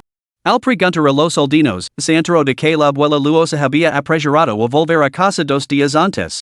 Después de empaquetar un montón de pertenencias, contrató un carro tirado por un burro y partió, balanceándose por el camino. Cuando Chen Yen preguntó por su destino, los soldinos de la aldea de la montaña Duan no lo sabían. Ser domador de dragones era una profesión peculiar, que a menudo implicaba tratar con entidades impuras. Los soldinos la temían, por lo que mantenían las distancias y no eran especialmente cercanos. Al no poder descubrir su paradero, Chen Yen pidió a los soldinos que estuvieran atentos. Tenía pensado enviar a alguien a Huangtu Village para entregarle un mensaje cuando ella regresara. Justo cuando estaba a punto de regresar, se oyó un fuerte grito a sus espaldas. ¿Joven maestro Chen Yen? ¿Qué le trae por aquí? Al volverse, reconoció el jefe de la aldea de Huangtu, que había llegado a la aldea de Duanchan varios días antes en busca de la abuela Luo. El sufijo z después de los nombres era una costumbre local. A los jóvenes solteros adolescentes se les añadía invariablemente el carácter z a sus nombres de pila. Por supuesto, algunos también usaban términos como joven o muchacho, pero a los mayores les resultaba engorroso, por lo que simplemente añadían chico. Chen Yen esbozó inmediatamente una sonrisa. Esa pandilla de comadrejas se asustó con la abuela Luo. Creo que tiene unas habilidades impresionantes. Me gustaría aprender de ella. El jefe de la aldea de Huangtu se apellidaba Huang y se llamaba He. El jefe de la aldea Huang frunció el seno mientras fumaba su pipa. ¿Qué aprenderías de esa anciana? ¿Alguna vez has visto a un shaman dragon masculino? Chen Yen dudó, dándose cuenta de que no. El jefe Huang negó con la cabeza con air de suficiencia. Bueno, entonces estás desinformado. Las madres dragons son estrictamente mujeres. Sé que tu familia está pasando apuros. No te gusta cortar lina ni estudiar, así que estás buscando un oficio. Supongo que no te he prestado suficiente atención. Chen Yen se quedó en silencio. No lo había considerado de esa manera, pero tal vez era mejor que el jefe de la aldea pensara así. Cambio de tema. Jefe de la aldea Juan, la anciana luego se ha ido. ¿Sabe a dónde ha ido? ¿Cómo voy a saber a dónde ha ido? Ludini sobre rojo. Como la comadreja amarilla es esto de ella, envolverá otro sobre rojo y lo dejaré en la aldea de la montaña duan después. Cuando ella regrese, alguien se lo podrá dar. Ah, muy bien. Pero ¿por qué se queda aquí en lugar de volver a su aldea? Una pizca de vergüenza cruzó el rostro del jefe de la aldea Juan. Se rascó la cabeza con esos vestidos oscurecidos por el sol y respondió avergonzado. Bueno, hay una boda en la aldea de la montaña duan, ¿sabe? ¿Cómo tendrá lugar en los próximos días? Pensa en cuidarme y presenciar la ceremonia de los recién casados. Ah, ya veo. Así que lo apetece comer algo del banquete, jefe de la aldea Juan?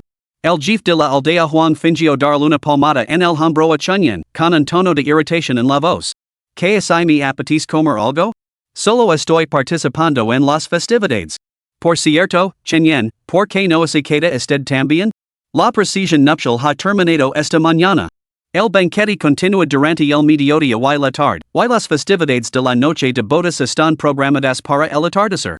Chunyan miró al jefe de la aldea Juan, quien le devolvió la mirada. Chunyan lo pensó un momento antes de ir directo al grano. ¿Estás pensando que, como has entregado el sobre rojo, deberías comer hasta saciarte para recuperar tu inversión, no? Al verse descubierto, el rostro catido del jefe de la aldea Juan permaneció impasible mientras se encogía de hombres ante la acusación. En absoluto. Es solo que se rumorea que los recién casados son bastante generosos esta vez, por lo que el nivel del banquete es considerablemente más alto de lo habitual. Eso era cierto.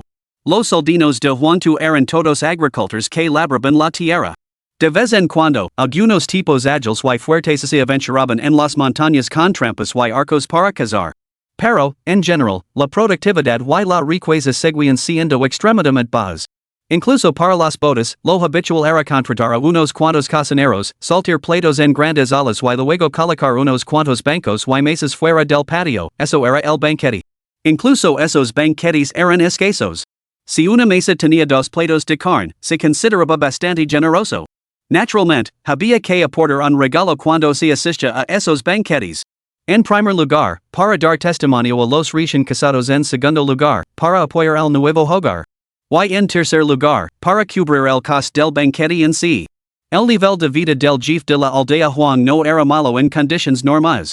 Según todos los indicios, ningún banquete habría podido convencerlo de quedarse en la aldea de la montaña duan durante 3 días. No te lo creerías, dijo el jefe de la aldea Juan misteriosamente. ¿Quién sabe qué humo verde es el evo de las tumbas ancestrales de esa familia? Son simples granjeros como nosotros, pero la hija del rico caballero de la ciudad es en Caprico de hielos. Al principio, el rico caballero se enfurecido por ello, pero la joven se mantuvo firme.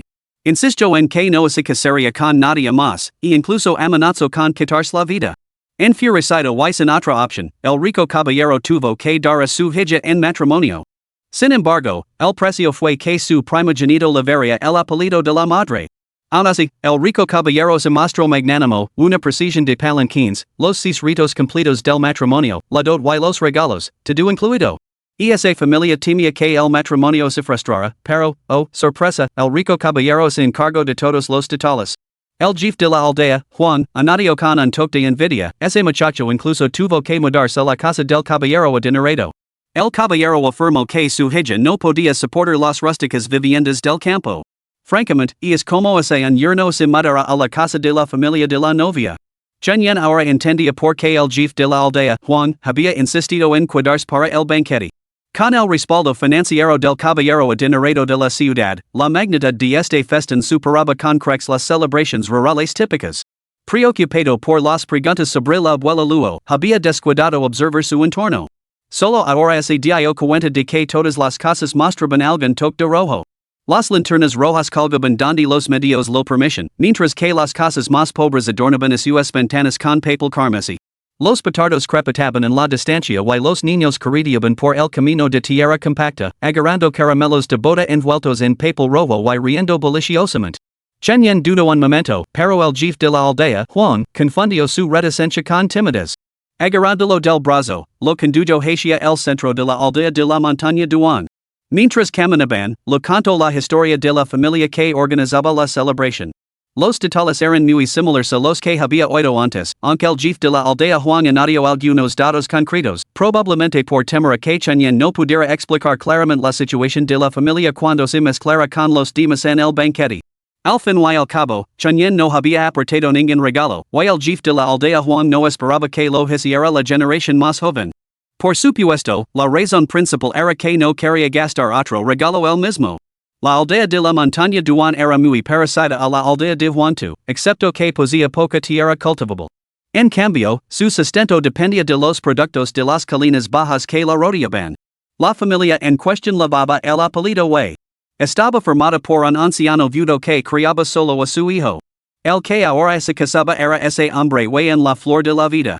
Se decía que el viejo Wei, en esta feliz ocasión, había estado sonriendo de oreja a oreja durante los últimos días, mostrando su sonrisa con huecos entre los dientes a vecinos y aldeanos por igual. Y esa imagen lenaba al jefe de la aldea Juan de furia y envidia.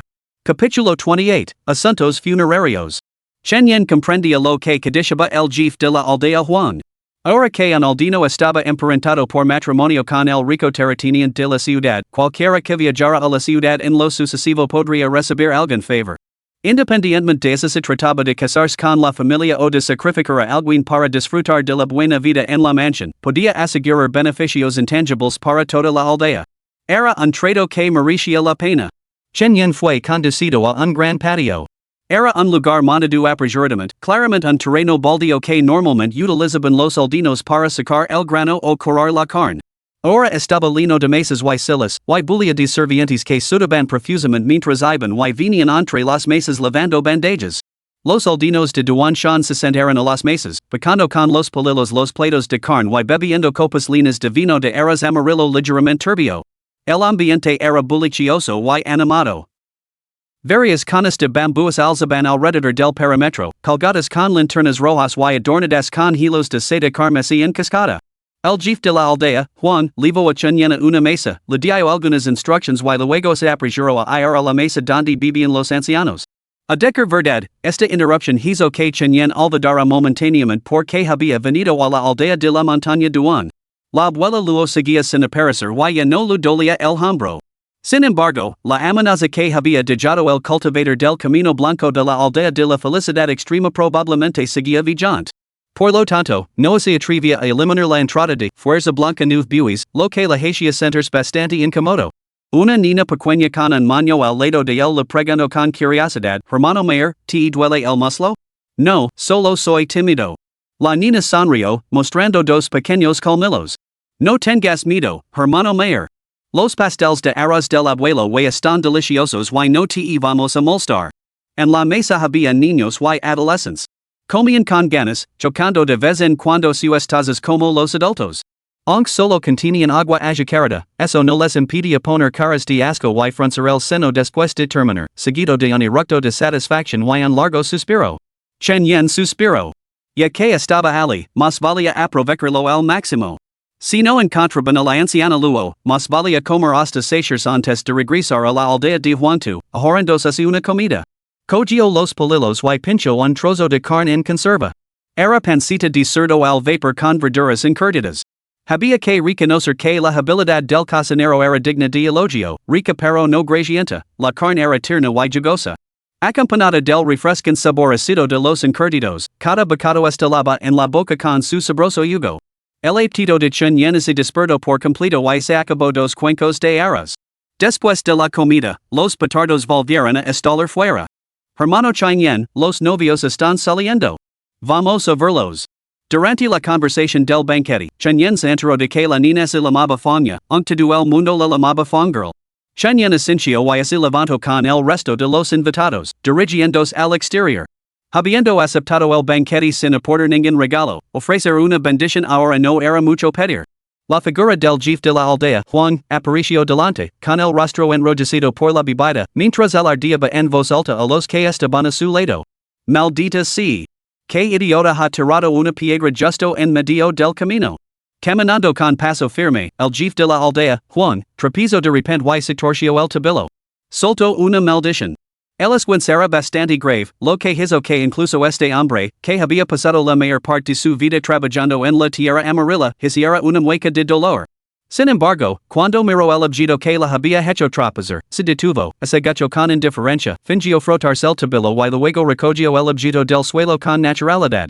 Chen Yan, que observaba desde atrás, lo vio claramente. Lo que había quedado era una pieza de plata, bastante grande, de unos 2 taels por su aspecto.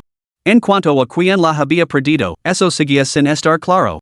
Era poco probable que perteneciera a alguien de la aldea de la montaña Duan, ya que ali rara vez se necesitaba tal cantidad unas pocas monedas de cabra bastaban. Naranja fortuna y desgracia entre las hadas 350. Chen Yan observó la escena, perdido en sus pensamientos. Probablemente, el golpe en el tabilo del jefe de la aldea Juan lo había causado danos internos. El hecho de que on pudiera coger significaba que el hematoma on no se había corrido del todo. Una vez que lo hiciera, Juan probablemente tendría que acudir al médico para que lo examinara. Ahora que lo pensaba, esa plata podría cubrir los gastos del tratamiento. Pero se trataba de un incidente menor. Nadie prestó mucha atención a los movimientos del jefe del pueblo, solo le preguntaron con preocupación si se encontraba bien. Sintiéndose algo culpable por haber tomado la delantera, el jefe del pueblo agitó las manos repetidamente, insistiendo en que estaba bien. Al llegar ante una cabana de adobe, vieron 2 figuras vestidas de rojo, los protagonistas de los acontecimientos de ese día en la aldea de Duanshan. El hijo de la familia Wei y la hija del maestro Lu de la ciudad. Cerca había una silla de manos, cuyos portadores descansaban apoyados contra la pared, con atuendos también adornados con detalles rojos para atraer la buena suerte. Al frente se encontraba el anciano patriarca de la familia Wei. Tenía el rostro enrojecido por la bebida, pero su voz resonaba con vigor. Gracias a todos, vecinos y compañeros aldeanos, por venir hoy. Que ni yo, Wei Kuan, haya legado a este día y es una bendición de nuestras tumbas ancestrales, que la señorita Luisa haya enamorado de él. No soy un erudito, Wei, apenas sé leer unos pocos caracteres y no puedo encadenar muchas palabras refinadas. Pero hoy, comen y beben hasta sacios. Si no han comido lo suficiente, no se atreven a irse. Ya. Viejo Wei, casi te cas de la risa, pero ha merecido la pena. Bromeo alguien. El viejo Wei no mostró vergüenza alguna, solo refunfuno con una sonrisa, creo que solo estás celosa. En ese momento, Wei Kuan se acercó, vestido de rojo. Padre, ya casi es la hora. La novia necesita descansar. Mañana al amanecer debemos regresar a la ciudad. El viejo Wei se detuvo, con un destello de tristeza en los ojos, antes de volver a reírse y darse una palmada en la cabeza. Dios mío, he bebido demasiado y me he olvidado de mis obligations. Rápido, vita descansar. La novia permaneció velada bajo su pañuelo rojo, con los rasgos ocultos, aunque su figura sugería que era una mujer esbelta. Fania murmuró envidiosa desde un lado, la novia es realmente hermosa. ¿Podré llegar a ser así algún día? Chen Yan miró la piel de Fania, oscurecida por el trabajo en el campo, se detuvo brevemente y luego sonrió. Los serás. Los ojos de Fania se arrugaron de alegría. Wei Kuan y su esposa no residían en la vivienda del viejo Wei. La casa del viejo Wei era simplemente una humilde choza de adobe, cuyos estrechos espacios apenas podían albergar a 2 personas más. Wei Kuan hacía tiempo que se había aventurado a salir al mundo, sin dejar ninguna vivienda en la aldea de la montaña Duan. Por lo tanto, fue el jefe de la aldea de Duanshan quien hizo limpiar su gran casa y la puso a disposición de los novios para que sirviera como alcoba nupcial temporal. La pareja regresaría a la ciudad al día siguiente, por lo que esa noche solo se trataba de una ceremonia improvisada. Chen Yan también consideró que el señor Lu había sido muy amable. Después de despedir a la pareja en su alcoba nupcial, todos regresaron a la mesa del banquete con la intención de disfrutar del último plato. Los cocineros luchan sonrisas de profundo alivio. Después de comer hasta sacios, Chen Yan se despidió de Fania y buscó al jefe de la aldea, Juan, para informarle de su inminente regreso a la aldea de Huangtu. Sin embargo, después de buscarlo durante un rato, no encontró rastro del jefe, lo que le dejó perplejo. En ese momento, alguien entró tambaleándose en la zona del banquete, gritando: ¡Muerte!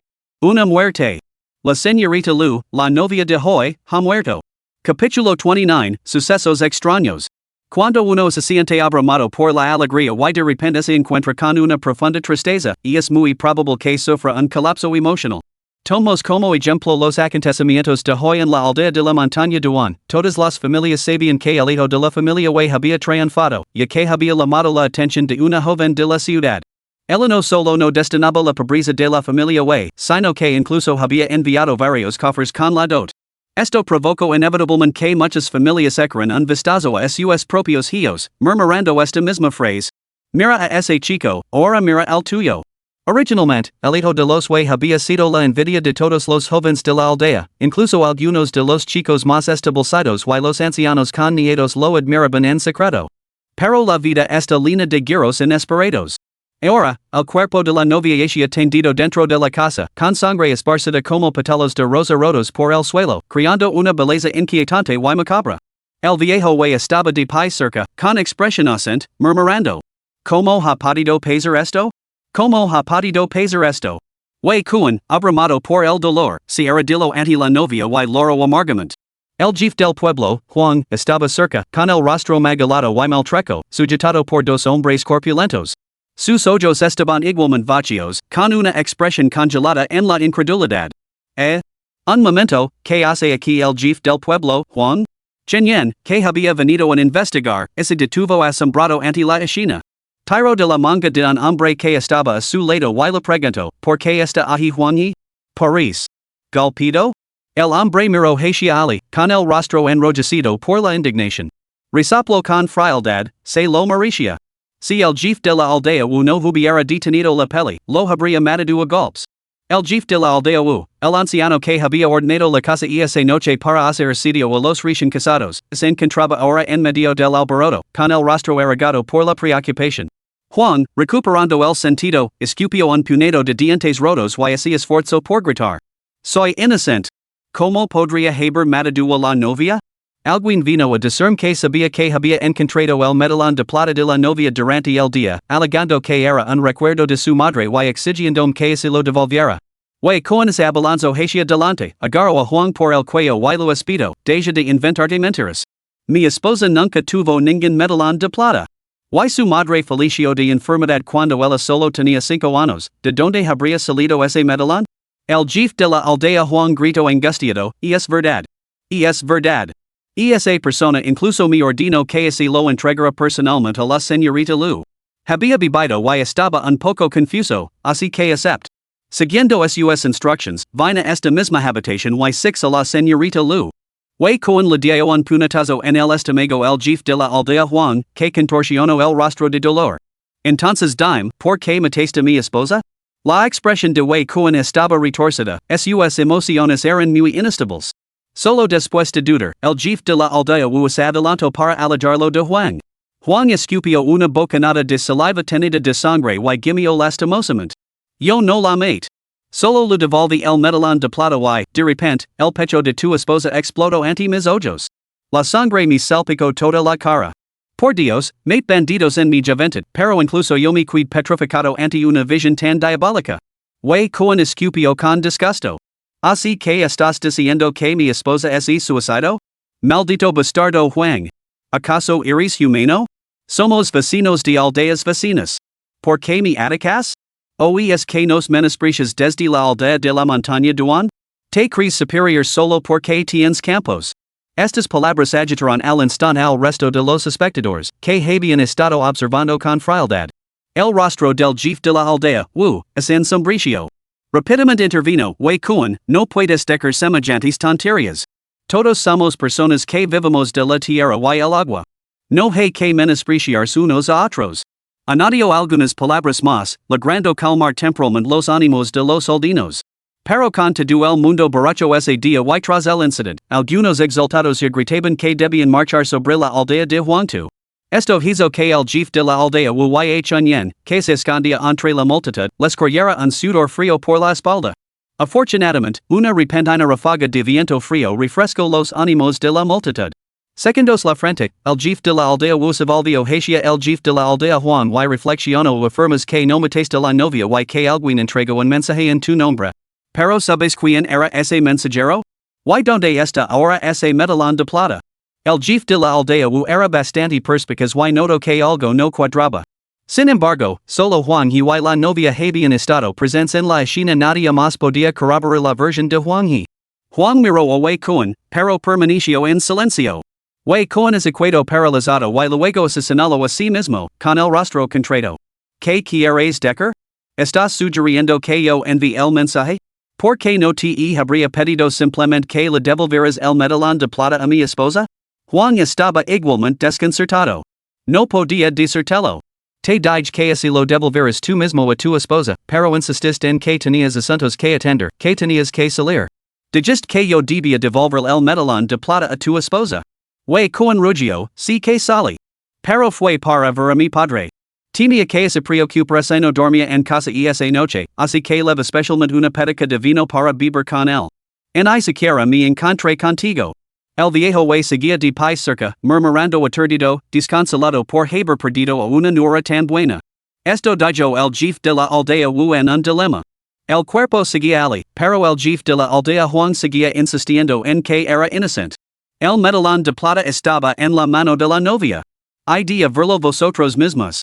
Estoy diciendo la verdad, yo nunca mataría a nadie. El jefe de la aldea Wu se adelantó para examinar el cuerpo de la novia y le quitó un disco de plata de la mano. Al ver el disco, los ojos del jefe de la aldea Huang se llenaron de desesperación. No es eso. No es eso. Es claramente un candado de plata. Alguien ha cambiado los objetos a escondidas. Alguien cercano resupló con frialdad que medallón de plata? Se lo ha inventado todo. Seguro que son los de la aldea de Huang tu. Al ver que en nuestra aldea había alguien exitoso que se había relacionado con el rico terrateniente de la ciudad, se pusieron celosos. Pensaron que se mataban a la mujer, nuestros buenos tiempos terminarían. Exacto. Tien que ser eso. Jefe de la aldea Wu, lo que dices. Solo tienes que dar la orden y voy a por mi cuchillo de cocina ahora mismo. Marcaremos directamente a la aldea de Huang tu. Sí. Jefe de la aldea Wu, habla. El jefe de la aldea Wu se daba profusamente por la ansiedad. Se volvió hacia alguien cercano y le preguntó, ¿dónde está la anciana Luo? ¿Ha ocurrido un incidente tan importante en la aldea y ni siquiera ha salido? La persona a la que se dirigía también rompió a sudar frío mientras respondía, la abuela Luo hizo las maletas y se marchó hace 2 días. ¿No dijo usted entonces que era algo bueno, jefe de la aldea? Ya lo ha olvidado. El jefe de la aldea Wu ahora se arrepiente. Aunque la abuela Luo solía dedicarse a asuntos fantasmales, posía habilidades genuinas. Además, los aldeanos la temían y la respetaban. Si ella hubiera dado un paso al frente, la situación no sería tan caótica ahora. Capítulo 30, Asuntos fantasmales. Chen Yan, que observaba desde un lado, permaneció en silencio. Había sido testigo claro del asunto del lingote de plata. Ese mismo lingote, extraído del cadáver de la novia, era el que había hecho tropezar al jefe del pueblo Huang ese mismo día. Chen Yan lo había visto claramente, era un lingote de plata, no un medallón de plata. Entonces, ¿por qué el jefe de la aldea Huang afirmó que había encontrado un medallón de plata y por qué buscó a Wei Kuan para devolvérselo a la novia? El comportamiento de Wei Kuan era igualmente peculiar. En su noche de bodas, en lugar de hacer compañía a su novia, se fue a beber con su padre. A juzgar por el comportamiento de Wei Kuan ese día, Chen Yan había supuesto que no era un hijo filial, y que se había olvidado de su propio padre una vez que consiguió un sugro rico. ¿Podría haber sido todo esto una fachada? Chen Yan volvió a mirar el cadáver de la novia. Sin su velo rojo, ahora se podían ver sus rasgos. Una nariz y una boca delicadas, bastante refinadas, se podría decir que era una joven muy correcta. Sin embargo, su piel tenía una palidez antinatural, con vetas azules que le cruzaban el rostro. ¿Pálida? Chen Yan se quedó paralizado y luego se acercó para ver mejor. ¿Cómo podía un cadáver recién fallecido parecer como se llevara muerto varias docenas de días? Murmuró entre dientes, completamente perplejo. Eso es porque este cadáver lleva varios días muerto. Una voz repentina en su oído sobresaltó a Chen Yan, haciendo girarse alarmado. El aldeano de la aldea de la montaña Duan que estaba a su lado parecía completamente desconcertado. Rascándose la cabeza, preguntó, jovencito, ¿qué estás mirando? Por cierto, ¿de qué familia eres? No recuerdo haber visto por aquí antes. Chen Yan respondió apresuradamente con una sonrisa, normalmente estoy con la abuela Luo. A menudo juego con esa niña, Fangya.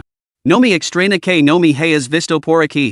En ese momento, Chenyen no se atrevió a mencionar que era de la aldea de Huangtu. Eso podría provocar la ira colectiva y hacer que le dieran una paliza. Luego volvió a mirar a su alrededor, pero no encontró a nadie más que la hablara.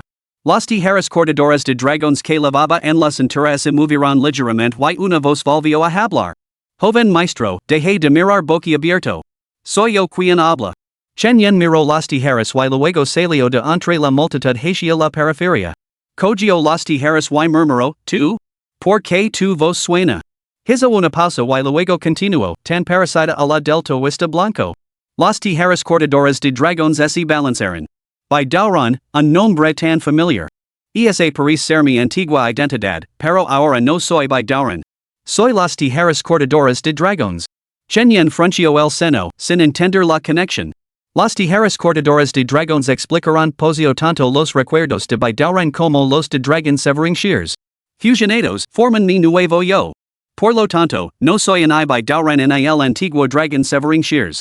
El anterior dragon severing shears era simplemente un objeto espiritual, refinado por by Dauron hasta alcanzar un nivel extraordinariamente alto. Pero los objetos espirituales no son tesoros mágicos. Los tesoros mágicos poseen sensibilidad. La esencia del alma de by Dauron completo esa sensibilidad y así es como legate existir. Chenyen volvió a fruncir el seno.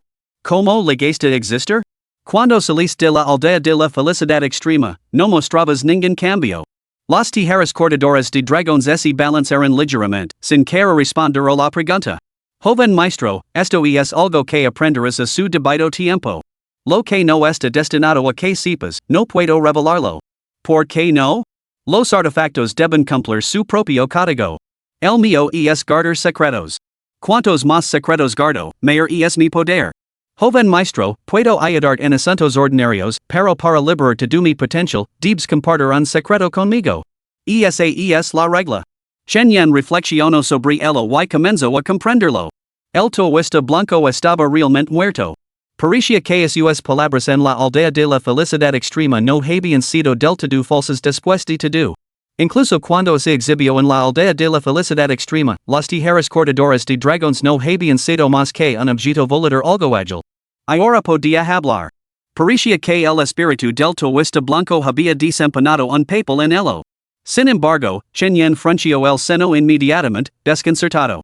Había supuesto que el toista blanco había abierto su raíz espiritual, lo había impartido técnicas de cultivo y incluso lo había regalado la mano del espíritu del Zoro y las tijeras cortadoras de dragones, todo ello con motivos ocultos.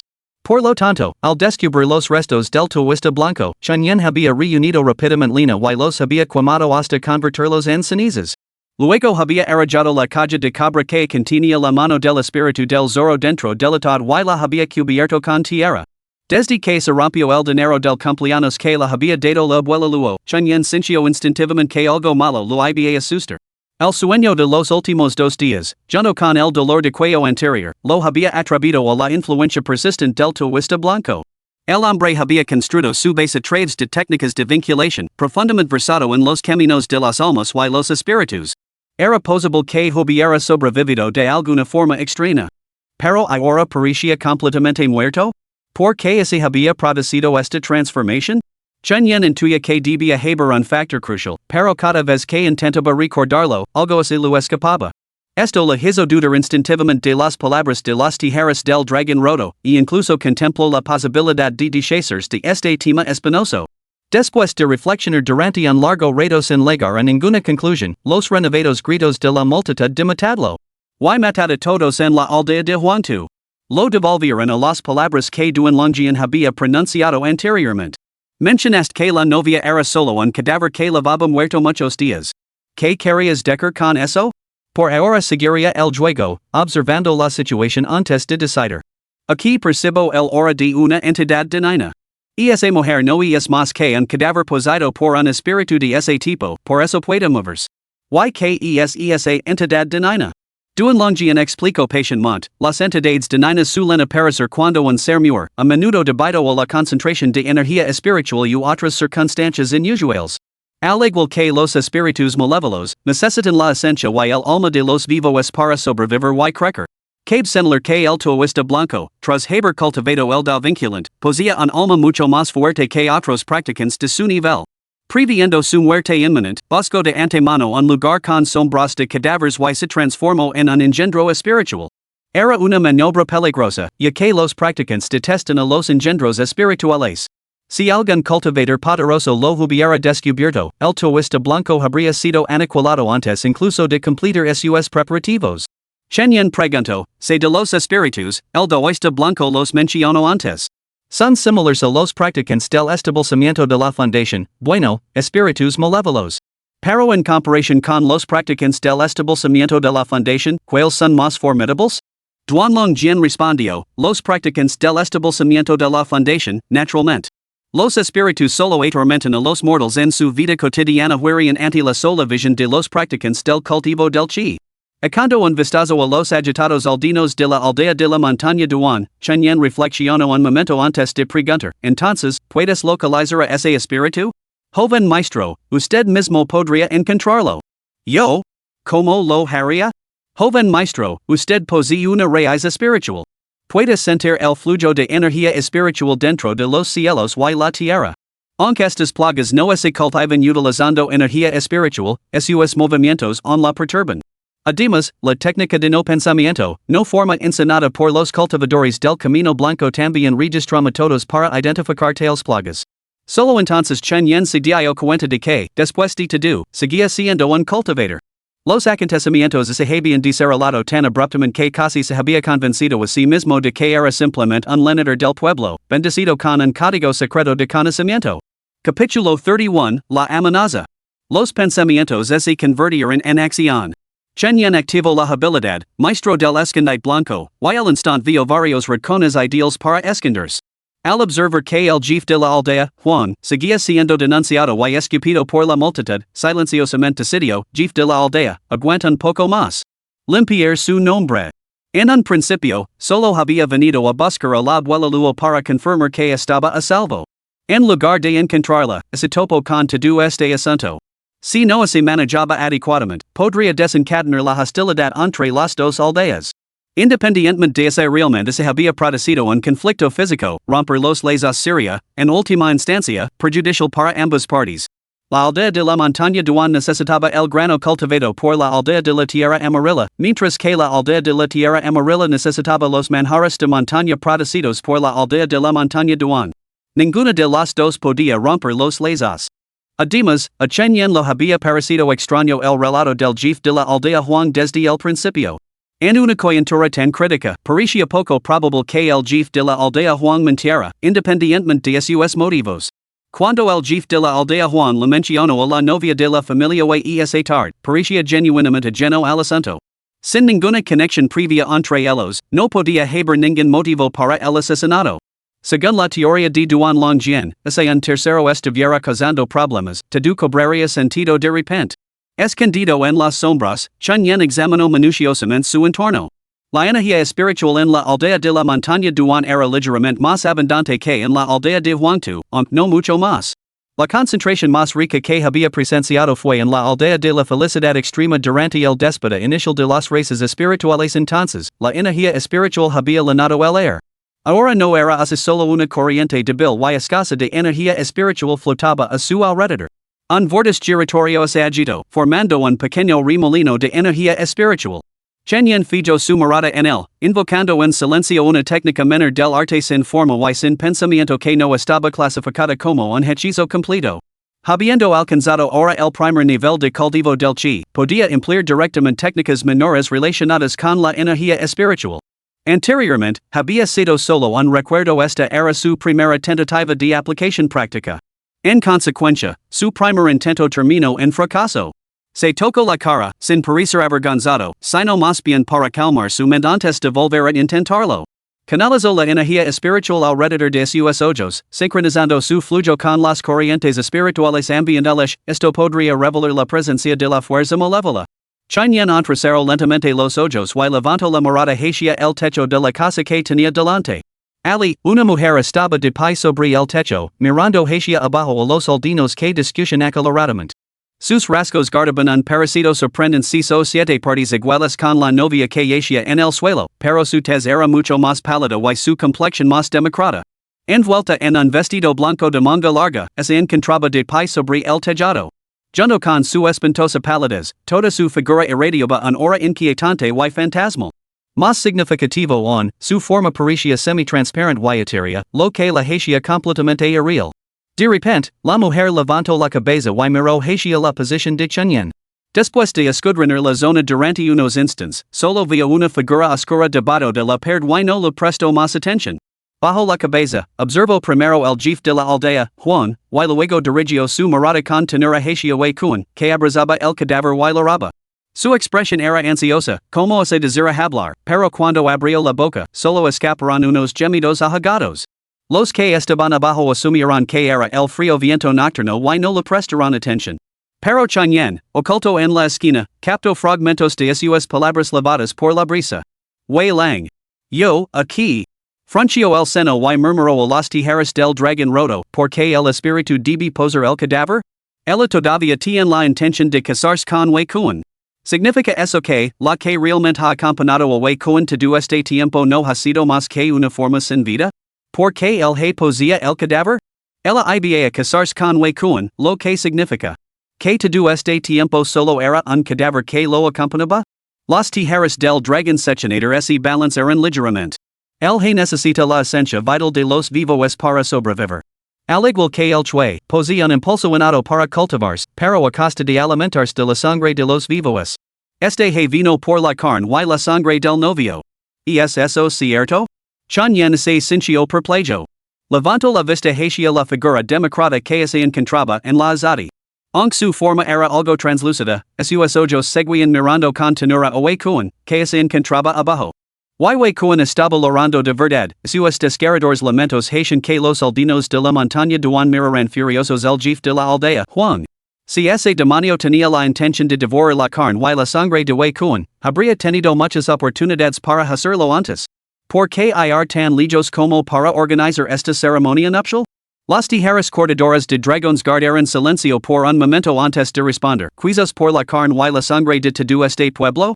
Algunos demonios son lo suficientemente formidables como para destruir un pueblo de cientos de habitantes con facilidad. Chunyan se mantuvo evasivo y cambió de tema. ¿Por qué te diriges a mí como joven maestro? Joven maestro, no me atrevo a responder a esa pregunta. ¿No te atreves? Es mi código. Alguien me confió este secreto. Como artefacto mágico, debo defenderlo y protegerlo. De lo contrario, perder mi esencia espiritual y no podré ejercer todo mi poder. Entonces, ¿puedes ocuparte de esa plaga?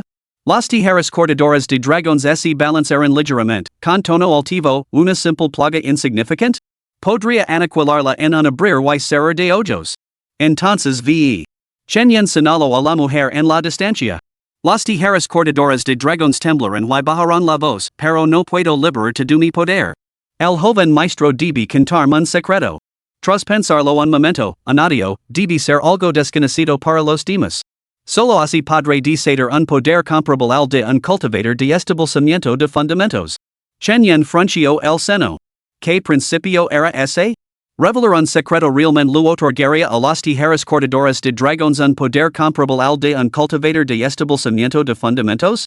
¿Y a quién se le debía revelar este secreto? ¿Era un secreto de la mente o de la materia? No, eso no podía ser cierto. Si fuera simplemente un secreto, su naturaleza debería depender de la perspectiva de la mente.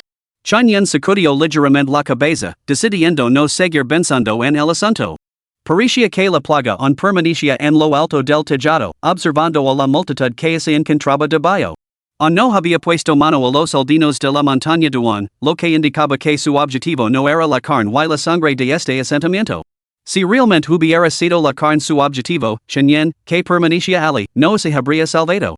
Aunque ahora había alcanzado el primer nivel de cultivo de chi, un se sentía inseguro a la hora de enfrentarse a la plaga. ¿Y lo que es más importante?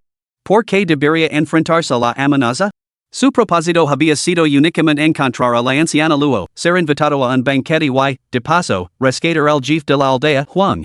Si el rescate resultaba imposible, Chunyan no tenía ningún deseo de sacrificarse.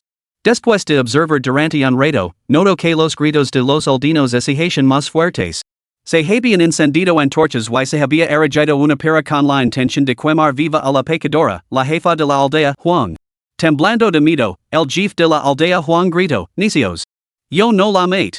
Esa mujer se inmoló. ¿Dónde está la anciana Luo? Ella es la matrona dragon. Esta mujer debe de haber estado poseída por algún espíritu impuro. Sus palabras revelaban la verdad, desvelando las circunstancias reales. Por desgracia, la furia de la multitud era demasiado intensa y se negaron a escuchar las súplicas del jefe de la aldea Juan. Capítulo 32, Lo llamas Wei-Lang? Chen Yen se acabardo en un rincón, completamente confundido, mientras las tijeras cortadoras de dragones se balanceaban suavemente, murmurando en voz baja. Joven maestro, solo un secreto. Entonces ir y her pedazos a ese demonio. Exorcizar el mal y defender la justicia es el deber compartido de todos los cultivadores. Chen Yen resoplo con frialdad. ¿Qué deber? No tengo moralidad. No intens chantagerme. Enviar las tijeras cortadoras de dragones para destruir ese demonio no resolvería el problema actual. Se suponía que debía saltar y declarar que la novia estaba muerta, poseída por el demonio, que la boda era una farsa, que el jefe de la aldea Juan era inocente y que nadie debía ser engañado? Y que debían tener cuidado para que el demonio no devorara su carne y su sangre. La consecuencia probable de tal acto sería otro cadáver en la pira. Chen Yen estaba perdido, sin saber cómo ayudar al jefe de la aldea Juan. Sin embargo, verlo morir a golpes ante sus ojos era igualmente insoportable. Solo podía marchar antes de tiempo. Su naturaleza compasiva no podía soportar presenciar un espectáculo tan sangriento. Pero cuando Chen Yen dio su primer paso para alejarse, se detuvo de repente, sorprendido por un pensamiento peculiar. ¿Una boda falsa? Chen Yen miró hacia atrás, hacia la multitud. Seguían levantando la plataforma de la pira, mientras el jefe de la aldea agitaba los brazos frenéticamente, instando a todos a que se calmaran, sin éxito. Pero, a juzgar por el progreso, la plataforma de la pira tardaría un rato en completarse. La idea se le ocurrió de repente y Chen Yen echó a correr inmediatamente, dirigiéndose hacia un lugar concreto de la aldea de Duan Mountain. Corrió hacia el lugar del banquete, mirando a izquierda y derecha. El lugar estaba completamente desordenado evidentemente, la repentina conmoción había hecho que muchos comensales abandonaran su comida y bebida a mitad de la comida y huyeran. Así es la vida en el pueblo. El lugar no es grande y las noticias se propagan como la pólvora cuando ocurre algo. Sin embargo, un grupo brillaba por su ausencia entre la multitud. Un grupo crucial. Chen Yen recorrió rápidamente con la mirada el lugar del banquete, sin encontrar a nadie presente. Solo unos pocos cuencos de fuego, sostenidos en alto por palos de bambú, brillaban débilmente. Estos cuencos quemaban combustible elaborado a partir de la grasa fundida de animales de montaña, con una mecha retorcida de cuerda de cánamo. Cada cuenco, del tamaño aproximado de un plato lano, podía arder durante más de una semana. La iluminación era limitada, dejando la mayoría de las áreas envueltas en la oscuridad. Era la hora del cerdo, y la noche seguía nublada, sin luz de luna. Chen Yen se detuvo en silencio un momento antes de darse la vuelta y correr hacia la casa de Wei Kuan. Afortunadamente, la aldea de la montaña Duan no era grande y, gracias a su mayor resistencia, llegó a la casa de Wei Kuan en pocos instantes. Ali, por fin vio lo que había estado buscando. Ese palanquín. Chen Yen cogió un palo de madera que había junto a una cabana de tierra y se acercó lentamente al palanquín rojo. Echo un vistazo a su alrededor y no detectó ningún movimiento. Usó el palo para levantar la cortina del palanquín, revelando numerosas effigies de papel en su interior. Estas effigies estaban pintadas con colores vivos para representar rostros y cuerpos humanos, y su interior estaba sostenido por marcos de bambú. La vestimenta representada le resultaba sorprendentemente familiar, coincidía exactamente con la que llevaban los portadores del palanquín ese mismo día. ¿Otra vez figuras de papel? Pequeñas tijeras, ¿sabes qué son estas? Las tijeras cortadoras de dragones se estremecieron. ¿Pequeñas tijeras? ¿Así es como me llama el joven maestro? Sigo prefiriendo que me llamen pequeño dragón. Chen Yen asintió. Muy bien, pequeñas tijeras. Dejemos el tema de los nombres a un lado por ahora. Primero, dime que son estas figuras de papel. Las tijeras cortadoras de dragones suspiraron con impotencia. Parece ser una técnica del dao de las marionetas. Las tiras de bambú forman el esqueleto, el papel serve como piel y se utilizan pigmentos especiales impregnados de espíritu para pintar la cara y el cuerpo. Esto da vida a las figuras de papel, haciendo las indistinguibles de los seres vivos en apariencia. Chen Yen recordó a los porteadores que había visto ese mismo día. Parecían totalmente reales, incluso bromeaban y charlaban con los demás. Sacudió la cabeza. ¿Es este un truco que podría realizar una entidad malévola? Duan Long Jin también parecía perplejo.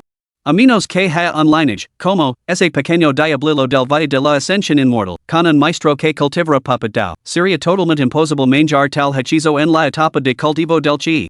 Chen Yen ahora necesitaba reevaluar la amenaza que representaba el espíritu que se encontraba en lo alto del tejado. Sin embargo, al ver estas effigies de papel, se sintió tranquilo, seguro de que podría rescatar al jefe de la aldea, Huang. Pero ese lo presentó otra pregunta. ¿Salvar a Huang provocaría al espíritu? Si atacaba, ¿no sería él el primero en enfrentarse a su aire? Mientras la duda se apoderaba de él, un viento helado sopló y una voz siniestra resonó detrás de él. ¿Tú puedes verme? A Chen Yen se le erizó el velo de la nuca al instante. Apretó el bastón de madera que tenía en la mano, giró la cintura y lo balanceó detrás de él. Zaz. El golpe fue feroz, pero solo golpeó el aire. La voz parecía provenir justo detrás de él. Lógicamente, ese golpe giratorio debería haber alcanzado su objetivo, pero también falló. Sin embargo, fallar no importaba.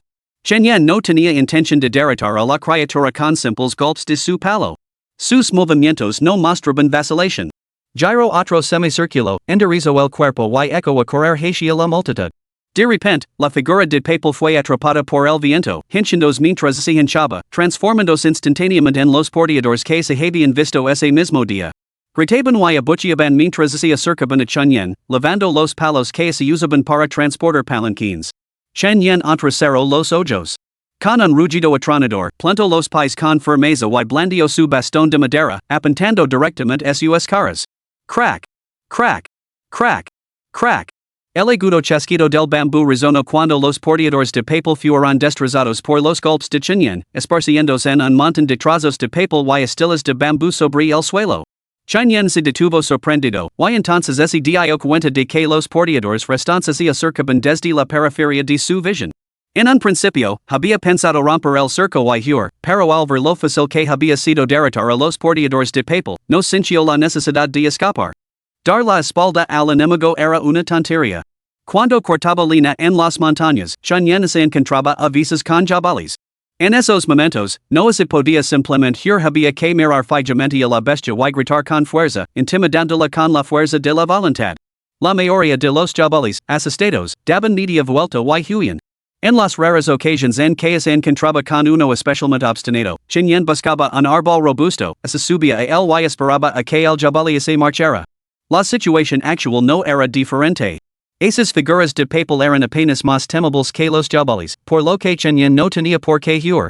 En cuestión de segundos, el suelo quedó cubierto de trozos de papel y tiras de bambú, salvo por el gigante Chen Yen. Levantó la mirada hacia delante. El espíritu que debería haber estado en el tejado de la casa del jefe de la aldea, Wu, se encontraba ahora ante él. Sus rasgos eran aceptables, pero su tez pálida resultaba inquietante. Murmuró débilmente, la abuela luego se ha marchado. Pensaba que nadie en esta aldea podía verme. Nunca imaginé que tú pudieras percibirme. Chen Yen sintió una punzada de inquietud. Agarrándose a los tijeras cortadragones, preguntó en voz baja. Señorita, no busco problemas.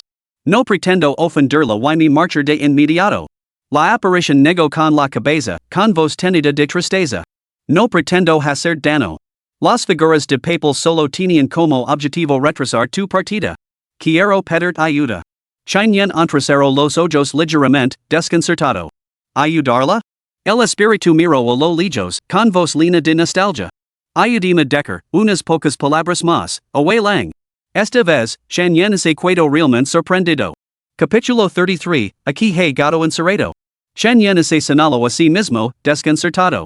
¿Quieres que hable con Wei Cohen? ¿Por qué no vas tú misma? ¿Y esas figuras de papel no son móviles? ¿No pueden hablar por ti? Hi respondió simplemente, como has visto, los demás no pueden verme ni oír mis palabras. Esas figuras de papel fueron encontradas en una cueva hace mucho tiempo. Solo obedecen ordenis basicas y realizan acciones dictadas por su creador. No pueden transmitir lo que quiero decir la way lang. Chenyan exhalo en silencio, con la guardia en firmament puesta contra el espectro. ¿Qué mensaje dices transmitir?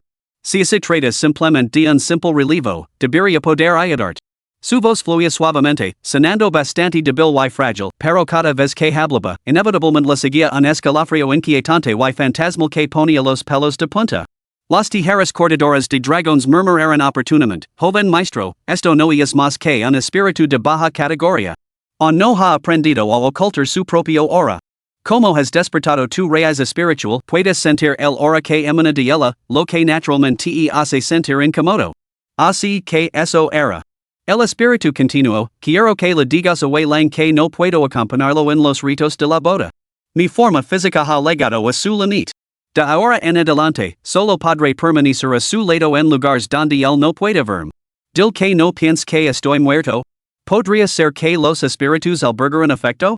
Chen Yan estaba perplejo. ¿Qué tipo de romance fantasmal era este? Según las tijeras cortadoras de dragones, tal y como mencionó el cultivador del camino blanco, tanto los espíritus como las entidades malévolas solo se forman cuando los seres vivos perecen en condiciones específicas de tiempo y lugar. Poseen un deseo innato por la carne y las almas vivas, incluyendo incluso a los cultivadores entre sus presas. En otras palabras, desde el momento de su nacimiento, se oponían a los seres vivos. Y ahora me dices que una vez se ha enamorado de un alma viviente. ¿Qué encanto posee este way cohen para haber hechizado a este hay tan completamente? ¿Solo para transmitir este único mensaje? Chen Yan se mantuvo alerta. Aunque las figuras de papel eran frágiles, su gran número había asestado un golpe formidable. No tenía una idea de cuántas criaturas más albergaba este espíritu, ni de qué otros medios poseía. Si hubiera más, no tendría más remedio que desplegar las tijeras cortadoras de dragones. Sin embargo, instintivamente, se resistió a revelar ningún secreto a ese artefacto. ¿Qué le importaban las reglas que rigen los tesoros mágicos? Joven caballero, se entrega este mensaje, este humilde servidor le ofrecerá una muestra de gratitud. Su ayuda será muy apreciada. La criatura se inclinó profundamente, balanceando suavemente. Chen Yan enderezó lentamente su cuerpo ligeramente encorvado. Tras pensarlo un momento, recogió un puñado de trazos de papel y se dirigió hacia la residencia del jefe de la aldea, Wu. La criatura flotaba lentamente detrás de él. La otra parte percibió claramente la desconfianza de Chen Yan hacia ella en ese momento, por lo que mantuvo una distancia respetuosa. Durante el trayecto, Chen Yan le preguntó tranquilamente por los antecedentes del espíritu. Resultó que este espíritu se llamaba Lu Qian, originalmente una joven de buena familia. Sin embargo, durante una visita a unos parientes, se había encontrado con una banda de bandidos de las montañas. Este tipo de incidentes no eran nada raros en el gran reino de Xia. Las autoridades imperiales no podían mantener un control estricto sobre ciertas regiones fronterizas, lo que inevitablemente daba lugar a la aparición de bandidos y forajidos.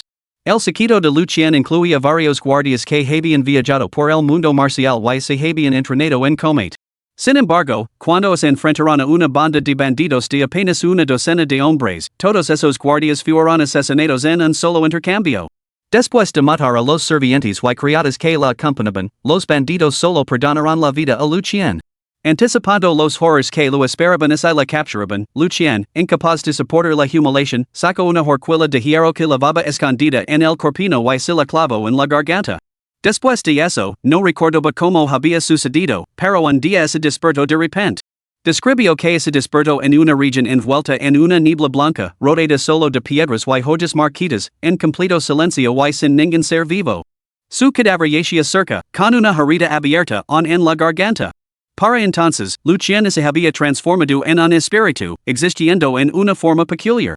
Lu Qian recuperó su cadáver y comenzó a explorar aquella extensión desolada.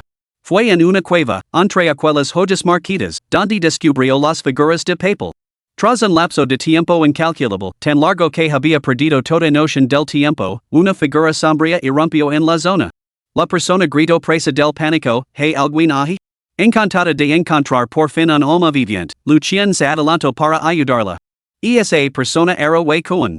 Alvaro Lu Qian, Wei Kuan quedó cautivado por su apariencia y su frágil comportamiento, insistiendo en que debía alejarse del borde del acantilado.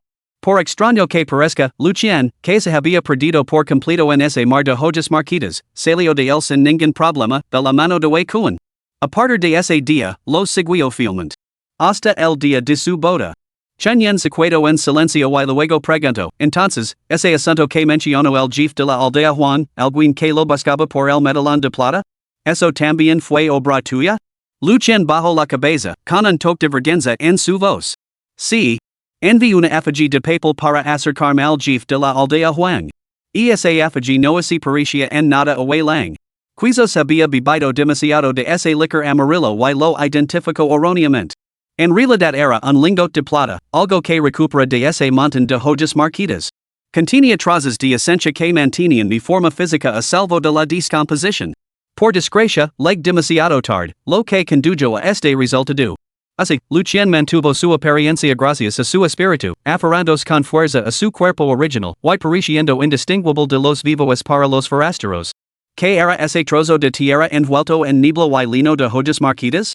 ¿Podría ser otro reino oculto? Pero ¿por qué Lucien no había podido encontrar la salida, mientras que Wei Kuan legó y la sacó sin esfuerzo? ¿Y por qué el lingote de plata, tras absorber ese aura peculiar, lo pareció el jefe de la aldea Juan un candado de plata? Chen Yen corrió rápidamente y pronto llegó a la vivienda del jefe de la aldea, Wu. Juan He, el jefe de la aldea, estaba ahora atado a una gruesa estaca de madera, con una pila de lina apilada debajo de él. La multitud de baixa ese quemarlo vivo directamente o golpearlo hasta matarlo antes de quemarlo. Wei Kuan miró al jefe de la aldea con furia, mientras que el viejo Wei se sentaba abatido en el suelo. El jefe de la aldea Wu sudaba profusamente y gritaba que aquello estaba mal, pero nadie lo hacía caso. Al llegar, Chen Yen echó un vistazo al cadáver que yacía dentro de la casa. Lucien, detrás de él, lo dirigió una mirada esperanzada. Chen Yen carraspeo y gritó en voz alta, esperad. Creo que aquí hay gato encerrado. Los murmullos cesaron y todos se volvieron hacia él. ¿De dónde es este chico? Ni idea. Dice que siguió la abuela Luo para conseguir sobras, pero nunca había visto a un chico con ella. Nunca lo he visto. ¿Es de nuestro pueblo? Capítulo 34, un cadáver como novia? Los susurros se extendieron entre la multitud.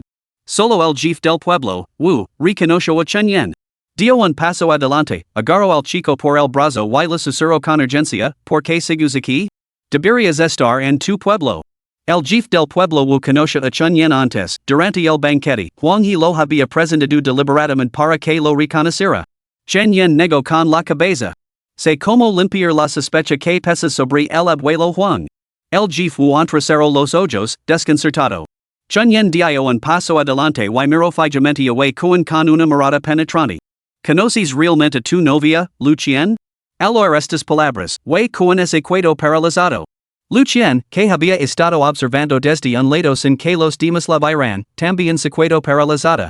Wei Kuan dudó. ¿Qué quieres decir? Si yo no conozco a mi propia esposa, ¿quién más podría conocerla? Chen Yen preguntó con calma, ¿tu esposa, es la hija de algún caballero rico de qué pueblo? Wei Kuan respondió, algo irritado, es la hija del maestro Lu, de la ciudad de Fangha. ¿Crees que mentiría sobre eso? Entonces, ¿has estado alguna vez en la ciudad de Fangha? ¿Has conocido al maestro Lu? Wei Kuan titubeó y balbuceó, no. No lo he hecho. Lucien observaba en silencio desde un lado, luego volvió su mirada afectuosa hacia Wei Kuan. Chen Yen sonrió. Puesto que nunca lo has conocido, ¿qué te hace creer que el señor Lu tiene una hija así? Wei Kuan replicó enfadado, pero he preguntado a gente. En la ciudad de Fangha hay un señor Lu y tiene una hija llamada Lucien. Ah. Chen Yen respondió con un tono significativo. La respuesta de Wei Kuan no hizo más que reforzar algunas sospechas que albergaba. Avanzó unos pasos hasta la entrada de la casa del jefe de la aldea, Wu, con la mirada fija en el cadáver que había dentro. Hermano Wei Kuan, primero debo preguntarte una cosa, este matrimonio que buscas es realmente por el bien de Lucien o por la herencia del señor Lu? Wei Kuan frunció el seno antes de esperar, estás cuestionando mis sentimientos por Chen Chen. ¿Quién demonios eres tú? Nunca te he visto en la aldea de la montaña de Wan. No serás algún forastero que ha venido a colarse en el banquete y ahora, al no encontrar comida, ha venido a causar problemas, ¿verdad? Chenyen Sinalo el cadáver que Asia en el interior y dijo, no estoy cuestionando la sinceridad del hermano Wei pero, la que es aquí no es en absoluto la hija del señor Lu. Es la hija de los bandidos de la montaña. Esta revelación dijo atenida a la silenciosa multitud. Pronto, los resuplidos bolins llenaron el aire, ridiculizando al joven advenedizo por solta semejante locura. Lu Qian, la plaga, permaneció cerca. Su pálido rostro delataba confusión, pero una chispa de ira se incendió en sus ojos. Chun Yen no mostró ningún temor. Antes de venir, había buscado la confirmación de las tijeras cortadoras de dragones, ¿se podía acabar con esta plaga llamada Lu Qian? La respuesta fue que, ese Chun Yen estaba dispuesto a revelar un secreto personal, ella podría ser destruida en un instante. Animado por esta seguridad, se atrevió a hablar. Y es una bandida. Todos los miembros de su séquito son bandidos. Los porteadores descubrieron que estaba muerto y huyeron a las montañas hace mucho tiempo. Si no me crees, envía a alguien a buscarlos. El arresto, Wei dudó. Alguien se ofreció voluntario para buscar a los porteadores de regalos y los cocineros que Lu Qian había contratado. Salieron corriendo apresuradamente, pero regresaron momentos después gritando a pleno pulmón. Se han ido todos. Hasta el último. Esto confirmó el relato de Chun Yen, lo que provocó el pánico entre algunos que temían que los bandidos se enteraran de la muerte de Lu Qian aquí y atacaran la aldea de la montaña Duan. Wei puso cara de tristeza. Chun Yen observaba desde un lado y murmuró en voz baja, si aún lo dudas, podrías enviar a alguien a la ciudad de Fangha para que el propio señor Lu confirme si tiene una hija llamada Lu Qian. Quizás, después de obtener ese resultado, podemos ocuparnos de Huang y más tarde. No lo parece, jefe de la aldea Wu? El jefe de la aldea Wu hizo una pausa, preguntándos para sus adentros cómo podía este muchacho mantener la compostura. Sin embargo, reconoció que era una oportunidad favorable para evitar provocar un conflicto entre las dos aldeas. Asintió rápidamente con la cabeza. Muy bien. Muy bien. Dejando a un lado se la esposa de Wei y es una bandida o no, verificar su identidad con el maestro Lu seguramente no supone ningún problema. Se volvió hacia Wei buscando su opinión. Esperaba que Wei se sintiera incómodo al respecto después de todo, su esposa había muerto y el deseo de venganza seguramente sería fuerte. Pero, para su sorpresa, Wei asintió repetidamente con la cabeza. Rápido. Lo mejor es que el señor Lu lo confirme. Ante esto, los demás comenzaron a comprender las implicaciones. Parecía que Wei nunca había conocido al señor Lu y no sabía nada de la verdadera identidad de Lu Qian. Chen Yen miró a Lu Qian, que observaba en silencio desde la distancia. Al no ver ningún movimiento inusual por su parte, no pudo evitar dar un suspiro de alivio. Parecía que sus palabras anteriores no habían sido en vano, ella realmente se preocupaba por Wei Sobre esa base, no haría daño a la gente de la aldea de la montaña Duan. Pero el mal nunca seguía la razón. Incluso con las tijeras cortadoras de dragones como red de seguridad, él estaba tramando algo en las sombras. Conseguir unas pocas palabras de Wei para Lu Qian no sería difícil, pero hacerlo no salvaría al jefe de la aldea Huang. Incluso podría hacer que Wei pensara que estaba diciendo tonterías. Enviar a alguien a la ciudad de Fangha para solicitar una audiencia con el señor Lu tenía dos propósitos. Primero, verificar las afirmaciones de Lu Qian. Segundo, una vez en la ciudad, donde estaban presentes las autoridades, la noticia de las muertes probablemente les llevaría a enviar hombres para investigar. Si Lu Qian realmente tenía conexiones con el maestro Lu, su familia también enviaría hombres a investigar. Así, el jefe de la aldea Wu resolvió el asunto. Seleccionó a tres jóvenes robustos, sacó el carro de burros de la aldea y les ordenó que partieran hacia la ciudad de Fangha esa misma noche.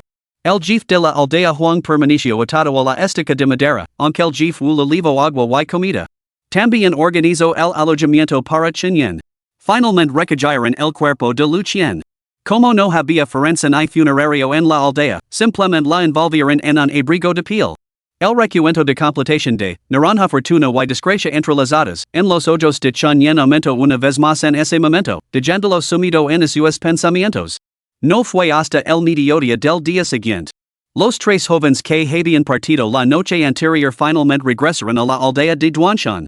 En cuanto a por qué pudieron regresar tan rápidamente, fue naturalmente porque habían viajado en carriage. Los acompañaba un contingente de hombres. Entre ellos había varios hombres vestidos con túnicas negras bordadas con motivos ocultos, que levaban espadas largas, eran funcionarios del gobierno. El resto eran figuras corpulentas, vestidas no con uniforms, sino con prendas especialmente diseñadas para facilitar el movimiento. Impugnaban espadas y otras armas, claramente no eran gente común. A su llegada, fueron directos al grano. ¿Dónde está el cuerpo de la hija del maestro Lu? Escondido entre la multitud, el rostro de Cuen traicionó un destello de secreta alegría al oír estas palabras. Chen Yen, sin embargo, observó fríamente su expresión, esbozó una sonrisa irónica y luego dirigió su mirada a Lu Qian, oculta en las sombras. Dos grupos habían llegado desde la ciudad de Fangha, uno compuesto por tropas del gobierno y el otro por guardias contratados, los llamados manos verdes, de la casa del maestro Lu. A estos guardias de manos verdes también se les podría llamar matones guardians de puertas, aunque este último término sonaba demasiado grosero, de ahí la designación preferida. Se especializaban en proteger a los ricos, principalmente vigilando casas y fincas, y ocasionalmente trabajando en asuntos poco recomendables. Su líder era un hombre corpulento de casi 2 metros de altura, conocido por los demás como Lu de Zigua. Gia se refería a su papel como guardián de puertas, mientras que Gua significaba su destreza marcial. Lu de Zigua se acercó al cadáver de Lu Qian. Tras echar un vistazo, rogió. Vosotros, gentuza del campo, habéis perdido la cabeza. Como os atravesa burleros de nosotros con la hija del maestro Lu, muerta desde hace 5 años. ¿Quién? ¿Quién dijo que se casaría con ella? Entre la multitud, el rostro de Cuen se volvió ceniciento. Capítulo 35, se revelan los verdaderos colores. Lu Daji estaba furioso.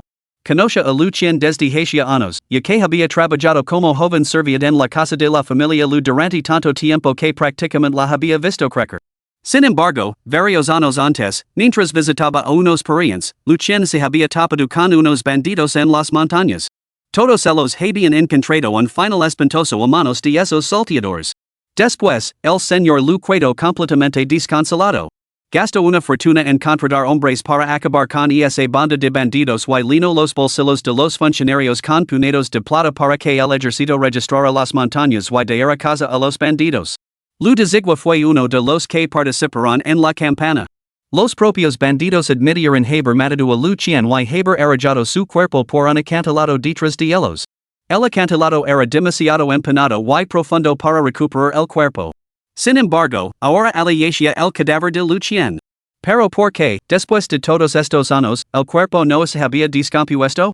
Esto era algo que Lu de Zigua no podía comprender, ni deseaba hacerlo. Solo sabía que el maestro Lu se había enterado de la muerte de su hija, solo para encontrarse de repente con un compatriota que le decía: "Oh, voy a casarme con tu hija." Esto enfureció al maestro Lu, que se sintió atacado. Lu de Zigua sabía qué hacer. Su propósito al venir era simplemente averiguar todas las circunstancias. Why? Ver qué tipo de persona se atrevía a declarar que se casaría con Lu Qian. Todas las miradas se volvieron hacia Cuen, luego hacia Chen Yen, con expresiones que lo dicen todo. Chen Yen dio un paso atrás en silencio, protegiendo a Cuen delante de él. Lu de Zigua dio un paso adelante, agarró a Cuen por el cuello y le preguntó con frialdad: ¿Eres tú? ¿Eres tú quien ha dicho que se casaría con mi hija? Cuen estaba demasiado aterrorizado para hablar. No, yo soy Cuen. La amenaza en estatura y el tono severo de Lu Daji dejaron a Cuen balbuceando incoherencias. Arrojo a Cuen al suelo con desdén, escudriñó a la multitud y luego señaló al jefe de la aldea: Wu. Tú. Acercate. Explica esto adecuadamente.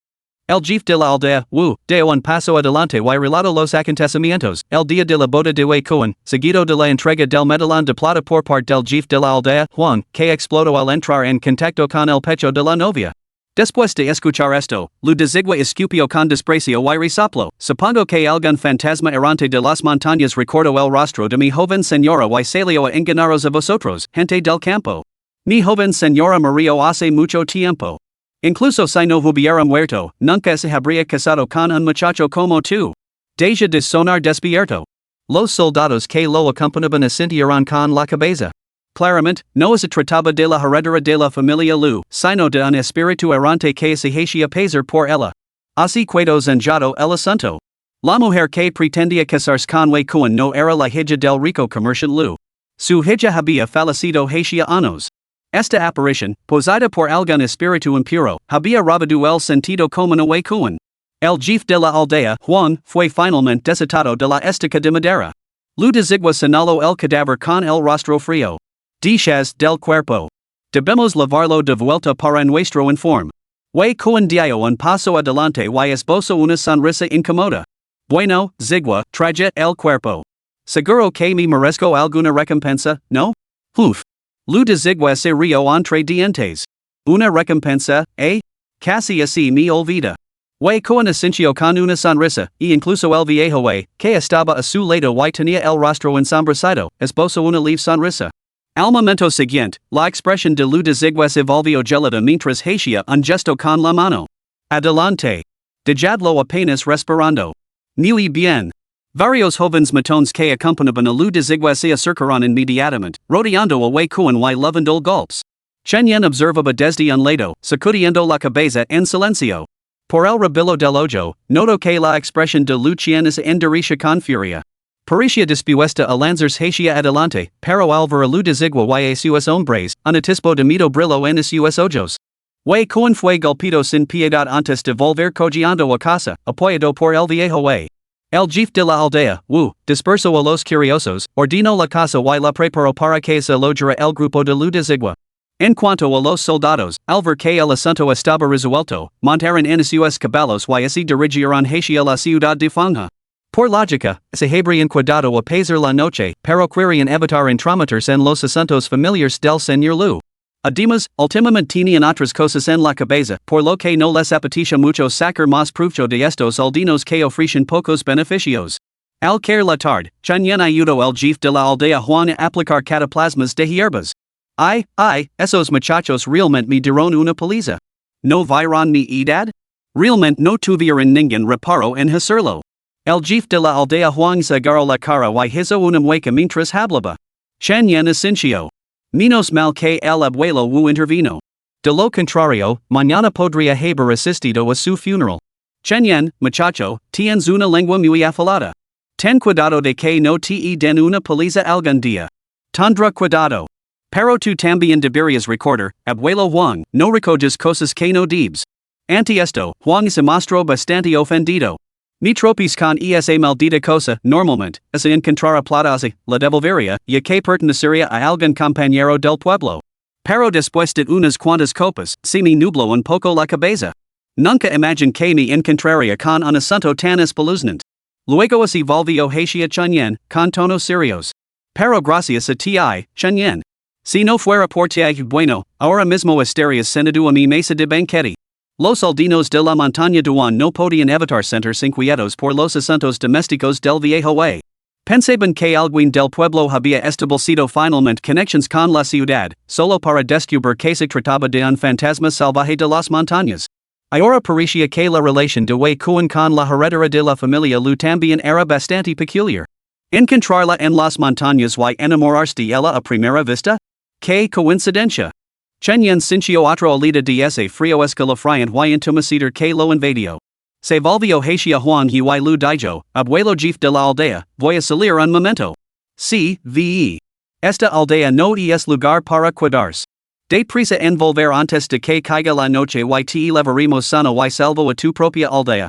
Al salir, Chen Yen vio inmediatamente a Lu Qian de pie, desolada, junto a la pared. Dudo, pero decidió no hablar con ella. En su lugar, se dirigió a la casa de Wei Kuan. Al acercarse a la vivienda, unas voces débiles llegaron a sus oídos. Activó la habilidad, maestro del escondite blanco, y encontró un lugar cerca de la pared donde ocultarse. Padre, realmente no sabía que Lu Qian estaba poseída por algún demonio de la montaña. Creía sinceramente que era la hija de una familia rica. Solo fingí ser su yerno para engañarla. Una vez que entrara en su casa, las riquezas y los honores que nos esperaban habrían sido más que suficientes para que ambos disfrutáramos. Pero ahora que las cosas han salido así, ¿cómo voy a poder levantar la cabeza entre los aldeanos? Si hubiera sido una chica respetable, me habría casado con ella. Encontrar una novia tan buena hoy en día no es tarea fácil. Ah, esos malditos traidores del plan lo atacaron con tanta sana. Padre, tráeme un ungüento curativo para aplicarlo. Si este lugar no sirve, nos iremos, buscaremos otro lugar donde vivir. Calate. He vivido aquí toda mi vida. ¿Acaso voy a escabulir mi hora a una edad en la que debería estar enterrado? Es impensable. Entonces, ¿qué hace sup one que debo hacer? Esos malditos lacayos ni siquiera me dieron un centavo como recompensa. Capítulo 36, El mensaje. Chunyan escucho en silencio y de repente veo una figura que se acercaba a la casa de Wei Kuan. Volvió la mirada y veo a Lu Dazigang caminando a grandes zancadas en esa dirección. ¿Qué hace este hombre aquí? Chunyan se ocultó aún más. Lu Dazigua se dirigió directamente a la casa de Wei Kuan, abrió la puerta de una patada sin ceremonias y miró fijamente a las dos figuras atenidas que había dentro. Cerró de un portazo la puerta de madera y, acto seguido, se lanzó a proponer otra brutal paliza a Wei Kuan. Ay. Señor, por favor, mi madera si sigu pegandome. Wei Kuan se agarró la cabeza y suplicó lastimosamente. Lu Dazig miró al viejo Wei, acariciado en un rincón, y resopló con frialdad. Arrastró un taburete, se sentó y exigió. Ahora bien, ¿dónde encontraste exactamente el cadáver de la joven? Wei Kuan tartamudeó, en las montañas. Entonces todavía estaba viva. No, quiero decir, creía que estaba viva. No sabía que estaba poseída por espíritus malignos. Lu Dazigua comentó, no lo sabrías, rústico montañes. ¿Qué oportunidad has tenido de ver cosas así? Ahora respóndeme esto, cuando te encontraste con la joven, ¿viste algo más? Mientras hablaba, Lu Dazigua tiró del largo cuchillo que llevaba en la cintura, sacándolo ligeramente de su funda. A Wei Kuan se le cortó la respiración. Frunciendo el seno, se esforzó por recordar. No. Nada más. Aquel lugar estaba cubierto de niebla y hojas caídas. Simplemente tropis durante una partida de caza y kai. Mientras gritaba pidiendo ayuda, Lucian apareció de la nada y me habló amablemente. Yo, quid cautivado por su aspecto y la confundí con otra mujer que había quedado al valle. Así que la traje de vuelta. Más tarde, ella afirmó ser la hija del maestro Lu, de la ciudad de Fanga. Pensando que me había tocado el gordo, yo, tonamente, me aproveché de ella una noche. Lu Dazigua resopló con desdén. Tienes mucho de caro, muchacho. ¿Qué tal estaba una mujer fantasma? El rostro magalado de Wei Kuan se sonrojó ligeramente mientras murmuraba, ella estaba humida, así que nunca pensé que estuviera muerta. Lu Dazigua escrutó los ojos de Wei Kuan, convencido de que no mentia, y luego le preguntó por la ubicación exacta. Al recibir la respuesta, se dio cuenta de que estaba a solo 2 li de donde habían aplastado a esa banda de bandidos. Cuando Lucian había viajado para visitar a sus parientes, su séquito había lavado varios cofres grandes con regalos. Durante su campaña contra los bandidos, Lu Dazigua no había logrado localizar este envío. Había supuesto que los bandidos lo habían escondido en algún lugar, pero ahora parecía posible que Lucian, aunque muerta, no se hubiera entomasido y hubiera ocultado ella misma esos cofres de oro, plata y joyas. Si los encontraba, ¿no le pertenecerían esos tesoros solo a él? Una vez obtenida la dirección, Lu Dazigua no se entretuvo más, ahorrándose el esfuerzo de seguir golpeando a Wei Kuan. Se limitó a resoplar con frialdad, si quieres vivir, busca a algunos maestros taoístas para que exorcisen los espíritus malignos. Un cadáver poseído por fuerzas malévolas no explota el pecho sin motivo. Con esa advertencia, Lu Dazigua se marchó. Solo quedaron Wei Kuan y el viejo Wei, intercambiando miradas desconcertadas. En un rincón, Chunyan observaba la figura de Lu Dazigua mientras se alejaba. Había escuchado toda la conversación y memorizado la ubicación que Wei Kuan había mencionado. Tenía la fuerte sospecha de que ese trozo de hojas marquitas envueltas en niebla marcaba la entrada a un reino secreto. Sin embargo, esos reinos eran peligrosos. Marcó la zona como peligrosa y decidió mantenerse alejado de ella en lo sucesivo. Cerca de la puerta, Lucian lanzó una mirada resentida a Lu Dazigua antes de dirigir silenciosamente su mirada a Wei Kuan, con los ojos llenos de dolor. Chunyan reflexionó un momento y decidió que era hora de revelar esta brutal verdad a Wei Kuan. En primer lugar, quería observar la reacción de Lucian. Al fin y al cabo, ella era una amenaza aunque ahora conservaba su capacidad de comunicarse, ¿quién podía decir lo que podría pasar más adelante?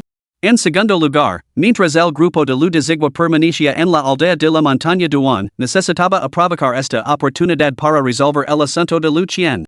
La aldea de la montaña Duan no estaba lejos de la aldea de Huantu. Wei Kuan y su compañero, sentados en la habitación absortos en sus pensamientos, oyeron de nuevo unos pasos. Sobresaltados, se estremecieron y se pusieron en pie de un salto. Al reconocer al visitante como el muchacho que había hablado antes, la furia de Wei Kuan estalló. Aunque el chico había señalado la naturaleza malévola de Lucien, también había atraído la ira de la banda de lu desigua, lo que había llevado away con a soportar dos brutales palizas por nada. Maldito bastardo. Te du es culpa tuya. Way con ese abalanzo sobre Chen para agarrarlo, pero el chico se apartó llorando y cayó de bruces en el polvo. Chen miró away con dijo en voz baja. Alguien me pidió que te dijera algo. Dijo que no está muerta. Se quedará contigo, invisible. Tras una pausa, bajo la mirada horrorizada de Wei Kuan, Chen añadió. Para siempre, fíjate. Wei Kuan gritó aterrorizado, dándose cuenta al instante quien se refería Chen. Grito, lo siento. Lo siento. Te mentí. Todas esas cosas que te dije entonces, solo las dije porque pensaba que eras la hija de una chica rica. Si hubiera sabido que eras un espíritu malévolo, nunca me habría atrevido a meterme contigo. Por favor, perdóname. Mi padre tiene 60 años y todavía tengo que mantenerlo. Soy su único hijo. Te lo ruego, deja de atormentarme.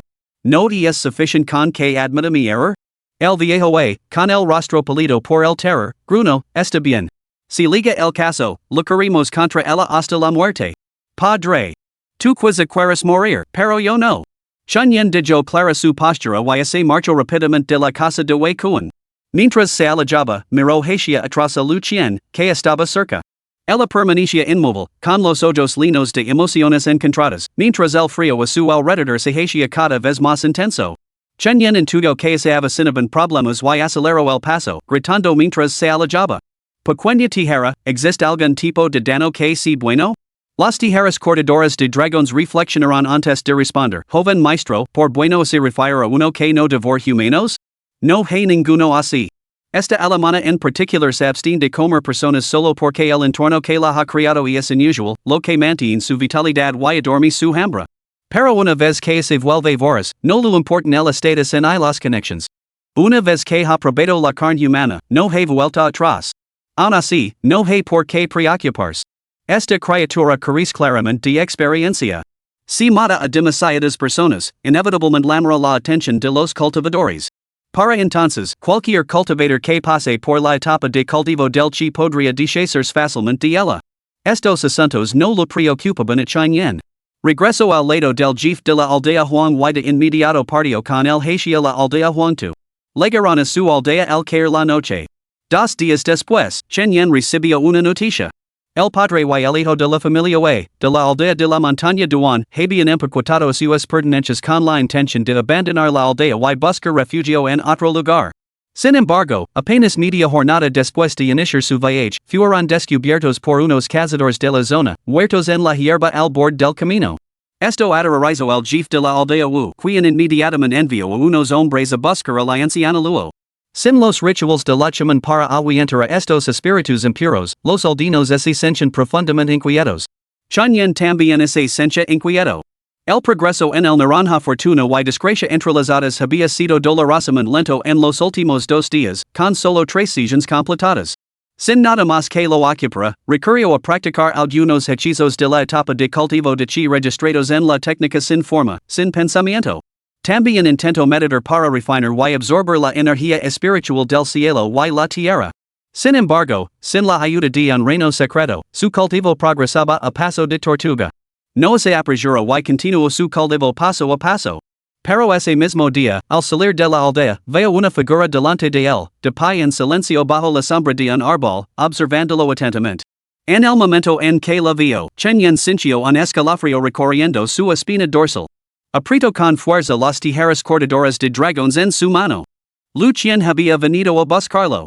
Capítulo 37, ha venido a visitarte. Si una mujer, de rasgos delicados y cintura esbelta, estuviera esperando en silencio y sola frente a tu puerta, ¿qué pensarías? Chen no podía hablar por los demás, pero él se sentía tenso. Las tijeras cortadragones estaban apretadas con fuerza en su puño. Joven maestro, comete. Comete. Solo en secreto y podría destruirla con un simple movimiento de muñeca. El aspecto de Lucien ahora se parecía poco al de antes. Donde antes su rostro era simplemente pálido, el de una joven malnutrida de buena familia, ahora tenía cierto terror. Su rostro estaba manchado con patrones rojo sangre, sus pupilas eran completamente negras y sus manos tenían características similares a las de un artrópodo. Si no fuera por los debiles rastros de su antigua yo que on permanecen en su rostro, Chen nunca la habría reconocido como Lucien. Chen aprieto los labios y permaneció en silencio. Sin embargo, Lucien habló primero. Wei Lang, mi traiciono. Así que, me lo comí. Chen hizo un gesto con la cara, pero no respondió. Lucien continuó sin que nadie le preguntara, creía que amaba profundamente a Wei Lang, pero luego descubrí que, en comparación con amarlo, su sabor, me cautivaba mucho más. Se volvió hacia Chen riendo. ¿Y que hay de tu sabor, joven? ¿Cómo se compara? Chen la observó con recelo, y tramando como eliminarla con las tijeras cortadoras de dragons. Pero no estoy aquí para devorarte. Después de consumir a Wei Lang y a su anciano, estoy bastante lino. He venido a cumplir mi promesa. ¿Promesa? Solo entonces Chen recordó las palabras anteriores de Lucien, ese podía entregar un mensaje a Wei Kuan, él lo recompensaría. En un principio, solo pretendía provocar a Lucien, ese elemento disruptivo, para provocar un enfrentamiento entre ella y la banda de Lu Dezigua. Por desgracia, la banda de Lu Dezigua abandonó la aldea de la montaña Duan al día siguiente. Wei Kuan esperó a que se marcaran antes de abandonar él mismo la aldea. Casualmente, el momento elegido por Lucien para actuar coincidió con su partida. Esta discrepancia había dejado a Chen inquieto durante los últimos días. Al hablar hacia Lucien, Chen sintió de repente una inexplicable sensación de familiaridad. Lo recordó cuando se había encontrado antes con Bai Daoran, quien también había insistido en conceder algún beneficio. Por desgracia, Bai Daoran ahora estaba muerto. El hombre en el que se había convertido ahora se parecía poco a su antiguo yo. Las tijeras cortadoras de dragons eran poco fiables. Chen miró hacia atrás, hacia la aldea de Huangtu, y preguntó, ¿qué es lo que quieres darme? ¿Eres igual que la anciana Luo, no? Así que lo que te gusta debería ser lo mismo que le gusta a ella. ¿Conoces a la anciana Luo? Chen había sentido curiosidad por esto antes. Lucien había mencionado el nombre de la anciana Luo justo al principio, pero en ese momento, el jefe de la aldea Huang estaba prácticamente asado al fuego, y Chen no había querido seguir hablando con Lucien, por lo que no había insistido en la pregunta. Lucien intentó sonreír, pero lo único que se veía era una boca llena de dientes afilados, lo que la hacía parecer bastante feroz. Sí, la conozco. Cuando Wei Lang y yo regresamos a la aldea de la montaña Duan, la abuela Luo me reconoció de inmediato. Me advirtió que no comiera personas en la aldea de la montaña Duan, o me haría pedazos. Hay algo en la abuela Luo que me demido, así que lo obedezco. Eso explica por qué solo se atrevió a actuar después de que Wei Kuan y los demás se marcaron de la aldea de la montaña Duan. Chen no se había dado cuenta de que la anciana Luo era tan formidable. Había supuesto que solo era una charlatana que engañaba a los aldeanos. Resulta que en realidad poseía algunas habilidades genuinas. ¿Qué tipo de cosa es? Lucien negó con la cabeza. No sabría decirlo. La abuela Luo solo mencionó que tenía valor. Sugirió que se lo llevara a ella a cambio de no revelar mi ocultación de asuntos relacionados con el joven maestro Wei. Pero más tarde, la abuela Luo debió de abandonar la aldea. Al principio no estaba segura, solo lo he confirmado estos últimos días.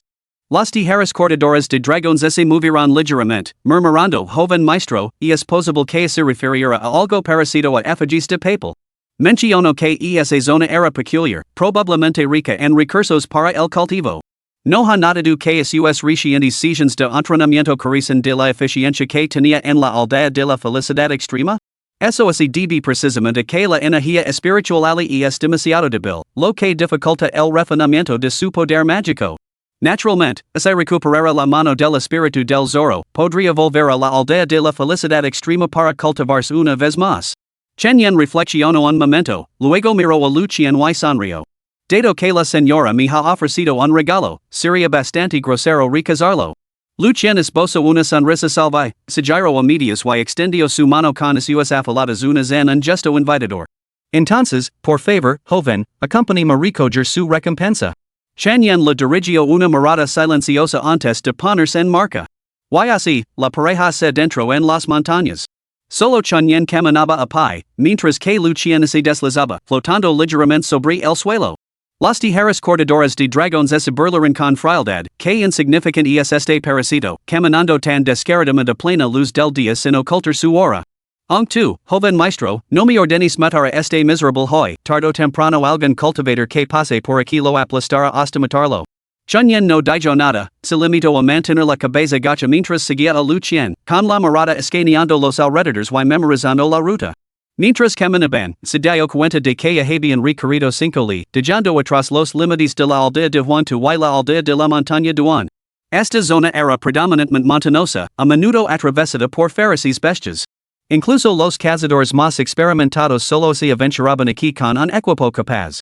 Wei Cohen había venido originalmente a esta región porque se había jugado sus ahorros en la aldea, acumulando deudas que no le dejaron otra opción que arriesgarse desesperadamente.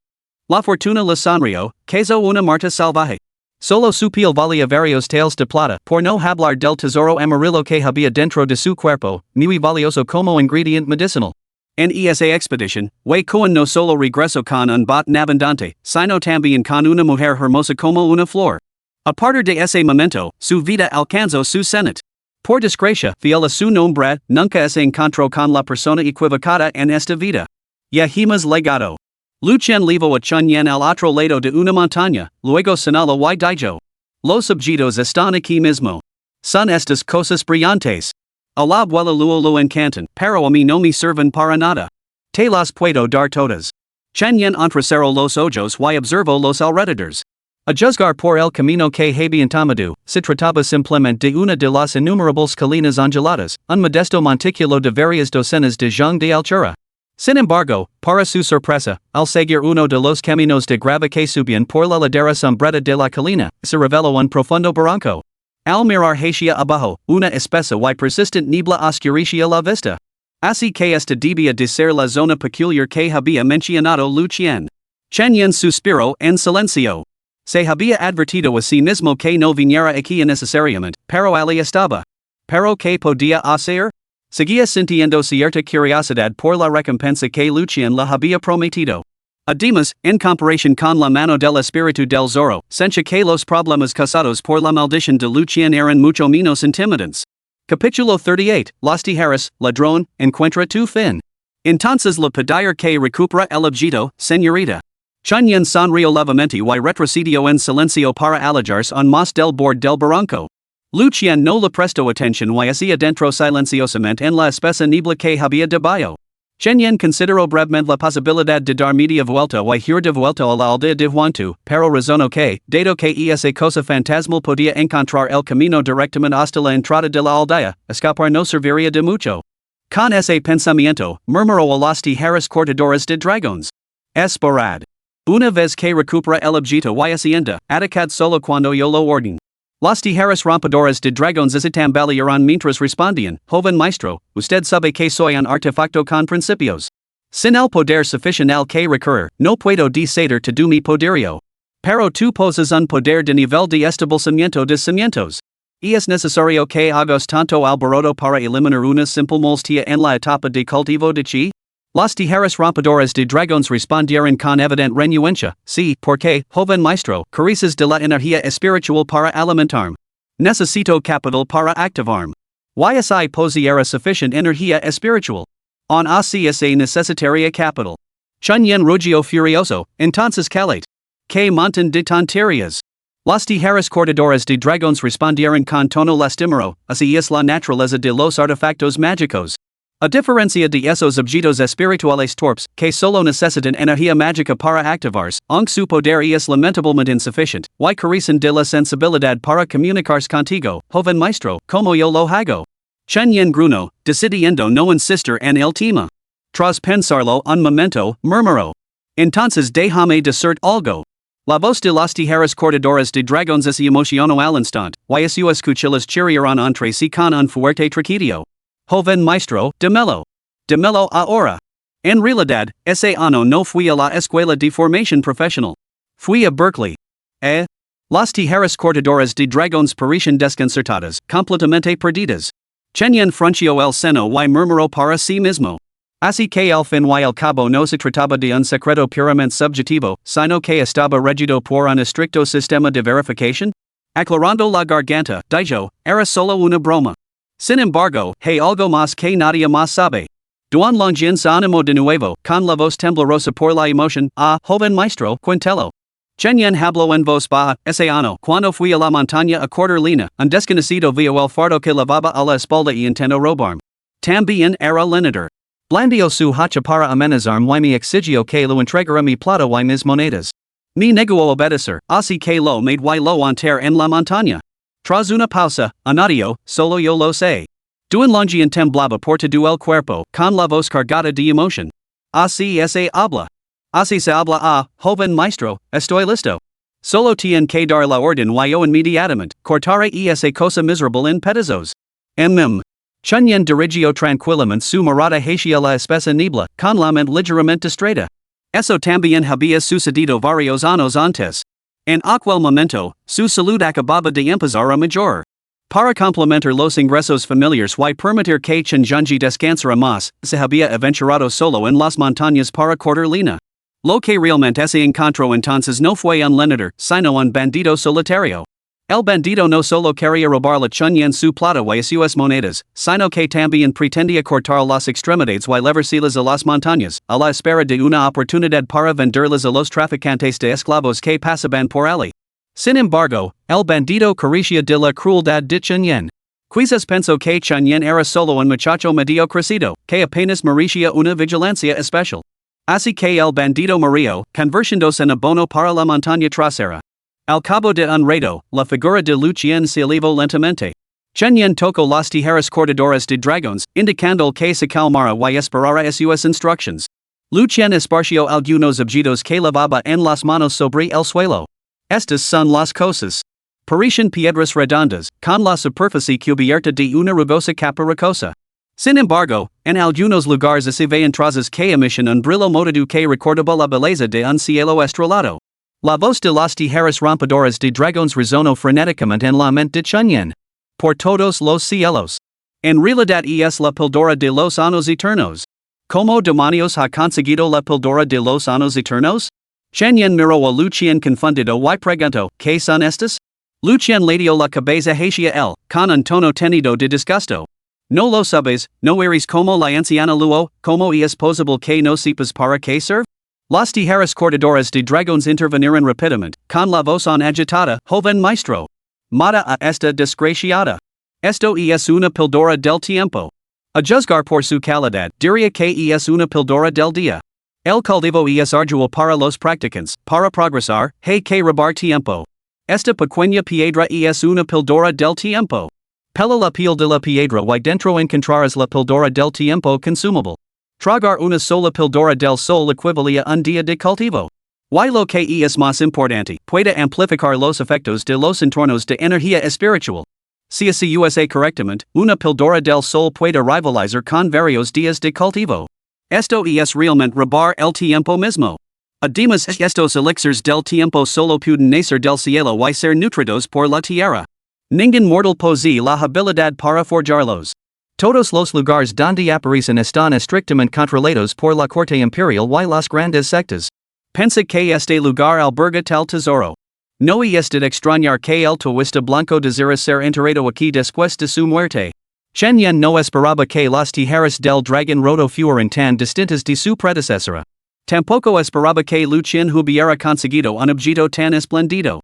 Luego estaba la abuela Luo, ella no era una cultivadora, así que ¿por qué necesitaría tales recursos de cultivo? Chen se rió entre dientes. Antes me distrajo un momento y olvidé mencionarlo, señorita Lu. Esto es una píldora del tiempo. Cuando la consume un cultivador, puede sustituir un día de cultivo, por lo que es un objeto muy apreciado entre los practicantes. Lucien sonrió. Ya veo. Así que esto es algo espléndido para ustedes, gente deliciosa. Si lo usara como cebo, atraería a gente como ustedes, ¿no? Chen le dio la cabeza, desconcertado, sin dejar de sonreír. ¿Qué quiere decir con eso, señorita Lu?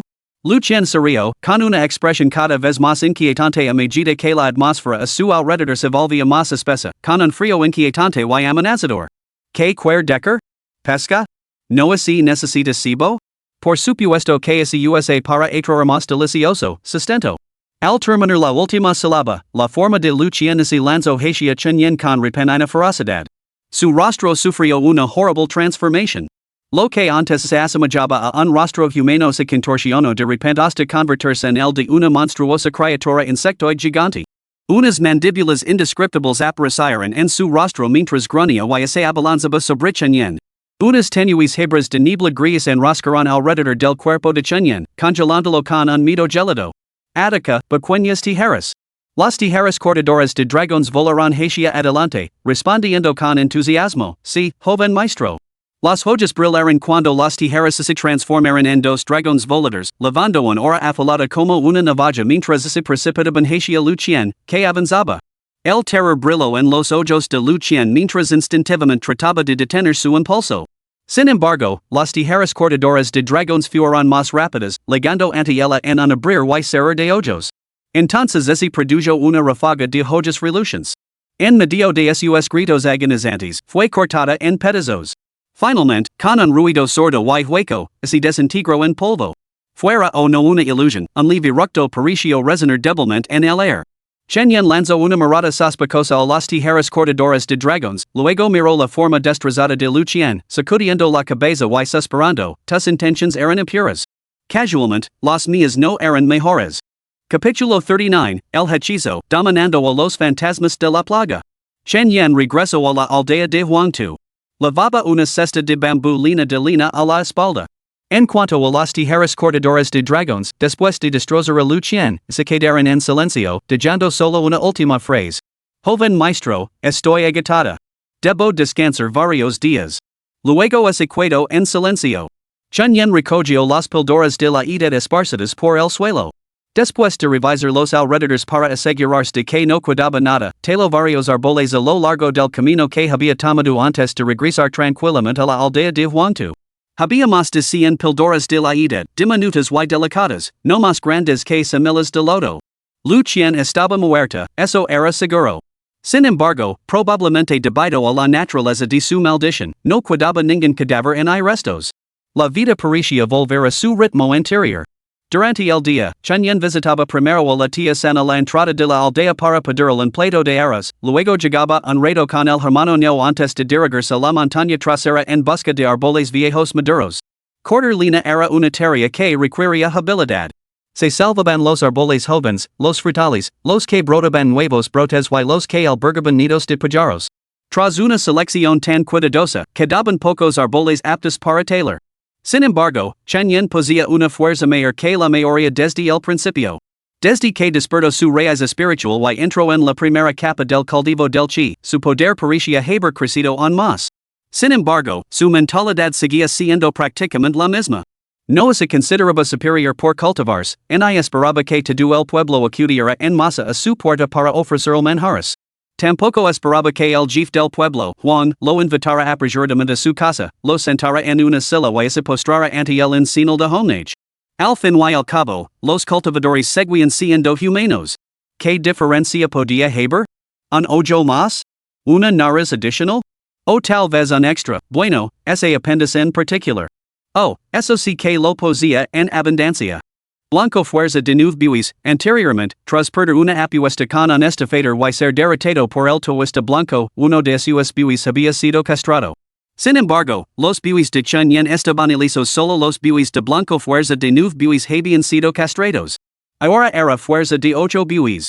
Como de costumbre, Chen subió a la montaña a cortar lina, cazar un par de conejos, desenterrar algunas hierbas medicinales y luego preparar una decoction medicinal para su abuelo, Chen Zhangji. La única pequeña diferencia era que, al caer la noche, el joven, con el rostro enmarcado por los rasgos de la juventud, se sentaba con las piernas cruzadas dentro de la casa y comenzaba algo que nunca antes había hecho. El cultivo.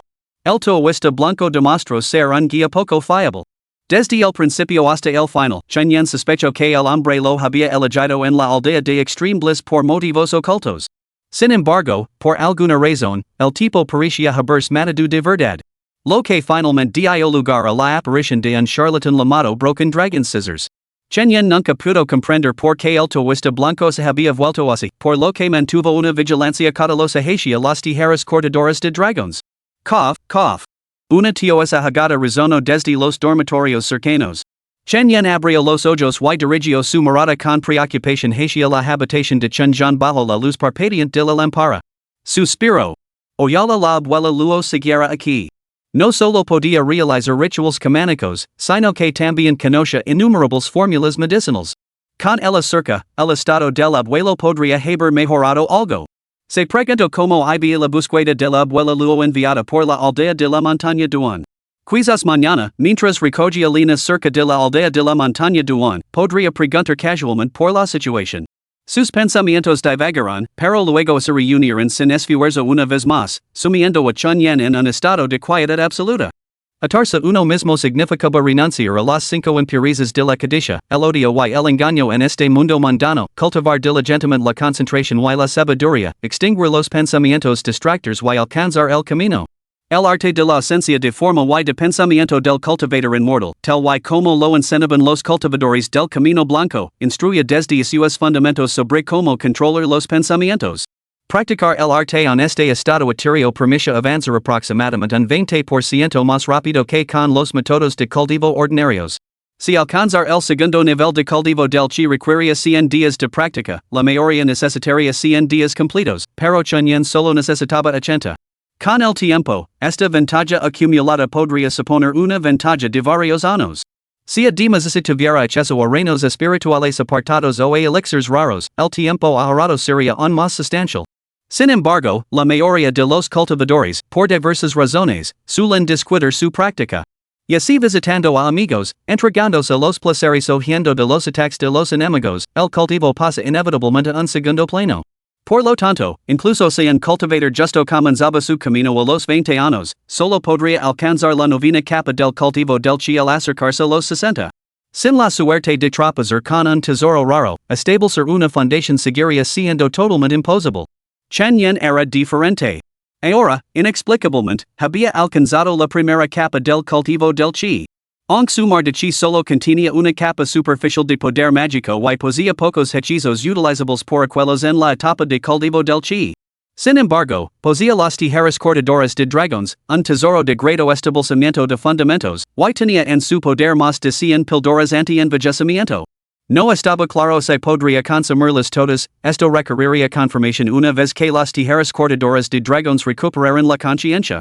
Los pensamientos de Chun Yen se desviaron momentáneamente, sacándolo de su estado etéreo y reduciendo su eficiencia en el refinamiento de la energía espiritual.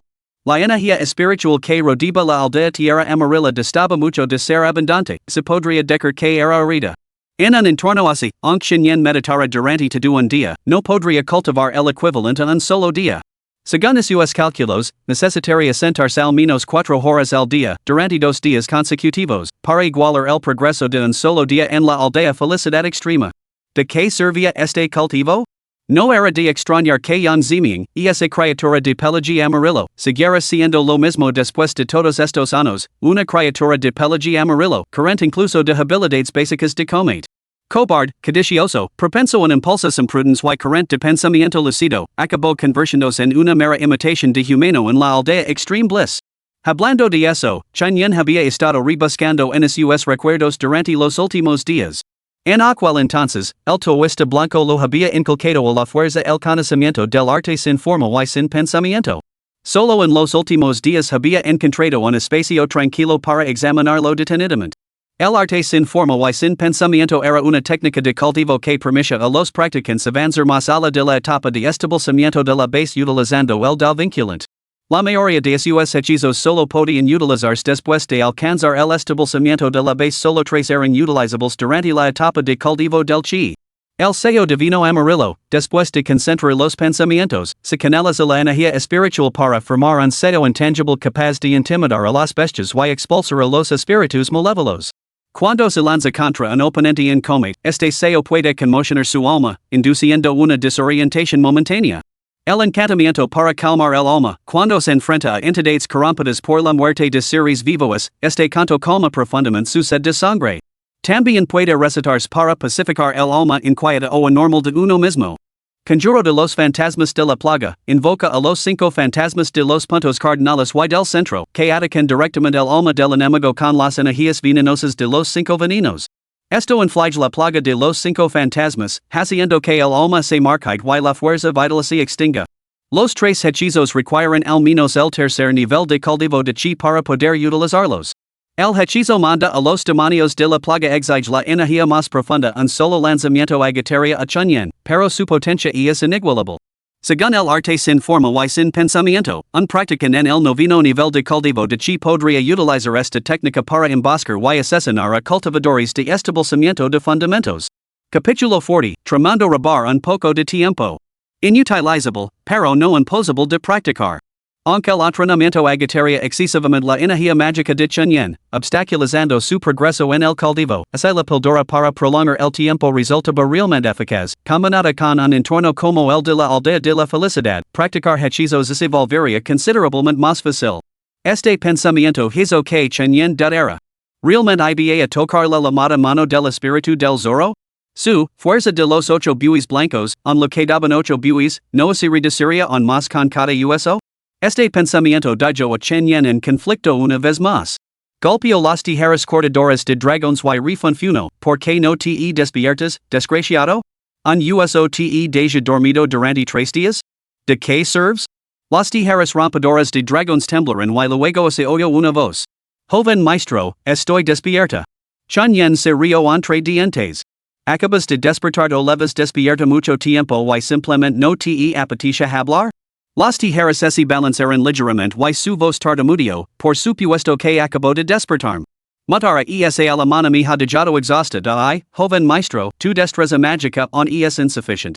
Si hubiera sido suficiente, podrías haber desatado directamente mi poder para matar a esa alemana. Basta de tonterías. Ya que estás despierto, respondem correctamente. Muy bien, joven maestro. Habla y te escuchar. Durante los últimos días, Chunyan se había comido y había reflexionado mucho. En primer lugar, ser un cultivador resultaba bastante fascinante, no solo podía lanzar todo tipo de hechizos maravillosos, sino que también había accedido a un mundo diferente a cualquier otro. En segundo lugar, posar las entradas, combinadas con su base de cultivo, debería producir más del doble de efecto.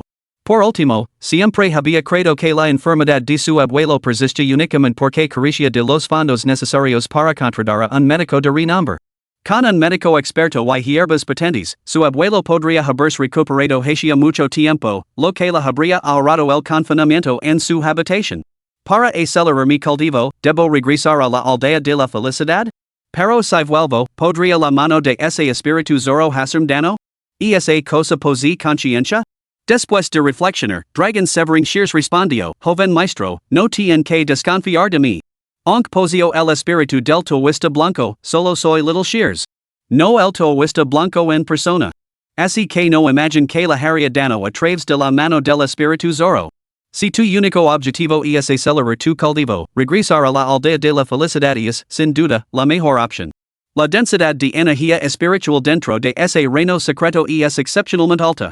En combinación con la píldora de la juventud eterna, un solo día de cultivo le equivale a robar varios días de tiempo. Aunque ese reino secreto no acelera el tiempo como los mejores, es excepcionalmente seguro. El Taoísta blanco eligió esconderse ali para utilizar la energía espiritual y ralentizar el deterioro de su alma. Ese bracero también es un objeto espiritual extraordinario, capaz de acelerar la recolección de energía espiritual. Chunyan se acarició la barbilla, encontrando el razonamiento lógico. ¿Por qué 6 al Taoísta blanco usar sin necesidad de ningún pago? ¿Me menosprecias? Las tijeras cortadoras de dragones hablaron con un toque de resentimiento, joven maestro, no lo entiendes. En aquel entonces, solo poseía un rastro de esencia espiritual, apenas lo suficiente para ser considerado un objeto espiritual. Mi capacidad para volar se mantenía gracias al cultivo continuo del poder mágico del Taoísta blanco. Además, un tesoro nunca exige pago a su creador. Entonces, ¿quién te crió? Las tijeras cortadoras de dragones permanecieron en silencio, negándose a hablar. Chunyan se rió entre dientes y decidió no insistir más. Al final descubriría la verdad.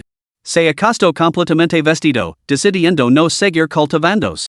Este asunto podía esperar mañana investigaría los cañaverales cercanos. Al día siguiente, Chunyan aprovechó el mercado matutino para comprar artículos de primera necesidad con las monedas de plata que había obtenido de la comadreja amarilla.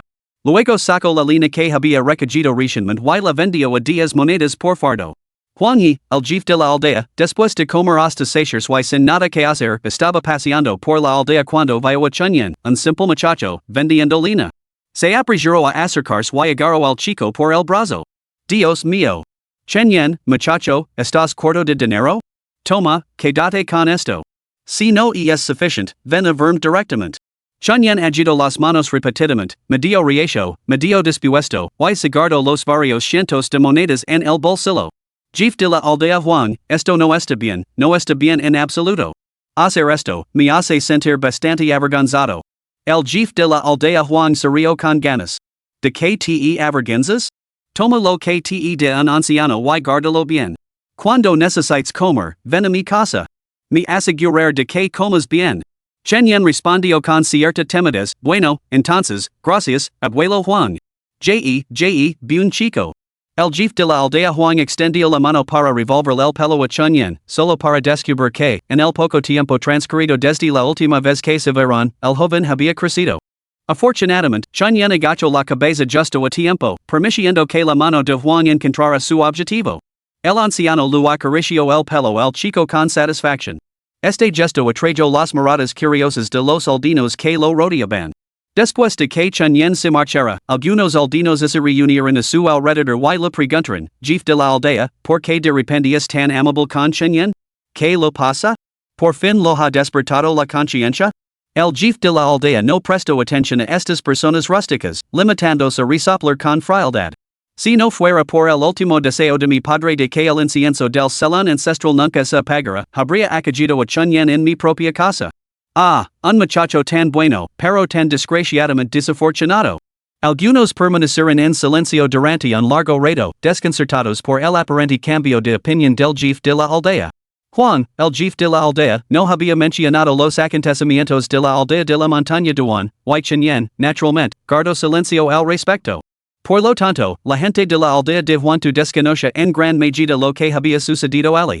Chen Yen guardó los artículos comprados en su casa y luego simplemente preparó un gran cuenco de congee.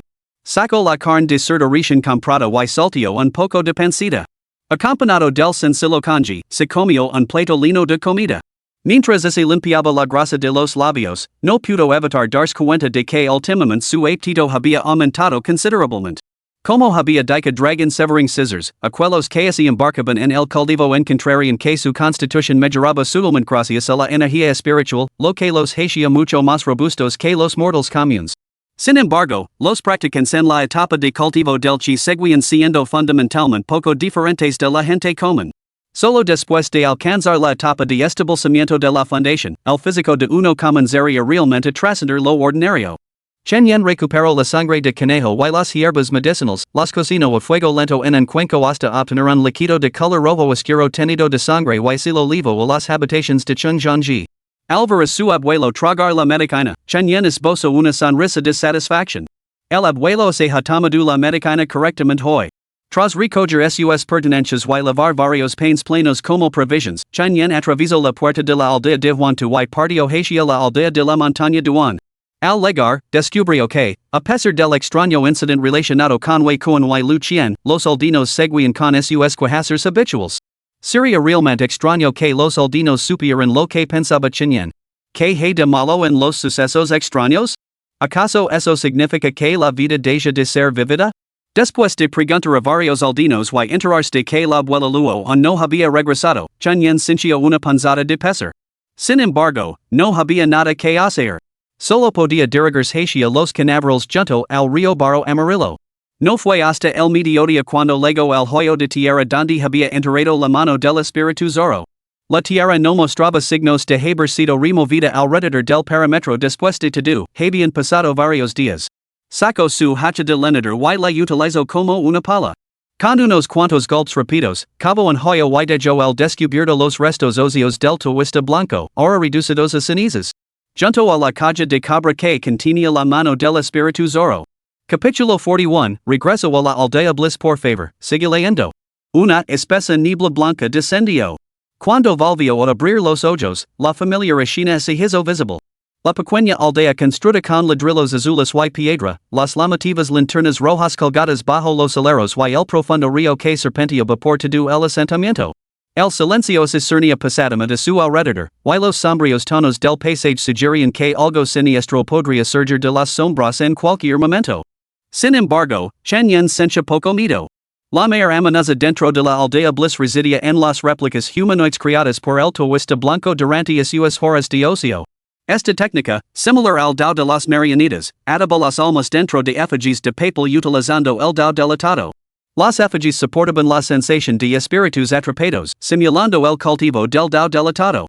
Cuando las effigies experimentaban este tormento, también ayudaban lentamente al Toista Blanco a cultivar las marcas del dao delatado. Por desgracia, las tijeras cortadoras de dragones no eran más que un artefacto espiritual en aquel entonces, algo torpe. Fieles al habito del Toista Blanco de cortar los testículos de los demás en vida, los humanos imitadores explotaron este defecto y la consideraron la muerte. Pero para entonces, el Toista Blanco ya había esperado su legado y había perdido interés en estos humanos imitadores de lento progreso que cultivaban marcas del Tao. Al regresar a la aldea del vacío y encontrarla completamente desierta, Chen Yen sintió poco miedo. Dirigió su mirada hacia el perímetro exterior de la aldea. Más allá se extendía una niebla blanca aún más densa, que oscurecía toda la vista. Una vasta extensión de blanco, solo rota por los tenues reflejos de las linternas carmesí. ¿Qué hay más allá de la aldea de la felicidad? Las tijeras cortadoras de dragones se animarán notablemente al regresar a la aldea. Volarán libremente desde el cinturón de Chen Yen, rodeándolo con entusiasmo. El vacío. El vacío? Así es, joven maestro.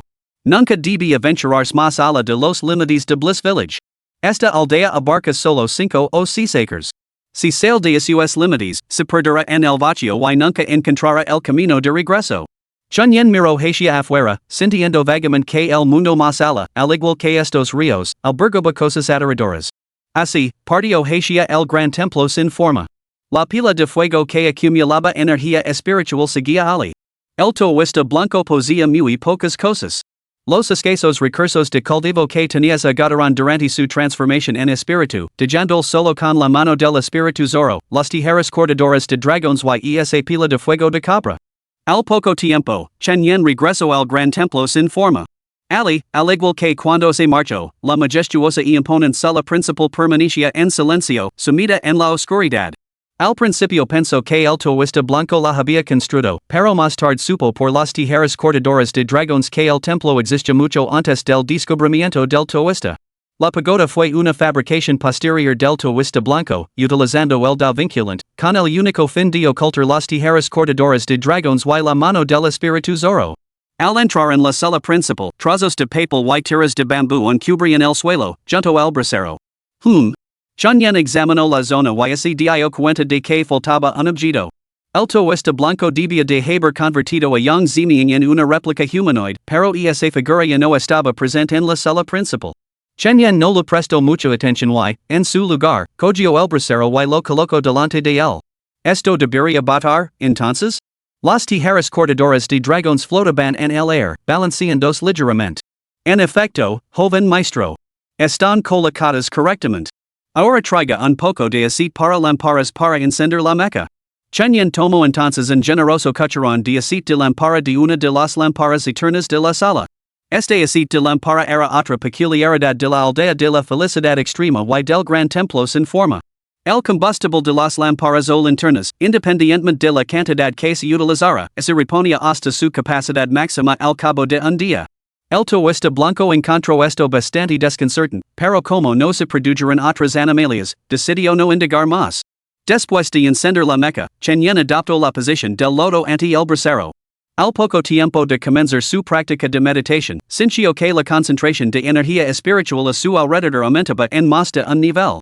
La energía espiritual en la aldea de la felicidad ya era varias veces más densa que la de la aldea de la tierra amarilla, mientras que la concentración aquí, en el gran templo sin forma, superaba incluso a la de la aldea de la felicidad en varios grados. Con la ayuda del brasero, Chen Yen se sintió completamente a gusto. Concentró su atención y circuló la técnica de la mente sin forma para entrar en ese estado elevado de vacío mental. La energía espiritual se absorbió a un ritmo notable. En cuestión de horas, sintió como se hubiera cultivado durante todo un día. Abrió los ojos y chasqueó los labios. ¿Por qué sigue pareciendo demasiado lento? Las tijeras cortadoras de dragones refuncionaron, joven maestro, nunca ha conocido la necesidad. No tienen idea de cómo esos cultivadores de fuera se devanan los sesos para reunir un poco de recursos de cultivo. Solo por sentar aquí a meditar y avail más que sus años de práctica. Chen no siente ninguna sensación de comparación, solo una inquietud persistent. Cuando entré aquí, ese mano del espíritu zoro no tocó mi, bueno, ya sabes.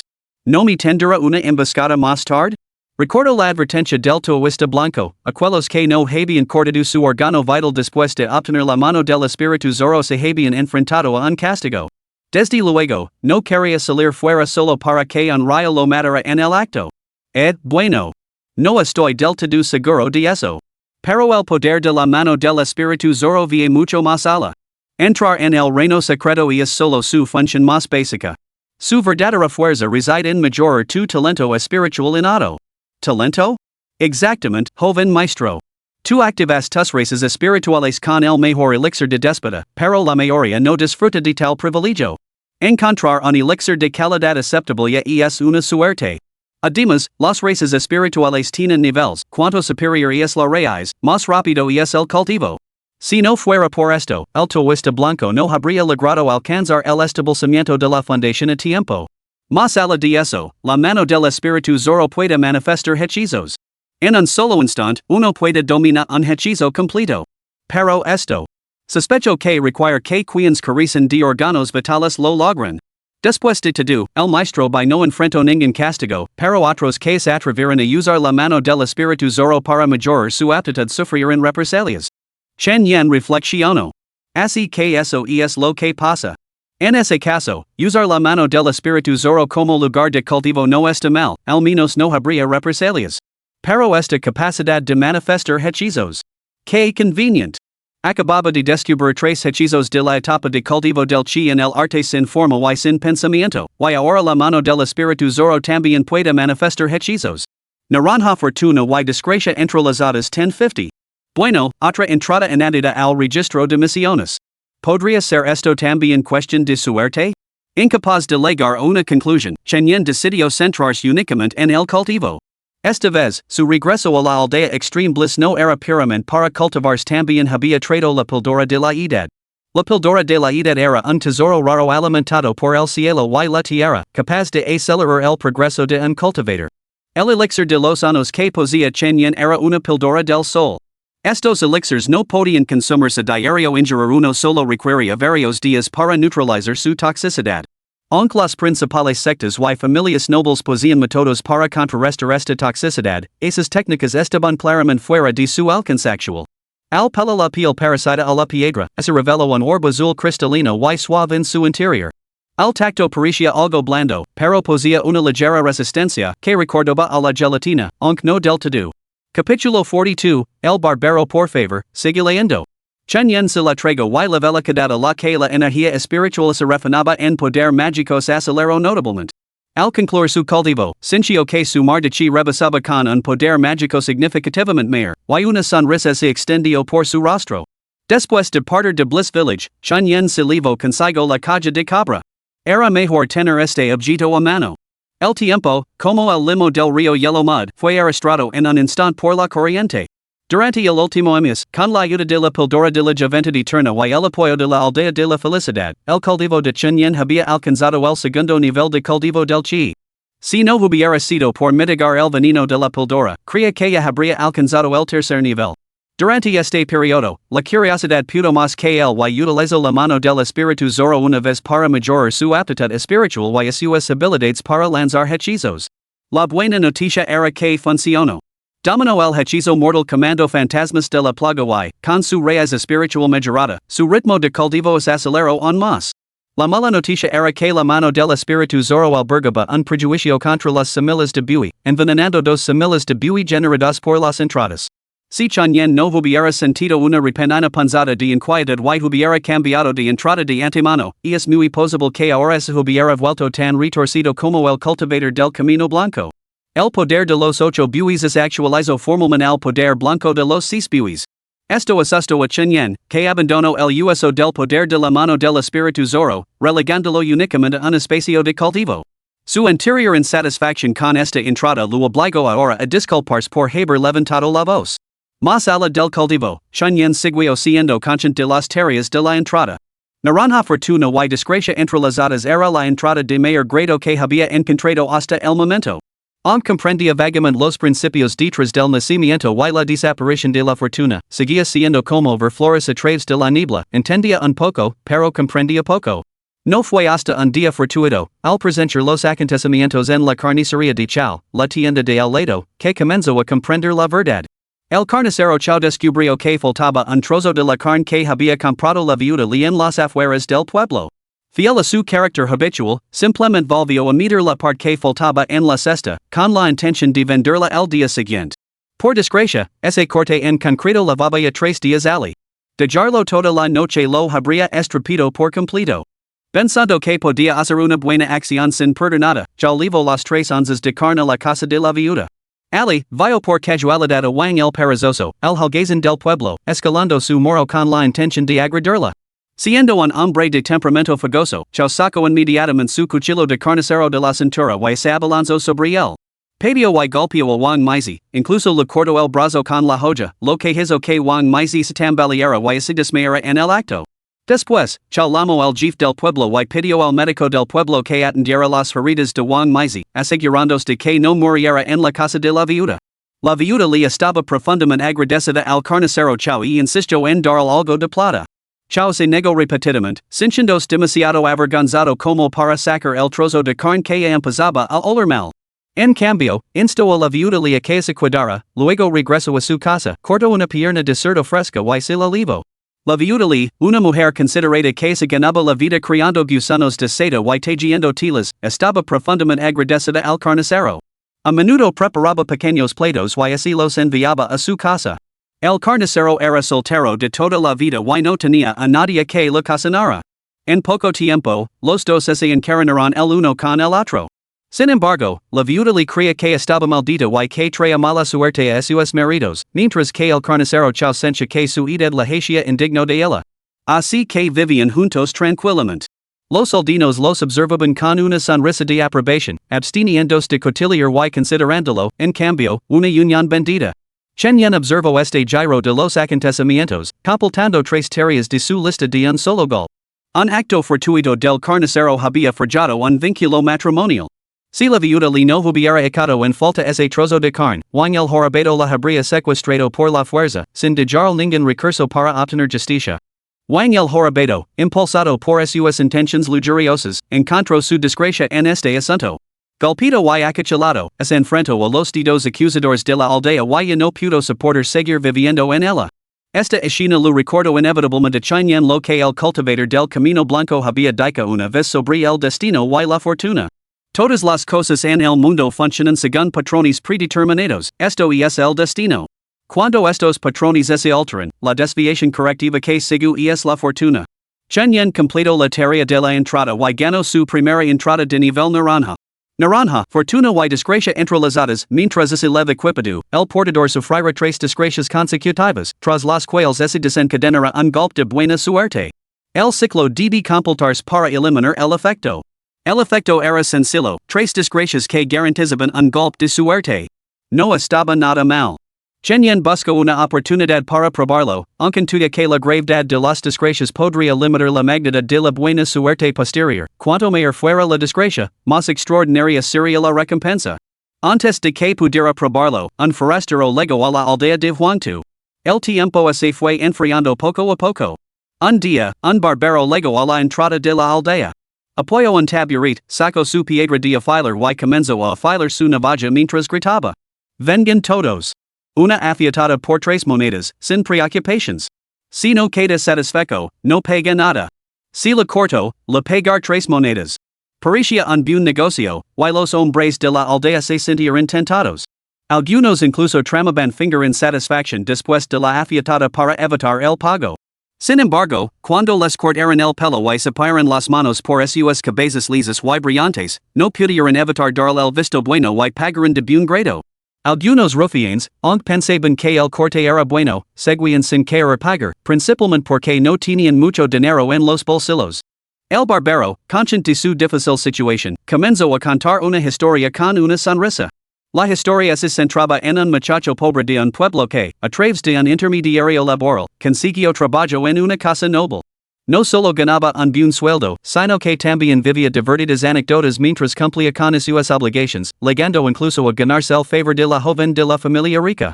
La trama en sí no era especialmente apasionante, pero la elección de palabras y la forma de expresarse del barbero eran totalmente auténticas y tenían el sabor distintivo del arte de un narrador. Después de escuchar la historia, los ojos de los holgazanes se iluminaron. Olvidando su propia pobreza, sacaron 3 monedas de cobre de sus bolsillos retos con audaz determinación y las golpearon contra el banco. Pega. La habilidad del barbero era tal que una afeitada solo le lavaba el tiempo que tardaba en quemarse una varilla de incienso. Tras enjuagar rápidamente la navaja en el subo de agua, volvió a gritar.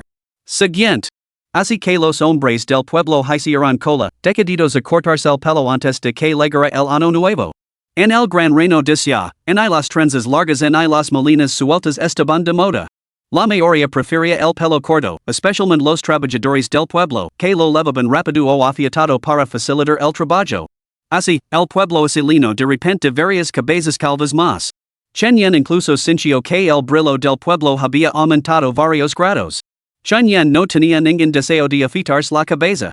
Estaba bastante satisfecho con la longitud actual de su cabello si lo alargaba demasiado, simplemente si lo cortaba con sus tijeras rompedragons. Sin embargo, después de darse cuenta de para que se había utilizado esa herramienta en el pasado, la abandonó por completo. Aún así, la historia del barbero le pareció bastante divertida. Capítulo 43, La secta del abrigo de Acid por favor, sigue leyendo. La historia de un pobre muchacho que desafía el destino y cambia su suerte tiene un atractivo universal, independientemente de la época o el escenario. ¿Quién dice que a los campesinos no les gustan las buenas historias? Y es solo porque son analfabetos. Si supiera leer, en cuestión de minutos estarían devorando libros de cuentos. Después de preguntar a los aldeanos de Juantu por las aldeas vecinas, el barbero sacó al hombro su largo banco y su tubo de agua y se marchó a zancadas. Juantu se quedó con un grupo de cabezas calvas y la historia del pobre muchacho que se encontró con la secta inmortal y cambió su destino, una historia que mantuvo a todos charlando. Chen Yan aprovechó la oportunidad para probar el poder de la entrada, naranja fortuna y desgracia entrelazadas. Después de activar el rasgo, no sintió ningún cambio inmediato. Sin embargo, cuando se dirigió a las colinas a cortar lina, con su cesta de bambú a la espalda y su hacha en la mano, como de costumbre, su pie izquierdo resbaló sobre una piedra lisa en el camino embarrado fuera del umbral. Se torció el tobillo, perdió el equilibrio y cayó al suelo. Esto no habría sido gran cosa, pero por pura mala suerte, tenía el hacha apoyada en el regazo, examinando su filo. Si no hubiera alcanzado el segundo nivel de cultivo de chi, que mejoraba su destreza física, no habría instintivamente protegido su cintura en ese momento crítico. El hacha le habría cortado la garganta. Chen Yan rompió a sudar frío, con el corazón latiendo con fuerza por el terror. Después de recuperar la compostura, se dirigió hacia la montaña trasera, caminando con extrema precaución. Las tijeras cortadoras de dragones, que antes estaban inactivas, de repente gritaron, sin vergüenza. Tu virilidad, la reclamar. Con ese grito, se pusieron en movimiento, transformándose en una joya de luz que se abalanzó hacia la ingle de Chen Yan. Chen Yan levantó rápidamente su hacha para protegerse. Clang. El hacha se partió en dos y las tijeras cortadoras de dragones despertaron. Las pequeñas tijeras parecían completamente mortificadas. Joven maestro, balbució, acabó de tener unos sueños extraños. Creía que estaba luchando contra bandidos. Chen Yan lanzó una mirada sombría a las tijeras cortadoras de dragones, pero no dijo nada y continuó su camino hacia la montaña trasera. Hoy se negaba a creer que cortar lina pudiera suponer ningún peligro. Incluso si se tratara de un oso de montaña o un tigre, con su hacha en la mano y su entrenamiento a sus espaldas, ¿qué tenía que temer? Sin embargo, al contemplar la mitad rota de su hacha, Chen Yan volvió a sumerse en sus pensamientos. No sabía que, al llegar a las montañas traseras, se vería envuelto en problemas. Rugido. Un tigre, con un cuerpo de casi 3 metros de largo, emergió lentamente del bosque, gruñendo y mostrando los colmillos. Chen Yan tragó saliva y agarró el mango roto del hacha. El tigre lanzó un alito largo y penetrante y se abalanzó hacia adelante, cargando directamente contra Chen Yan. Chen Yan tenía la intención de enfrentarse a él con su larga espada, pero de repente se le ocurrió una idea: luchar contra una bestia con un cuchillo de leñador era una auténtica locura. Aunque su físico era considerablemente más fuerte que el promedio, no era tan imprudente como para desafiar a una bestia en combate. En lugar de eso, junto las manos y así inclino profundamente. 4 estaciones, 8 solsticios, espíritus de la plaga de las 5 direcciones. Ejecutad esta orden con la máxima urgencia. Rapidamente, como lo exige la ley. Conjuro para comandar al espíritu de la plaga. Era la primera vez que Chen lanzaba el conjuro para comandar al espíritu de la plaga sobre un ser vivo. En un instante, el poder mágico de su modesto martichi se agotó. Peor aún, el hechizo siguió absorbiendo su vitalidad, consumiendo sin descanso su energía para perfeccionar su ejecución. Su cuerpo se convulsionó violentamente, su corazón se aceleró y la sangre corrió por sus venas 100 veces más rápido de lo normal. Afortunadamente, el hechizo apenas se completó antes de que perdiera el conocimiento. Ante él se materializó un espectro fantasmal. Su poder mágico era insuficiente, lo que debería haber invocado a los 5 fantasmas de la plaga solo produjo uno. Sin embargo, resultó suficiente contra la gran bestia. La aparición se materializó con un tartamudeo, apareciendo instantáneamente ante la gran bestia antes de atravesar su cuerpo. La postura de ataque de la bestia se congeló en el aire. Se derrumbó en el suelo, convulsionando violentamente y echando espuma por la boca. La sangre brotaba de sus ojos felinos mientras emitía un gemido incontrolable. Chen Yan también estaba arrodillado, jadeando, con las piernas temblando violentamente. La maldición del demonio de la plaga exigía un precio demasiado alto. Era mejor no utilizarla a la ligera en lo sucesivo. Chen Yan se apoyó contra una roca, con las manos temblorosas, y sacó algunas raíces secas. Las lavó con agua de su cantimplora y las comió bocado a bocado para recuperar fuerzas. Las tijeras cortadragones revolotearon por el aire, alabándolo repetidamente. Joven maestro, ese movimiento tiene mucha fuerza. Y es solo que, es demasiado agotador para usted en este momento. Debe utilizarlo con precaución. Jadeando pesadamente, Chen Yan miró de reojo a las tijeras cortadoras de dragones y espido, ¿de qué serves? Ni siquiera puedes con un simple tigre. Las tijeras cortadoras de dragones respondieron con tono lastimero, no estoy bien alimentada. Incluso cuando el joven maestro me proporciona energía, solo está recurriendo a mis propias reservas. Y es insostenible. Era cierto. Un tesoro del calibre de las tijeras cortadoras de dragones no era algo que pudiera manjar en su etapa actual y, naturalmente, su poder mágico no podía sostenerlo. Después de haber soportado 3 desgracias, seguramente lo esperaba mejor suerte a continuación. Chen Yan se levantó, agarró el hacha del lenador y comenzó a procesar el cadáver del tigre. Una bestia tan grande debería alcanzar un buen precio cuando la llevara de vuelta, especialmente la piel del tigre, que valía al menos 5 taels de plata. Mientras trabajaba, un tenue texto azul parpadeó ante los ojos de Chen Yan. Casi lo había olvidado, hoy debería traer una nueva tarea. Sin embargo, no apareció ninguna tarea. En su lugar, una línea azul confusa pasó rápidamente. Después de un momento, el familiar texto azul se materializó en su visión. Blanco tan raro como una pluma de fénix o un cuerno de unicornio 010. Al haber cruzado las puertas del cultivo, ya te distingues de los aldeanos. Sin embargo, esto no es suficiente. Vía capturar 10 galinas y 10 serpientes, y luego consúmelas.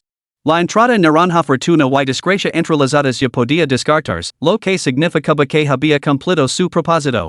Era este blanco raro como una pluma de fénix el resultado de haber desencadenado la buena fortuna? ¿Podía una simple entrada de grado blanco considerarse realmente una buena fortuna? O tal vez, dado que solo había sufrido pequeñas desgracias durante su estancia en la aldea de Tierra Amarilla, la buena fortuna desencadenada no era particularmente notable? Chen Yan reflexionó sobre ello y se inclinó por la segunda explicación. La misión parecía bastante sencilla y se podía completar rápidamente. Sin embargo, el día de hoy prometía ser difícil. Procesar el cadáver del insecto gigante probablemente le llevaría toda la tarde. Tendría que dejar parte de la carne y era demasiado tarde para pedir ayuda a los aldeanos. Chen Yan terminó apresuradamente de preparar el cadáver del insecto gigante, levando solo los elementos más importantes: uso de tigre, pin de tigre, piel de tigre, vesícula biliar de tigre y garras de tigre, y se apresuró hacia la aldea de Tierra Amarilla. Antes incluso de llegar a la aldea, vio a una gran multitud reunida en la entrada. Desde lejos, distinguió a un grupo de desconocidos conversando con los aldeanos. Chen Yan levantó su cesta de bambú y se acercó con curiosidad. Dos hombres, con un atuendo claramente diferente al de los trabajadores comunes, proclamaban una gran oportunidad. Después de escuchar un rato, Chen Yan comprendió su propósito. Estos dos afirmaban representar a la secta inmortal más poderosa en un radio de 100 li, la secta del abrigo de acete. Habían venido en nombre de su secta para reclutar hombres fuertes y trabajadores que les ayudaran a recolectar hierbas medicinales en un valle determinado. Las hierbas se comprarían a un precio elevado, y cualquier otro artículo recolectado también se valoraría en consecuencia. Además, se entre ellos se encontraban candidatos adecuados para el cultivo. La secta del abrigo de acete podría, dependiendo de las circunstancias, tomarlos como discípulos, liberándolos así de la existencia mundana. Capítulo 44, una oportunidad para ganar dinero por favor, sigue leyendo. La secta del abrigo asiatoso, que nombre tan peculiar. Chen Yen observó las prendas que vestían los dos. Eran de un color marrón apagado, recubiertas de una fina capa de grasa, parecidas a panos de cocina que no se habían lavado en años. Sin embargo, a pesar de la grasa, su vestimenta era muy superior a las harapientas prendas de cánamo que levaban los trabajadores de la aldea de la tierra amarilla. A esto se sumaba los generosos precios que ofrecían, un tal de plata por cada hierba recolectada, con un pago adicional por las frutas o las flores. Pero no debían recoger indiscriminadamente, solo las hierbas solicitadas específicamente por la secta del abrigo de acete serían suficientes. Al resto, los aldeanos vieron una oportunidad de oro para ganar dinero, especialmente después de la historia del barbero de días anteriores. No veían monedas de plata, sino un camino para unirse a la secta inmortal, una oportunidad de ascender a la cima de la vida. El jefe de la aldea, Juan, también estaba presente. Sus pensamientos no se centraban en la oportunidad de unirse a la secta inmortal, sino en la proximidad del fin de año, cuando las autoridades vendrían a recaudar impuestos. La cosecha de este año había sido mediocre. Sin ingresos adicionales, sería imposible cumplir con las exigencias fiscales. Originalmente, el jefe de la aldea, Juan, había planeado organizar a los hombres para cazar en las montañas y superar las dificultades de este año. No esperaba encontrarse con la secta del acete reclutando trabajadores. Así, muchos se alistaron, prácticamente todos los aldeanos, jóvenes y mayores. Incluso Chen Yen sintió un gran interés. Al fin y al cabo, eran brillantes monedas de plata, ¿por qué rechazarlas? Los representantes de la secta del abrigo de acete parecían bastante justos en sus tratos, probablemente no fuera un trabajo peligroso. Después de todo, cada pocos años, gente de fuera venía a estas aldeas remotas a reclutar mano de obra. Incluso las aldeas vecinas, así tenían una cosecha especialmente abundante, a veces reservaban plata para contratar ayuda de las aldeas cercanas. El jefe de la aldea, Juan, vio a Chen Yen y se acercó con una sonrisa. Chen Yen, ¿también te apetece ir, eh? Chen Yen asintió. ¿Una oportunidad de ganar plata? Por supuesto que me encantaría. Pero tengo que cuidar de mi abuelo en casa. Me temo que no puedo irme. La secta del Hul había mencionado que este viaje duraría aproximadamente 3 días, incluyendo el tiempo de desplazamiento. Enviarían carros tirados por bueyes para recoger a los trabajadores y se asegurarían de que regresaran a casa después de recolectar las hierbas. Ahora Chen Yen mencionar de nuevo a su abuelo, el jefe de la aldea Juan frenció ligeramente el seno y desvió la conversación. Tu abuelo, bueno, está entrando en años, prácticamente tiene un pie en la tumba. Su edad ya está preparado. Se las arreglará solo. Tu aún eres joven, Chen Yen, muchacho. Y es hora de ahorrar para casarut. Una vez que pase esta oportunidad, no volverá a presentarse. Chen Yen reconoció que el jefe de la aldea Juan tenía razón. La última vez que se había quedado atrapado en la aldea Extreme Bliss, había desaparecido durante casi 3 días, y su abuelo se había quedado muy bien solo. Simplemente prefería encerrarse en su habitación, sin siquiera encender una lámpara. Si fuera el abuelo de cualquier otra persona el que actuara así, a Chen Yen le habría parecido extraño. Pero como era el suyo, simplemente lo achacó a la menopausia, a su viejo simplemente no lo apetecía ver a nadie. Con esa idea en mente, Chen Yen fue a inscribirse con los dos hombres de la secta de la túnica asiatosa. La pareja no aceptó a todo el mundo, sino que seleccionó a un grupo de hombres sanos. Los ancianos fueron rechazados, los frágiles fueron rechazados, los demasiado jóvenes fueron rechazados, los lisiados fueron rechazados. Tras esta exigente selección, de los 200 y pico residentes de la aldea de Huantu, solo se inscribieron 80, y al final, apenas la mitad fueron elegidos. Los que no fueron seleccionados escupieron con ira, con el rostro ensombrecido. ¿Qué posibilidades hay de unirse a la secta inmortal? Creo que solo os estáis engañando a vosotros mismos. Otros abanico la naras y comento con sarcasmo, no he visto volcar el barril de vinagre, pero detecto un olor agrio. Los miembros de la secta del abrigo de acid se marcharon, diciendo que alguien vendría a recogerlos al día siguiente indicando a los aldeanos que trajeran sus propias provisions y agua. Chen Yen regresó a casa y así dirigió a Chunjiangji, que estaba sentado en las sombras de la habitación. Abuelo, ha venido un tipo de la secta del abrigo de acid. Está contratando gente para recolectar hierbas medicinales. Un tal de plata por cada planta que encuentran. Mi apetece ir yo mismo. Saldrá mañana, te parece bien? Te he hervido las hierbas, suficientes para 3 días. Me preocupaba que la sangre de conejo se hubiera echado a perder, así que le pedí a la tía Wang un poco de tofu de sangre. Tendrás que conformarte con eso, abuelo. Chen Zhangji murmuró algo inintelligible, moviendo la mandíbula mientras masticaba algo. Asincio con la cabeza y gruno, hierbas. Buenos. Chen Yen parecía distraído mientras asentia con la cabeza, sí, buenos. Las tijeras cortadragones que lavaba en la cintura temblaban sin cesar. Chen Yen las acarició, desconcertado. ¿Qué te pasa? ¿Te ha dado un ataque? Las tijeras permanecieron en silencio. Tenían miedo. Chen Yen volvió a la habitación y rebuscó debajo de la cama hasta encontrar la plata y las monedas que había ahorrado. Las contó, 3 taels de plata y 500 monedas de cobre.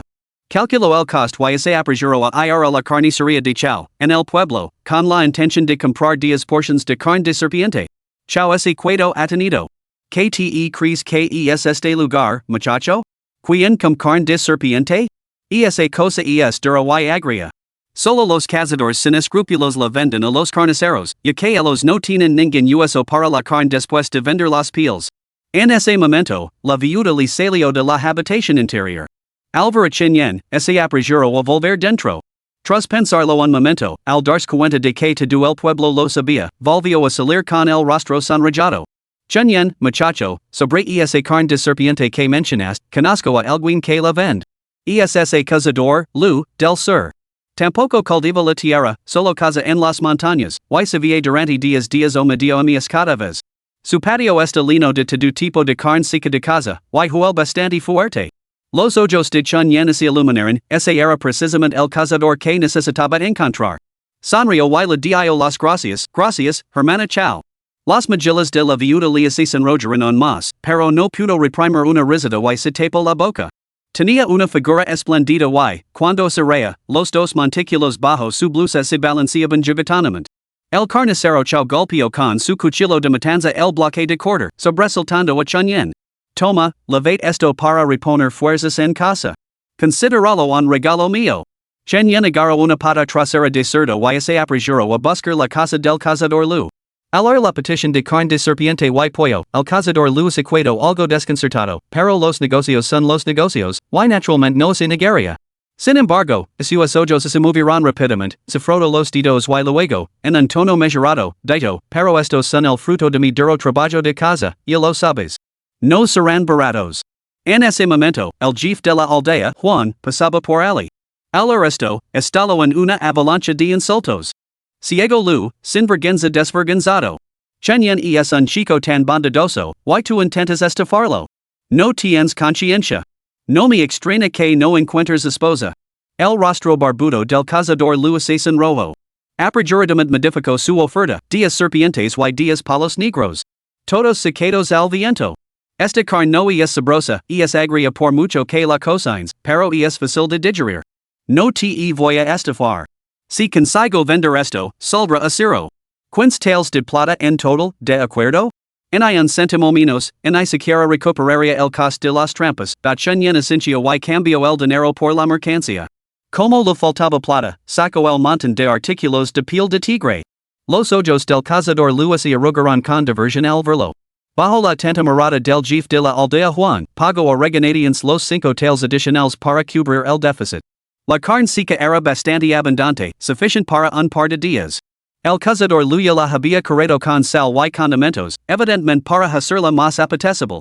Chen Yen arrancó una pequeña tira para probarla y inmediatamente frunció el seno y arrugó la nariz. Caramba, está horrible. Capítulo 45, Liga el cachero sigue leyendo. Clink clank, clink clank. Al amanecer, el sonido de los cencerros de los bueyes resonó fuera de la aldea. Soplan vientos dorados, el frío del otoño se hace más intenso. Aprovecha el momento, porque el tiempo no espera a nadie. El camino de la fortuna es abra, no te demores. El carriage y los caballos están listos, esperando tu llamada. Los gritos resonaban más allá de la aldea, pero nadie entraba. Chen Yen se levantó, frotándose los ojos con sorpresa. Cielos, ese lo oí desde esta distancia. Que voz tan potente. Los tijeras cortadoras de dragones murmuraron, joven maestro, no es solo su voz. Se trata de un cultivator. ¿Cultivado? ¿Un cultivator? ¿Qué tipo de técnica es esta? Duanlong Jian reflexionó un momento antes de responder, se parece al camino del cultivo del sonido. Sin embargo, es evidente que este individuo no ha establecido una base. Probablemente, ha alcanzado la etapa avanzada del cultivo del chi y está empezando a contemplar el establecimiento de una base. ¿Camino del sonido? ¿Es ese su único nombre? Duanlongjian pareció desconcertado, pero tras un momento añadió, algunos lo llaman camino de la voz, usar el sonido como camino, refinar las marcas del camino. El taoísta blanco se encontró con un practicante de este camino antes de su muerte. Cada palabra que pronunciaban, incluso cada sonido que emiten, podía ser un ataque. Imposible de defenders. Así que eso es. Chunyan asintió con la cabeza, comprendiendo un poco mejor este camino.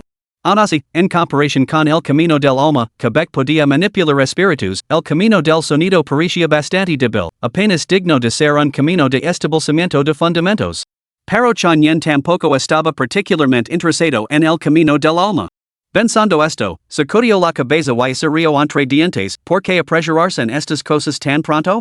Se levantó, se arregló un poco, se colgó el hombro el hacha de lenador que acababa de comprar, empaquetó la carne seca y las provisions y, tras despedirse de su abuelo Chenjanji, siguió a los demás fuera de la aldea. Las tijeras cortadragones eran compactas simplemente encontró una funda de cuero para guardarlas y se las guardó en el pecho. En cuanto a la mano del espíritu Zoro, aunque requería una caja de cabra, no era particularmente grande. Después de pensarlo un poco, decidió llevarla también en su mochila. Fuera de la aldea había un carro de bueyes aparcado. Un conductor con un sombrero de paja estaba sentado en cuclillas sobre una piedra, fumando en pipa. Al ver acercarse al grupo, el conductor se levantó sin prisa, le secó un vistazo y soltó un grunido ronco antes de sacar una bola de flema amarilla de su garganta y escupirla al suelo. ¿Estáis todos aquí? ¿Por qué faltan dos? El conductor los había contado a todos en un suspiro. Los trabajadores intercambiaron miradas y contaron los dedos. Uno de ellos se armó de valor, bueno, capataz, estamos todos aquí. El conductor se rió entre dientes. Bueno, entonces. Solo os estaba poniendo a prueba.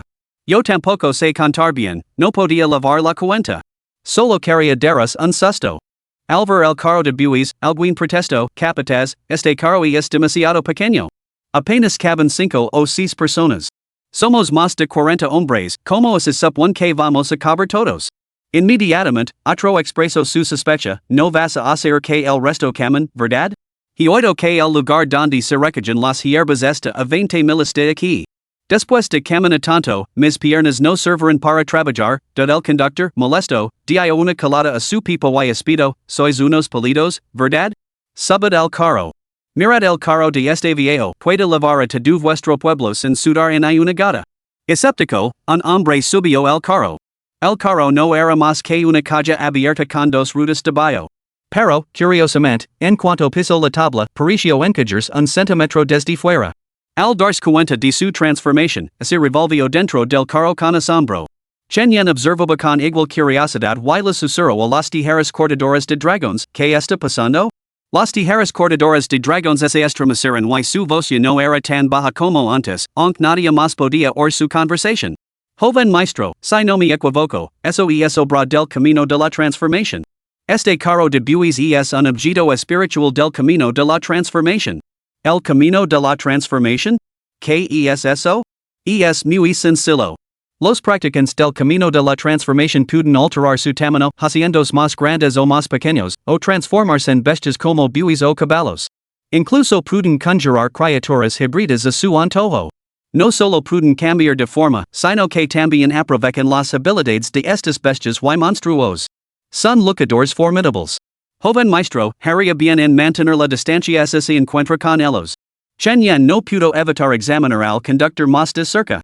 Un practicante de cultivo de chi en phase avanzada que parecía haber tocado el camino del sonido, que posía un objeto espiritual del camino de la transformación. Y sin embargo este hombre era solo un conductor. Chen se encontró cenando con la secta de la túnica de acete, esta secta inmortal. Sin duda, debían de ser bastante formidables. Más de 40 personas subieron al carro de bueyes, todas sintiendo esto y aquello con curiosidad. Era la primera vez que se encontraban con algo así y todos estaban fascinados. Chen Yan no era una excepción. Una vez a bordo, sintió como si se hubiera encogido ligeramente, mientras que el carro y el conductor parecían hacerse más grandes.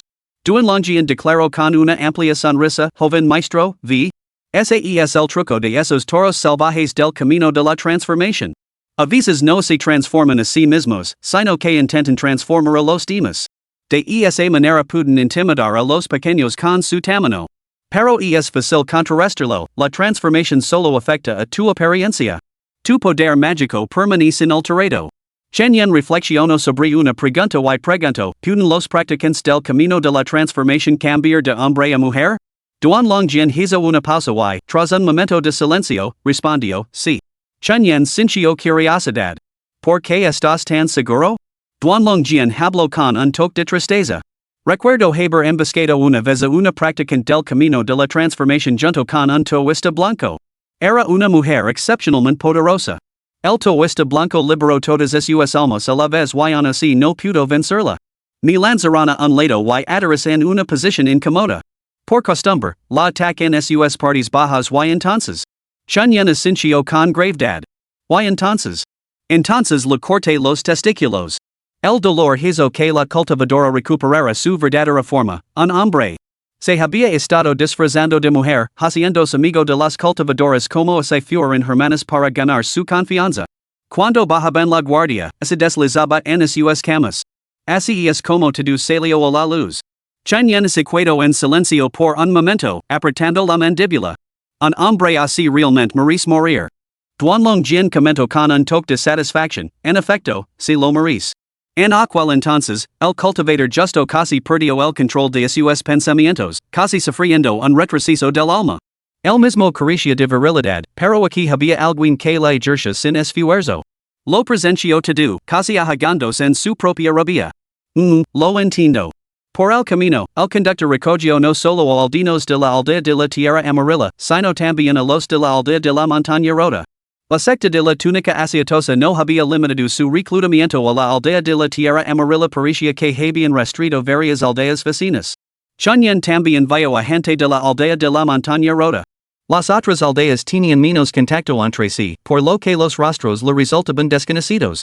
Un joven corpulento miró a su alrededor antes de dirigirse hacia Chen Yan. Hermano Chen Yan, ¿qué te trae por aquí? Chen Yan levantó la vista y lo reconoció como el hermano mayor de Fangya, la niña que había conocido en el banquete de la aldea de la Montaña Rota. Se llamaba Fang Dachui. Capítulo 46, El Valle de la Medicina Triste sigue leyendo. Hermano Dachui, busco ganar un poco de dinero. Fang Dachui se rió entre dientes. Me parece bien. El precio que ofrece la secta inmortal es decente. Casi todos los hombres sanos de nuestra aldea se han apuntado. Y es una pena que solo hayan seleccionado a unos 50. No te preocupes, cuando lleguemos allí, te echarán ojo. Chen Yan sonrió, pero no respondió. Sin embargo, las tijeras cortadoras de dragones resoplarán con frialdad, mortal ignorante. Los pueblos se estaban uniendo claramente al fin y al cabo, todos entendían que solo mediante la cooperación podrían obtener su parte del botín. Chen Yan, naturalmente, viajó con el gran contingente de la aldea de Huangtu. Así, mientras el carro tirado por bueyes avanzaba dando sacudidas, los viajeros escuchaban el tintinio de los cenceros. Cuando les entraba hambre, sacaban raciones secas para comer cuando les entraba sed, bebían de sus odores. Varios hombres palidecieron después de comer, con los ojos desviados. No hacía falta adivinarlo, necesitaban hacer sus necesidades. Sin embargo, por miedo a ensuciar el carro y enfadar al conductor, aguantaron las molestias. Chen Yan se tomó su tiempo para comer carne seca de serpiente. A decir verdad, aunque era dura, seca y tenía un ligero sabor agrio, una vez que te acostumbrabas al sabor, se hacía tolerable. Además, resultaba muy saciante, bastaba con un solo bocado. Ya hemos llegado. Tomemos su tiempo para bajar. De repente, el balancio del carro cesó. La voz atronadora del conductor resono en los oídos de todos, haciendo que les diera vueltas la cabeza. Bajarán de forma ordenada, recuperando su tamaño normal. Chunyen bajo y miro hacia arriba, dándose cuenta de que se encontraban en medio de un valle. Les rodeaban imponentes paredes de roca azul grisácea, con capas y capas de árboles que se aferraban obstinadamente a los acantilados. Las raíces retorcidas y nodosas mostraban su tenaz vitalidad. Sobre el valle bajo, los halcones volaban en círculos, mientras que las serpientes venenosas miraban fríamente desde las ramas, con sus pupilas verticales fijas en las personas que se encontraban abajo. Bajo sus pies se extendía una tierra blanda, cubierta de musgo y hierba verde.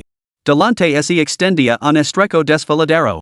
Al principio se podían ver volutas de niebla arremolinandos en su interior, pero al mirar más profundamente no se veía nada más que vistas oscuras. No muy lejos del carro de bueyes, se habían instalado varias tiendas y puestos. Cada puesto tenía una gran pancarta con diferentes nombres. Chenyan eco un vistazo y vio una pancarta que decía secta de la túnica de acete, junto a otras de la montaña del corazón maligno, el barranco de la piedra del trueno, la bahía agrícola, el callejón de las rocas y la llanura de las bestias salvajes. Al ver el carro de bueyes, varias personas del puesto de la secta de la túnica de acete se acercaron. Uno de ellos se inclinó respetuosamente ante el conductor. Luego decimos que ha traído a nuestro pasajero, señor.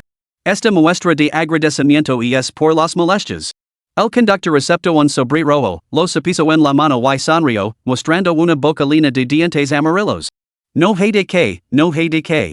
Ya he entregado al hombre. Ahora me voy a hacer negocios con la chicken. Un discípulo de la secta del Huel, con los ojos brillantes, se adelantó y le susurró.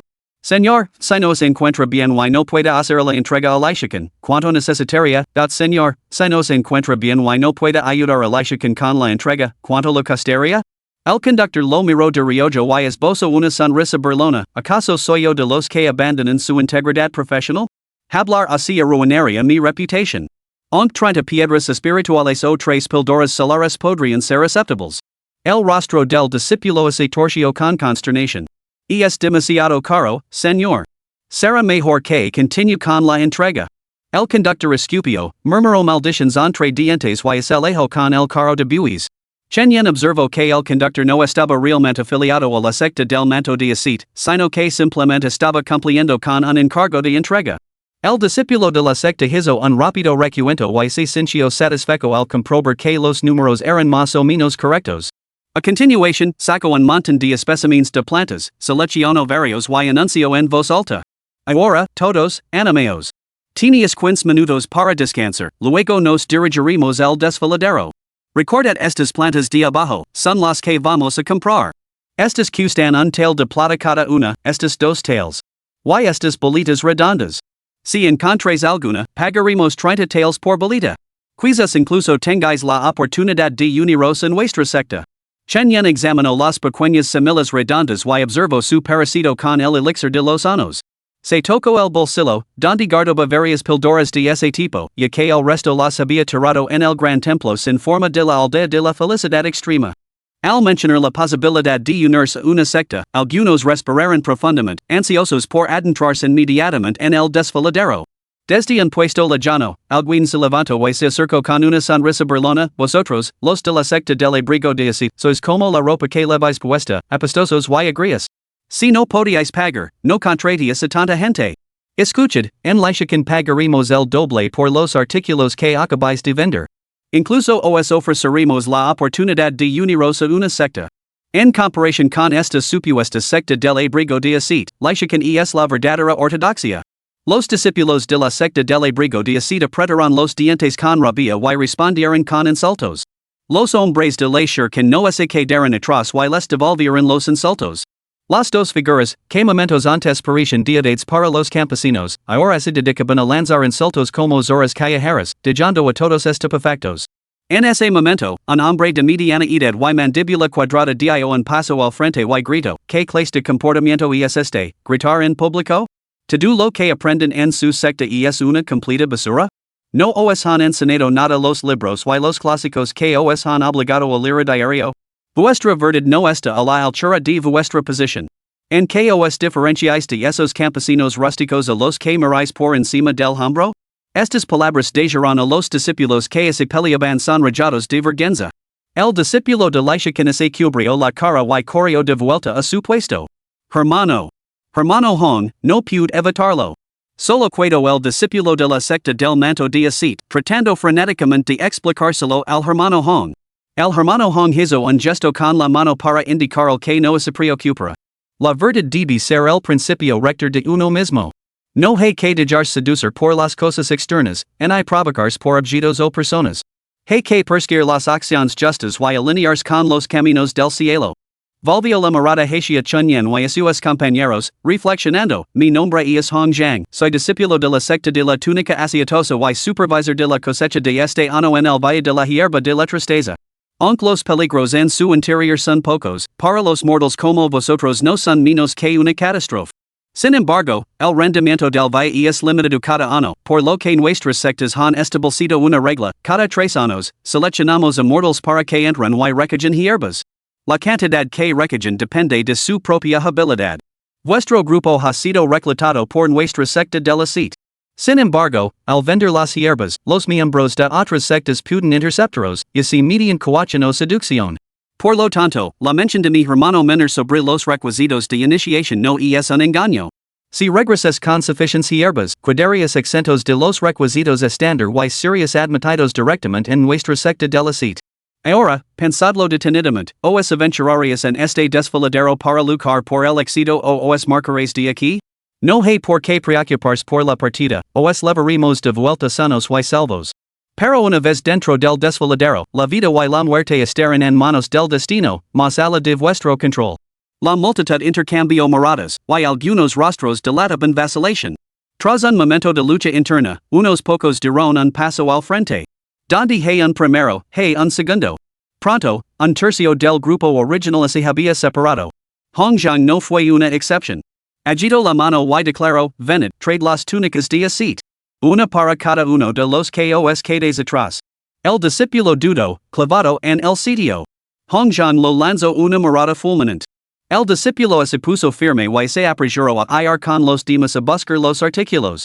Chunyan sintió curiosidad.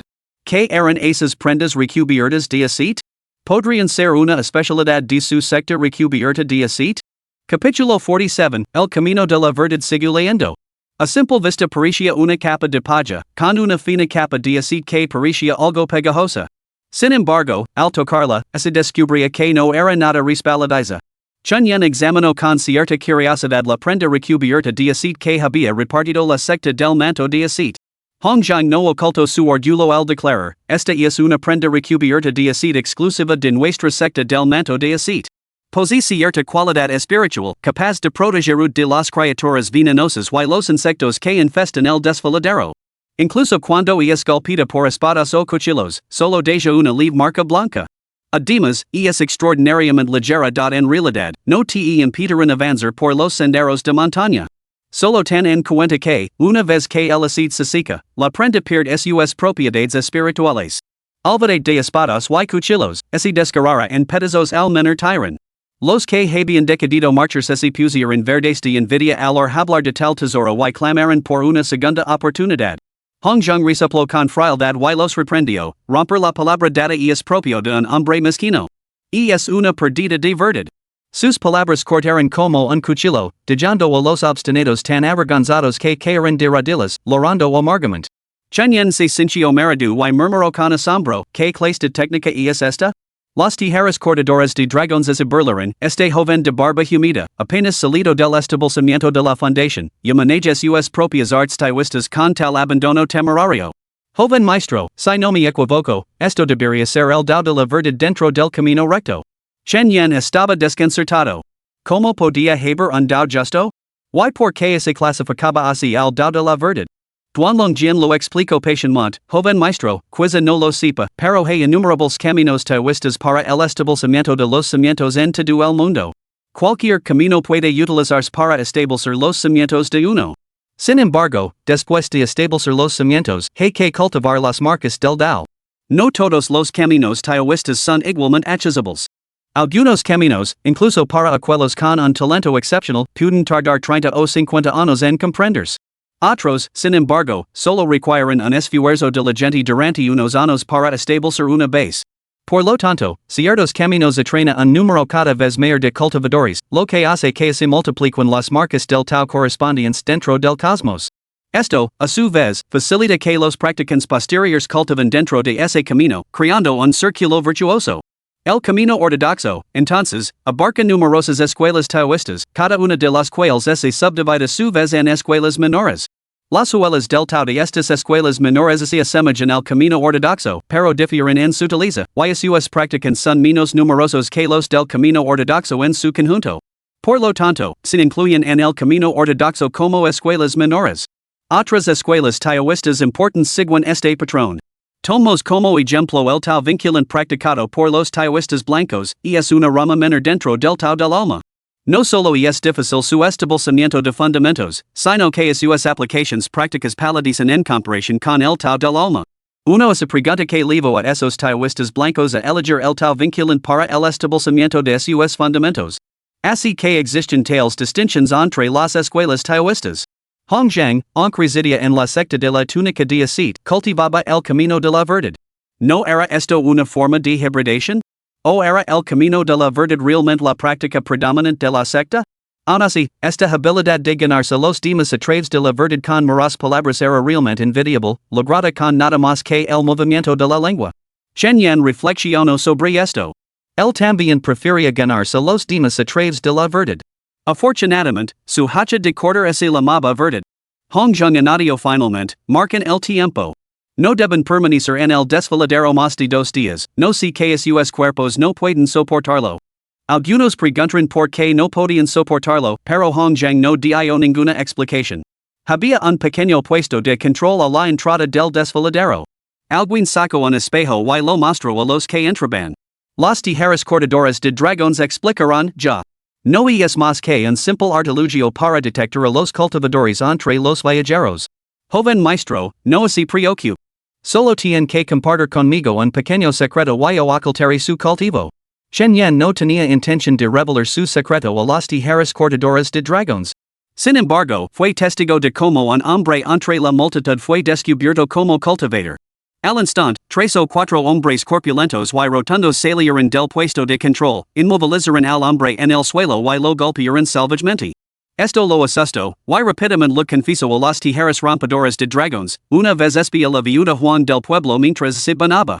Bueno, no fue exactamente espiar, ella colgó deliberadamente su ropa en la puerta mientras se bañaba. Yo pasaba por allí, sentí curiosidad y un vistazo dentro. De verdad, no fue culpa mía. Las tijeras rompadoras de dragones chasquearon los labios. ¿Eso lo llamas un secreto? Muy bien, muy bien. De acuerdo. Las tijeras se movieron y Chen Yan sintió que su mar de chi se volvía profundamente tranquilo. Cuando llegó su turno, miró directamente al espejo y no encontró ninguna perturbación inusual. Así, Chen Yan entró sin problemas en el desfiladero. En el momento en que pisó el dominio del desfiladero, el paisaje circundante divergió abruptamente del entorno exuberante y verde del exterior. El desfiladero comenzaba siendo extremadamente estrecho, pero después de caminar unas pocas docenas de pasos, de repente se abrió. Sin embargo, el suelo era blando, cubierto de hojas quedas que crujían y gamían bajo los pies. La vegetación era escasa en cambio, cada paso aplastaba guijarros lisos, que se clavaban incómodamente en las plantas de los pies. ¿Alguien sugirió, por qué no viajamos juntos? Podemos cuidarnos las espaldas unos a otros. Lo que recogemos, lo guardemos para nosotros. Era una sugerencia sensata, pero la mayoría la rechazó. Intercambiando miradas, seguían sintiéndose atraídos por aquellos a quienes conocen. La división más obvia seguía las líneas habituales entre pueblos. Chen Yan se mezcló con el grupo del pueblo de Tierra Amarilla. Como interactuaban frecuentemente con la gente del pueblo de la montaña Duan, los dos grupos se mezclaron. Pero con tantos presentes, seguían formando pequeños grupos basados en la cercanía de sus lazos. Chen Yan miró a su alrededor antes de que Fang Dachui se acercara. Hermano Chen Yan, unite a nosotros. Todos somos jóvenes, estamos llenos de vigor y nos llevamos bien. Esos viejos cazadores piensan que somos demasiado novatos y no nos aceptan.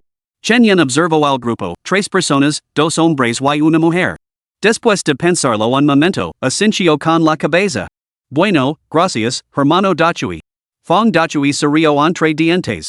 No hay por qué dar las gracias. esa chica, Fanya, seguía hablando de ti la última vez, diciendo que el hermano Chunyen es guapo y tiene mejor piel que nosotros. Ya. Creo que la chica solo está pasando por la pubertad. ¿Te gustaría ser el marido de mi hermana? Chunyen se sonrojó y negó con la cabeza. Fong Dachui solo estaba bromando y no se lo tomó en serios. Así que los cuatro jóvenes se adentraron juntos en las profundidades del desfiladero. Cuanto más se aventuraban, más escarpado se volvía el terreno y las paredes rocosas a ambos lados se ensancaban considerablemente, lo suficiente como para que 100 personas pudieran caminar en fila india sin problemas. En ese momento, la multitud inicial se había reducido considerablemente. Además, una bruma cubría la zona, oscureciendo la visibilidad y limitando la distancia a la que se podía ver. Esto parece como escalar una montaña. ¿Qué tan grande es este desfiladero? Quien hablaba era la única mujer del grupo, Li Jing, natural de la aldea de Duan Mountain. Otro compañero, Zhong Hai, que parecía bastante enamorado de Li Jing, la ayudó a lavar su mochila y sus bolsas, riendo, no te preocupes, hermanali estoy acostumbrado a estas colinas. Aunque el canon se incline hacia arriba, no será demasiado empanado. No te cansarás. Si te cuesta demasiado, yo te lavará.